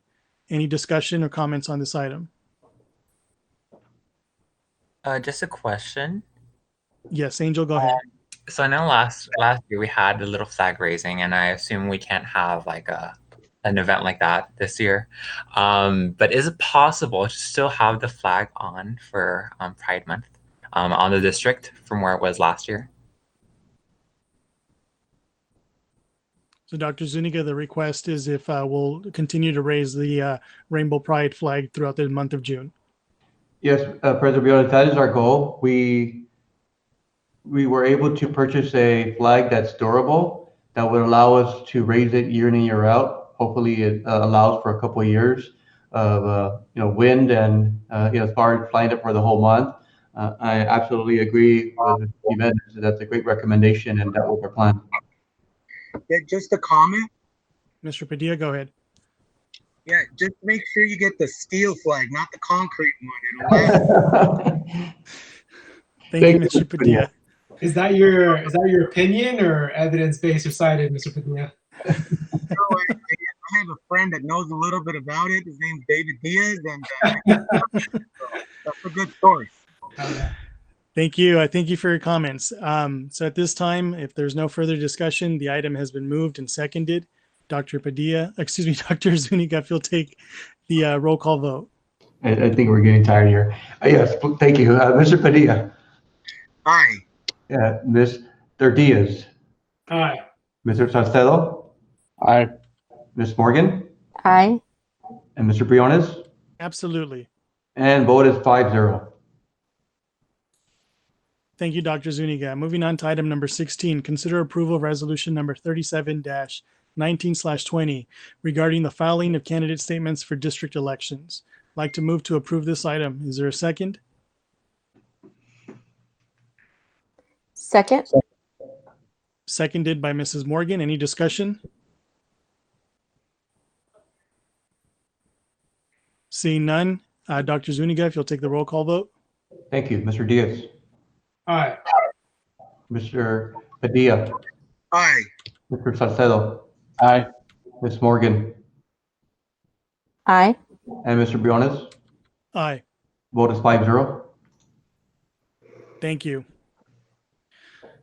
Item number 17, consider approval of resolution number 38-19/20, designating public works projects as an essential government function. I'd like to move to approve this item. Is there a second? Second. Seconded by Mrs. Morgan. Any discussion? Seeing none, Dr. Zuniga, if you'll take a roll call vote. Yes, Mr. Padilla. Aye. Mr. Diaz. Aye. Mr. Salcedo. Aye. Ms. Morgan. Aye. Mr. Briones. Aye. Vote is 5-0. Thank you. Item number 18, consider approval of resolution number 39-19/20 for temporary interfund cash borrowing between funds in fiscal year 2020 through 21. I'd like to move to approve this item. Is there a second? Second.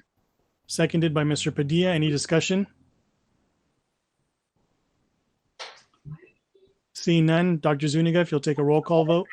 Thank you. Mr. Padilla. Aye. Mr. Diaz. Aye. Mr. Salcedo. Aye. Ms. Morgan. Aye. Mr. Briones. Aye. Vote is 5-0. Thank you, Dr. Zuniga. Item number 19, consider approval of resolution number 40-19/20 in support of Mental Health Awareness Month. I'd like to move to approve this item. Is there a second? Second. Seconded by Mrs. Morgan. Any discussion? Just a comment. Go ahead, Mr. Padilla. I think it's great that May brings awareness to this, but I think this is something that our community is dealing with, not just in May, but they've been dealing with it for a very long time. A large percentage of our population that we serve is Asian and Latino, and I think it's important that we continue to talk about the awareness, because I think the mental health still has a lot of stigma attached to it, particularly in the Latino community and the Asian community.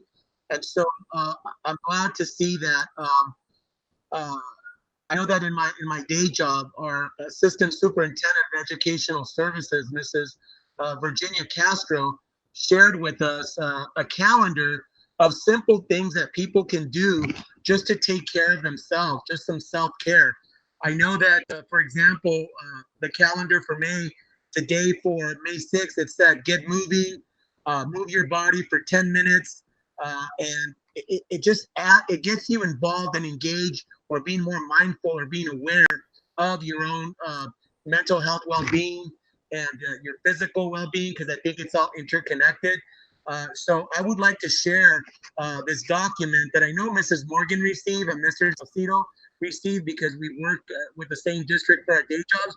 But I would like to see the rest of my colleagues see it and share it, and also forward it to you, Dr. Edward Zuniga, so that you could share it with our principals and with district staff to be able to take care of ourselves and to be conscientious about it and be what's the word I'm looking for? Like pay attention to it. You know what I mean? Like it is important. So that's just my comment, Mr. President. Thank you, Mr. Padilla. Any further comments from the rest of the board? There's a major political fight. Okay, seeing none, Dr. Zuniga, if you'll take the roll call vote. Yes. Mr. Padilla. Definitely an aye. Mr. Diaz. Aye. Mr. Salcedo. Aye. Ms. Morgan. Aye. Mr. Briones. Aye. Vote is 5-0. Thank you. Item number 20, consider approval of resolution number 41-19/20 for federal education funding in light of impacts associated with COVID-19 pandemic. I'd like to move to approve this item. Is there a second?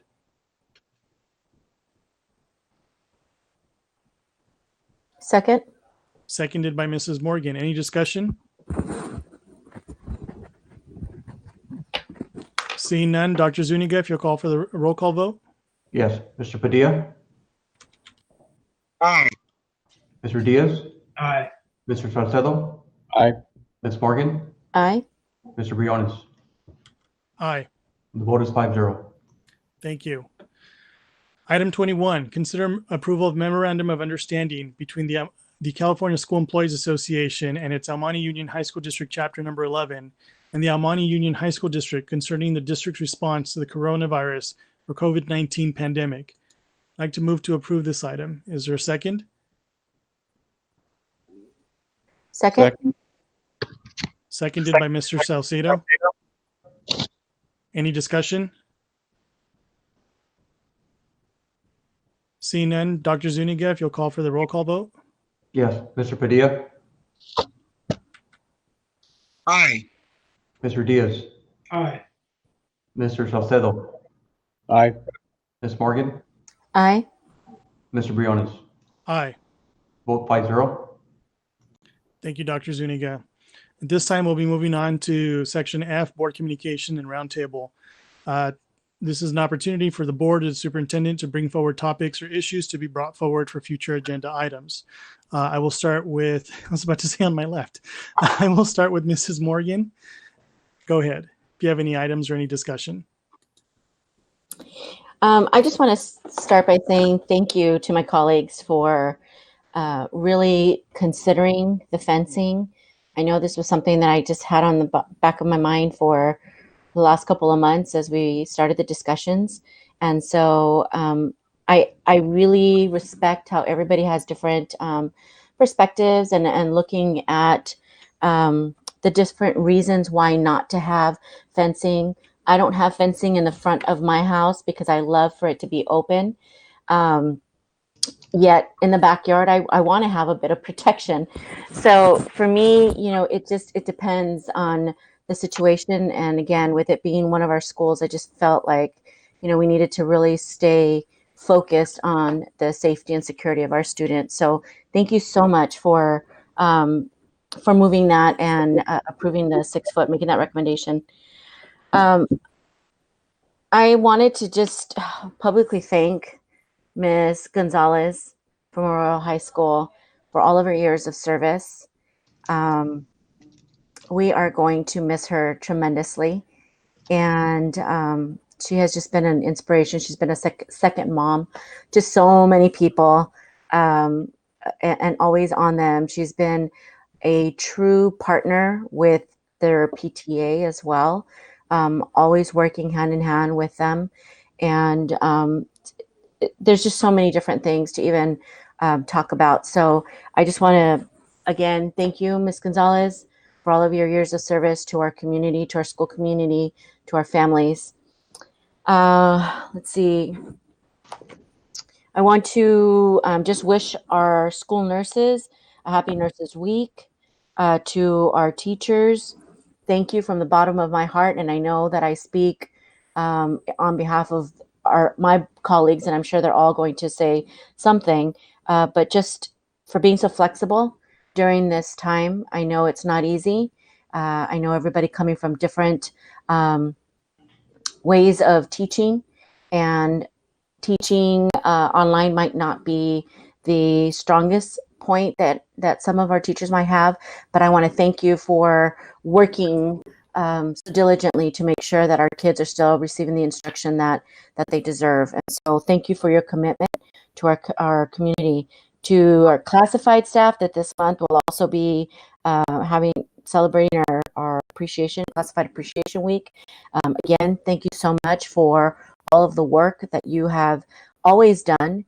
But during this month, as we continue with this pandemic, I especially want to give an extra shout out to all the hard work that all of you are doing. And again, also being so flexible to ensure that the service is being provided to our students. So thank you for the staff that are truly being on the front lines. Again, thank you for putting yourself out there, and for, again, just keeping our kids and our families' needs ahead of your own, putting them ahead of your own. So thank you so much for that.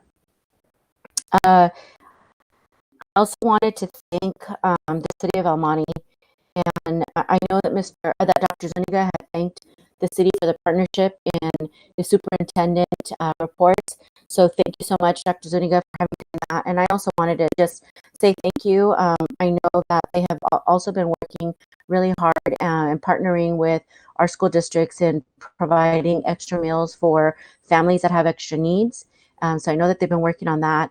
I know that when we first went into this pandemic, they were working very hard to try and also support us and help to provide with some devices and technology needs.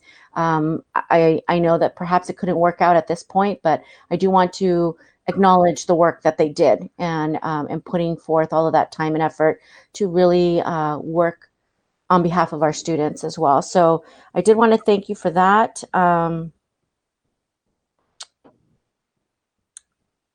Let's see. I apologize. I'm looking over my notes.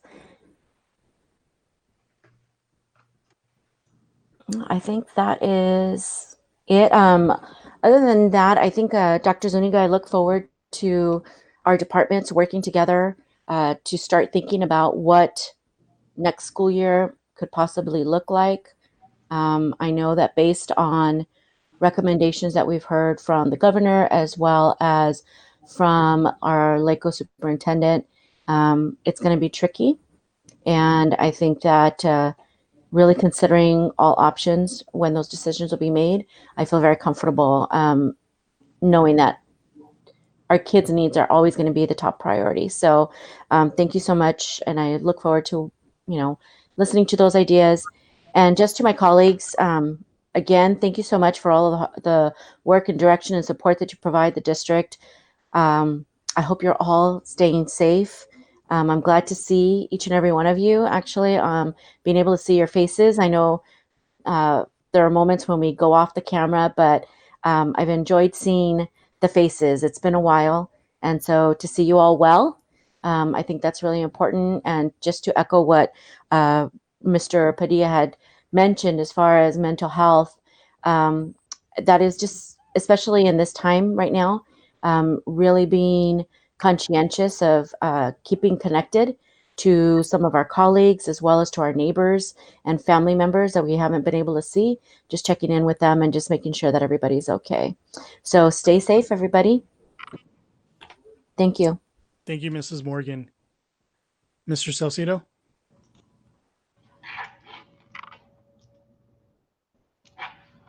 No comments tonight. Thank you, Mr. Salcido. Mr. Diaz? Yeah, thank you, President Briones. I just want to echo the sentiments of my colleague, Mrs. Morgan. Thank you, all the staff and the frontline workers, for all your hard work during this time. Dr. Zuniga, I know that it's an incredibly challenging time going through a global pandemic, trying to manage the state of education at the local level. So kudos to you and your team for managing. I think we are encouraged and challenged to over-communicate a little bit more during this time by the different unions, but I don't think that's necessarily a bad thing. Over-communication during this time is a good thing. The one thing that I am curious to learn more about is testing. So in particular, testing for staff, for students, for parents. I know that there are select county sites available throughout LA County. But moving forward, it's going to be very important that in addition to the physical distancing we need to abide by, the personal protective equipment, we also need to ensure that people have access to testing. And so I think that's a conversation for us to have later, maybe after you've explored some options. I know that there's two different types of testing, the diagnostic and the antibody testing. Currently, the diagnostic testing is that singular point where it's able to tell you if you currently have COVID. The other antibody testing can tell you whether you've had COVID or experienced it, but we do know that no one's immune to COVID regardless of whether you've had it or you have it currently. You can still be susceptible to it in the future. So I'm interested to learn more like what school districts can do to provide testing or serve as a resource for families to get tested if they have coronavirus on an ongoing basis. That's all. Thank you. Thank you, Mr. Diaz. Mr. Padilla? Yes, I have several items I'd like to talk about. The first one is I'm just going to start congratulating graduating class of 2020. I think that these kids need to hear it every time that we can this year, because it is very unfortunate that they're going to get to miss out on, the senior banquets, the graduations, the prom, just everything that comes with being a senior. And I know that right now this probably doesn't mean anything to them in terms of that they're living history right now, and that one day when they grow up and they look in the books, there will be a chapter or several chapters on COVID-19, and they'll be able to talk to their children and talk about how not only are they reading it in the books, but that they lived it.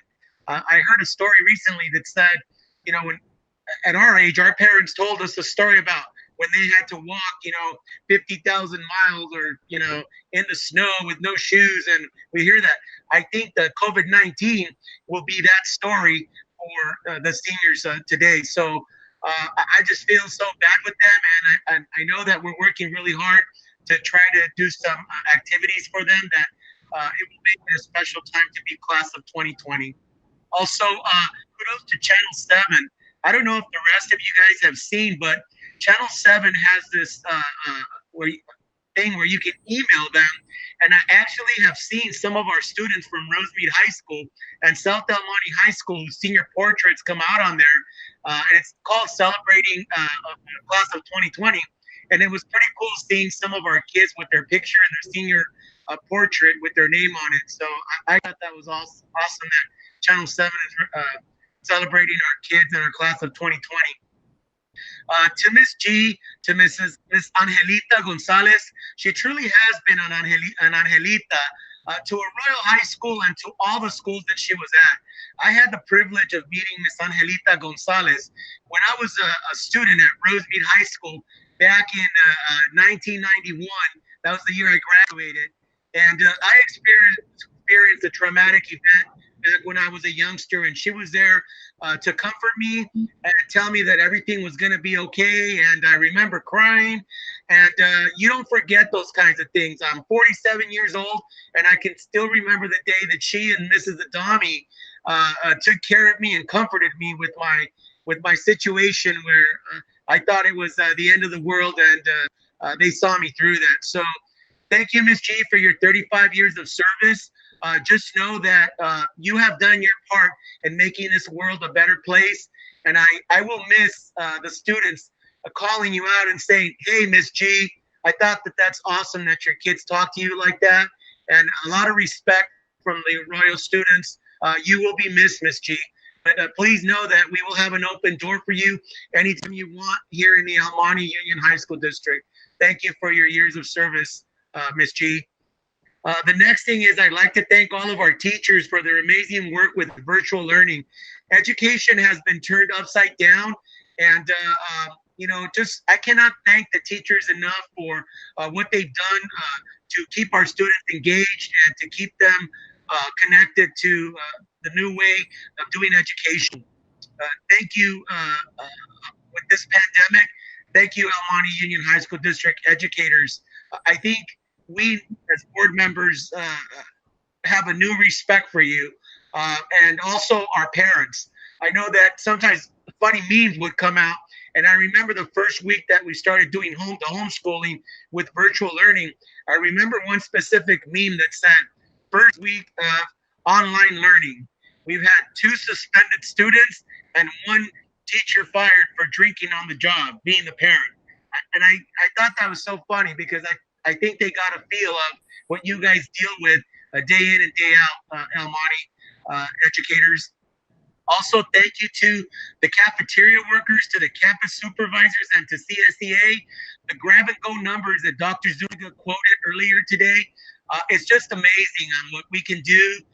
And food is important. I'm all about curriculum and instruction, but before that, more importantly, is putting food on the table for their kids. And this grab and go program has shown that there is that disparity, and I'm glad that we offer these types of programs and that we're working in collaboration with the Rosemead School District, the El Monte City School District, the Mount View School District.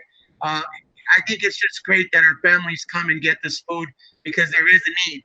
And like Mr. Diaz said, this pandemic has really shown to the world and to our country the disparity and the disproportionality that exists, whether it's in education, whether it's in healthcare.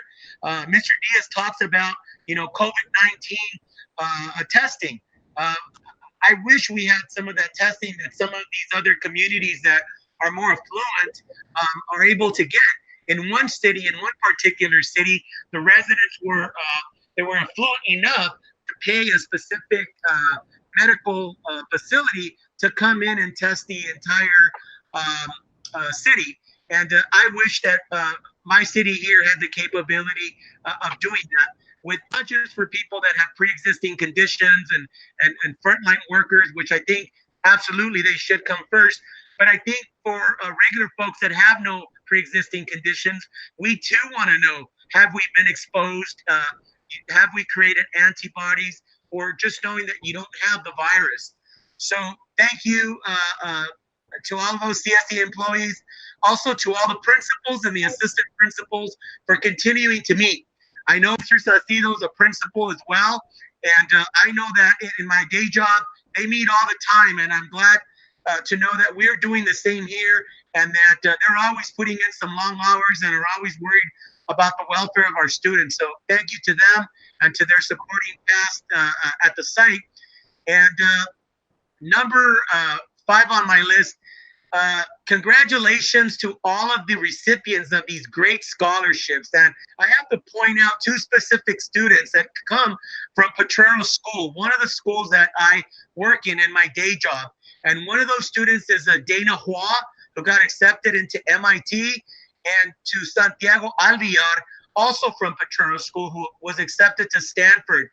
Those are great examples for our kids, and I sent the picture of those kids and the senior spotlight. I sent a copy of that, and I sent a copy of the Mid-Valley News that featured both of those students from Potrero to the current principal at Potrero, Mrs. Lorraine Torres, who's been in education for many years. Her mother was a longtime board member, Ms. Espinoza, in the Mount View School District. And when I shared that news with Mrs. Torres about 2 students coming from Potrero School, a school that has a very high percentage of English language learner, a huge percentage of students on free and reduced lunch, that just brings great pride to me. And it goes to show you that the zip code where you start off will not determine where you will end. And if these students that come from a school that has such an at-risk population, it just goes to show us that are the policymakers in a school district that if you create the right conditions, if you create the positive mental health and the supportive teachers that are there on a campus, amazing things can happen. These kids not only have 4.0 GPAs, these kids have like 4.47 and 4.39. It's just incredible, and it tells us, and I want to remind all of us, that if we create the right environment and the right conditions and the right supports put in place, anything is possible. And these 2 kids are living proof of that. So for my day job, kudos to all those teachers from Potrero School, and I know that the principal is going to share that because during this time, we need every glimpse of hope and positive news that we can get. And I know that this will raise the spirits of those teachers and that staff at Potrero School. Again, Dr. Zuniga, I will forward you the self-care for the May mental health. If you don't get it, please let me know, but I would like for you to share it with our principals and administrators and your staff there at the school district. Also, Mrs. Morgan talked about this. Congratulations, today is National Nurses Day, and we can't thank nurses enough. I think after this COVID-19, it should be National Nurses Day every day, because what those nurses have done, whether it's in our school district, which they do it 180 days out of the year, and they're doing it now virtually, just our hat goes off to them. Some amazing, amazing people all over the country. So I wish them nothing but the best on this, their day. And I'm reading through my notes. Mrs. Macias, thank you for everything. Mr. Alatar, Mr. Ibarra, and Mr. Cecil, just thank you for always providing those great Friday memos. I can tell you that there's some districts, some board members that don't get those. And so I am thankful that I continue to get these these memos from you as if school is in session. It keeps me very informed. I want to be very informed. So many a times when Dr. Zuniga calls me, I have questions, but I'm sure it would be even more if I didn't receive all those reports from you. To Mr. Alatar, thank you for passing that the resolution that we had about essential work during the COVID-19. I think that's very proactive on your part, and I'm glad that you're part of our staff. And so lastly, I just want to say, and I stole this from the Governor Newsom several weeks back, and it's just to remind all of us that we might all be different parts, but we are all one body. And I truly believe that we all have something to share, whether it's to do the food services or the curriculum or the policy or all those meetings that poor Dr. Zuniga has have to engage in, whether it's through Zoom with LACO or his neighbors, his colleagues from neighboring school districts. Thank you, Dr. Zuniga. I cannot thank you enough for your leadership. And you know that there's times where I'm publicly not your strongest advocate, but you know that I'm also fair and that I must give credit where credit is due. And I thank you for your leadership during this very difficult time. And yes, there are times where you have to make decisions and you have to give direction and give a directive for us to follow. And it's not always going to be right, but we have to go. We're all in this together. So thank you, everybody, for all your parts. And again, we're one body, El Monte Union High School District. Thank you. Thank you, Mr. Padilla. Dr. Zuniga, go ahead if you have any items, and then I will end this particular roundtable. Yeah, thank you, Briones. I've mentioned a lot in my communication to you, and I think having that experience going through this learning process we've all grown. We've all been challenged, but we've also will change on how we see, how we plan, what we need to do. So, you know, having done that and having those opportunities, I think our fantastic leaders on our campuses and here at the district office will continue to move forward, continue to learn. And I think every week we get better at what we're doing. It's becoming a routine. We had to kind of like when you start learning to walk, developing a normal routine. And that's where we're at. That's the simplest way I can define what we're experiencing here as a leadership team. But I also know that everyone is dealing with the same manner. Our homes are having to adjust, as well as, you know, our teacher environments too. So we're all on the same boat, as Mr. Padilla mentioned. So thank you for expressing that. I did fail to include our partners of the community too, to thank them. But whenever we needed something, there was somebody that stepped up and provided. Masks were provided by organizations I've never heard of because they wanted to help in any way. So what I've learned also from these times is that it does bring kindness to folks that we're all humans, we're all dealing with it, and we are helping each other. So kudos to Hoop Life, who has donated masks. Kudos to one of the other organizations that I'm sorry that I can't think of the top of my head, for also providing masks too. And those are through partnerships that we had through various community groups. And a big shout out to El Monte, City of El Monte, for also just jumping in and saying, what do you need? Our police department has also assisted too. Not to say anything about the other cities, but they've also contacted us and said, how can we help? What can we do to support the schools in our area, including the city of Rosemead, city of South El Monte that have also been there to advocate for the needs of schools. And also the chamber, El Monte, South El Monte Chamber, we've had folks show up every day to pass out meals from the chamber at a Royal High School. So it's a collective effort. We're going to get through this, and I'm just very optimistic that we can move forward in a positive direction. So thank you for allowing me some time to just kind of reiterate what I've said earlier. Thank you, Dr. Zuniga. Excuse me. I just have a couple items. One of the items Dr. Zuniga already touched on. I wanted to thank all of the organizations, including the City of El Monte, who has been very helpful during this pandemic situation, working in collaboration with our partner school districts, our Savior Center, as well as the County of Los Angeles to offer additional meals to our families in our community. Dr. Zuniga mentioned Hoop Life, who donated some personal protective equipment. I also wanted to thank the Roy Zoo Foundation, who donated some masks to the school district. And I want to personally thank and recognize board member Cindy Wu with the Mountain View School District, who facilitated this donation. The other thing I wanted to bring up, this came up earlier today. I received a request. So for those of you who are aware of one of the governor's initiatives, Governor Newsom, one of his initiatives during the pandemic is what's called Project Room Key. It's an initiative to house individuals who are unsheltered, who are experiencing homelessness, who are at high risk of being infected with COVID-19. So these are individuals who are unhoused, who are either over 65 years old or have underlying health conditions that put them at greater risk for becoming ill with COVID-19. So as part of this initiative, the state, through the County of Los Angeles, the homeless initiative has leased hotels and motels throughout LA County in order to provide housing for these individuals.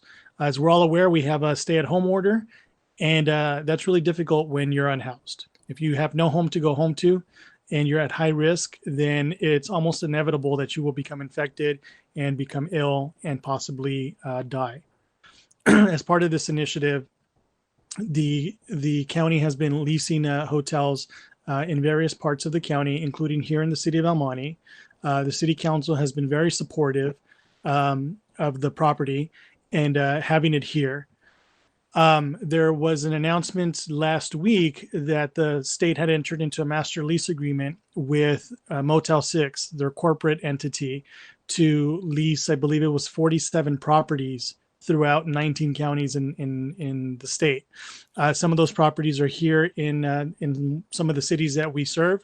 I don't know exactly which properties, where they're at, and a lot of the information doesn't get shared because we don't want to broadcasted information, because these are not walk-up sites. You have to be placed there through a service provider or through a health provider. So what I would like to do is to ask my colleagues if I could get a consensus from you to have Dr. Zuniga submit a letter on behalf of the district to the city of El Monte and the cities of Rosemead and South El Monte, supporting Project Room Key, as well as make it available to the County of Los Angeles, who will then forward it on to Governor Newsom, supporting the project, showing that we appreciate the efforts that the governor is taking and the efforts that the local councils are taking in supporting these projects. Yeah, Mr. Briones, I'm 100% supportive of that. Okay, thank you, Mr. Diaz. Mr. Padilla? Yes, I think that's a great thing, President Briones. I just wish that more school districts and more cities would jump on board, because I think that the more facilities that we have, the more that we can offer, and we can spread the population to be able to be housed, rather than putting them all in one location. I think the more people that jump on board, the better it is for everybody, for you, for me, for the unhoused families. I think it's a great idea. The more, the merrier. Thank you, Mr. Padilla. Mr. Salcido? Yeah, I'm in favor of it. Thank you. And Mrs. Morgan? Yeah, my support. Thank you. Okay, Dr. Zuniga, I will forward you the email that I received. I believe there's a template attached that you can fill in the blanks and then format on our letterhead. Great. I'll connect with you after. Thank you. Okay. And then the last item I wanted to touch on is I just wanted to thank everyone again. I know today was a long meeting. We did have a lot of agenda items. And I want to thank our staff who's been here with us and the presenters from LPA. The final thought that I have is this is an incredibly difficult time for all of us. And it's not going to get any easier in the short term and potentially even in the long term. I've been trying to stay abreast of what's going on with the budget here in the state as best as I can. And I've seen some estimates that make the Great Recession pale in comparison. And I don't want to be the bearer of bad news at any time or a Debbie Downer, but we have to be realistic and we have to prepare for what's coming, that tidal wave of cuts. It's going to be difficult. And I want to make sure that everyone has that in the forefront of their minds so that every decision that we take, every act that we take, it's under the guise of, how is this going to impact us later on down the road? In the short to moderate time frame, I know we're in a good position because we had healthy reserves. But when the governor's May revision comes out later this month, we'll have a better sense of what the state budget is going to look like for 2020, 2021. I had already shared with Dr. Zuniga last month that Governor Newsom had already shared in one of his midday briefings that the January budget proposal was no longer an option. Those numbers do no longer exist. He has shared with state departments that any program funding that they were considering to submit, they should just stop and they should start looking at where cuts can happen. More locally with the county, we've already been told that each department, and there's 31 departments excluding the Board of Supervisors at the county level, should look at anywhere between 10 to 20% in cuts in the immediate cycle. We've been told that for this fiscal year, there's already a deficit of $1 billion with the B. For 2020-21, we're looking at an additional deficit of $1 billion. And then further down the road, simply because there's going to be a loss of tax receipts. Money is not being generated. Folks aren't going out and buying things. It's going to be a huge impact. And I want everyone to be prepared because it's not a decision that we're going to take lightly. And it's not a decision that we get to make simply because, it's what we want to do. Unfortunately, this isn't, it's not going to be a time for political gamesmanship. It's going to be a time to, for a reckoning, because it's just not going to be, pick and choose what can be deleted from, what line item can be deleted.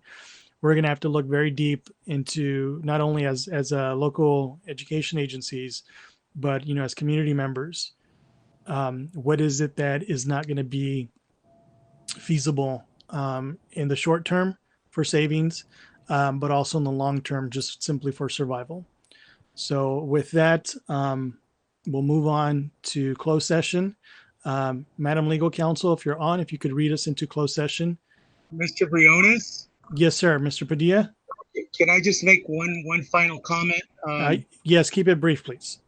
Yes, it'll be brief. I know, yes, we're going to be facing the economic issues, but I don't want to end on a down note. On the bright side, something positive that I think we just need to look for positive things all over. I would just like to thank Assembly Member Blanca Rubio and Senator Susan Rubio, as they each donated $4,000 and made a contribution to ensure that the state champions, football champions at Almani High School get the ring. And I know that Mrs. Torres and Dr. Zuniga, they're all working on that. And again, I just want to end on a positive note that both the senator and the assembly have done that. And at the end, There's no politics here. It's all about ensuring that our kids get, the 2 rings that they were promised by their coach. And I know that Dr. Zuniga and Mrs. Torres are both going to ensure that those kids get those rings before the year's over. And I know that that's quick approaching. I'm not sure if that has already happened and they got the second ring, Dr. Zuniga. Have they? Mr. Padilla, I have not heard any news about a second ring. I can provide you an update in your Friday memo.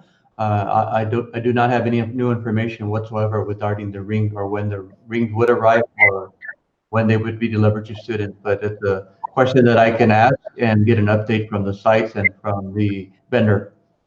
Yes, absolutely. Because I remember that Longo Toyota donated $5,000 for that second ring, and then the assembly donated Assembly Member Rubio donated 4,000, and Senator Rubio contributed an additional 4,000. So that's and then when we were there at the event at El Monte High School, there were different community members that came forward, and they raised the 1,000. So altogether, it was my understanding from El Monte High School that that was enough for the kids to get their second ring. So yeah, I would like to get a report on that on the Friday memo.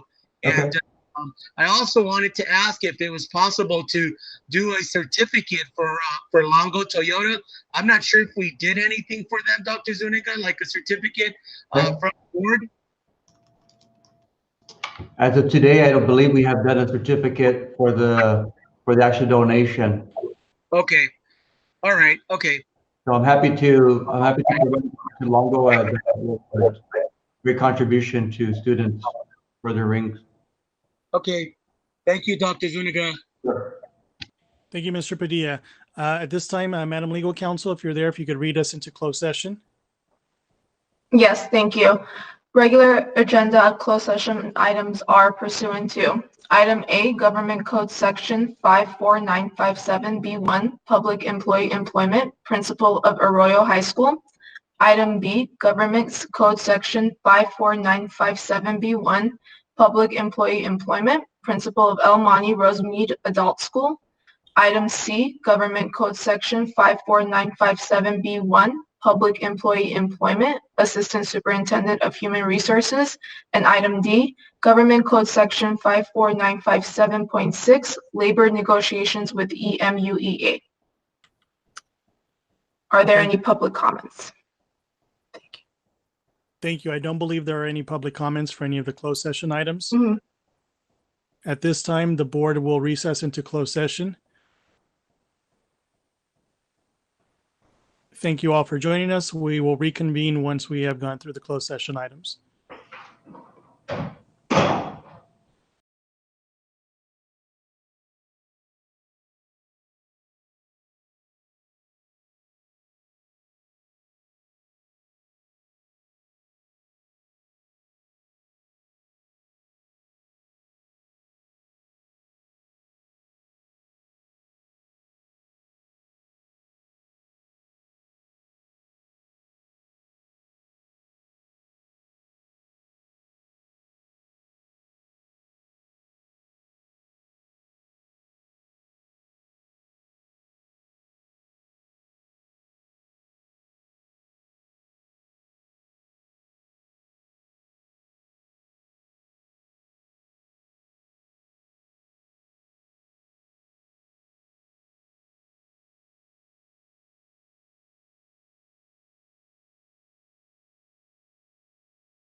Okay, so the board has reconvened out of closed session. Madam Legal Counsel, if you can report out. Yes, item A, no action taken. Item B, no action taken. Item C, no action taken. Item D, no action taken. Thank you so much. So at this time, if there's no objection, I'd like to adjourn tonight's meeting in memory of Mr. Glenn Lynch, math teacher at Arroyo High School, who passed away last week, as well as Jesus Cervantes, senior at South Almani High School, who passed away last week. So without objection, we are adjourned. Everybody please stay safe and have a good rest of your night. Thank you. Thank you, everyone. Good night.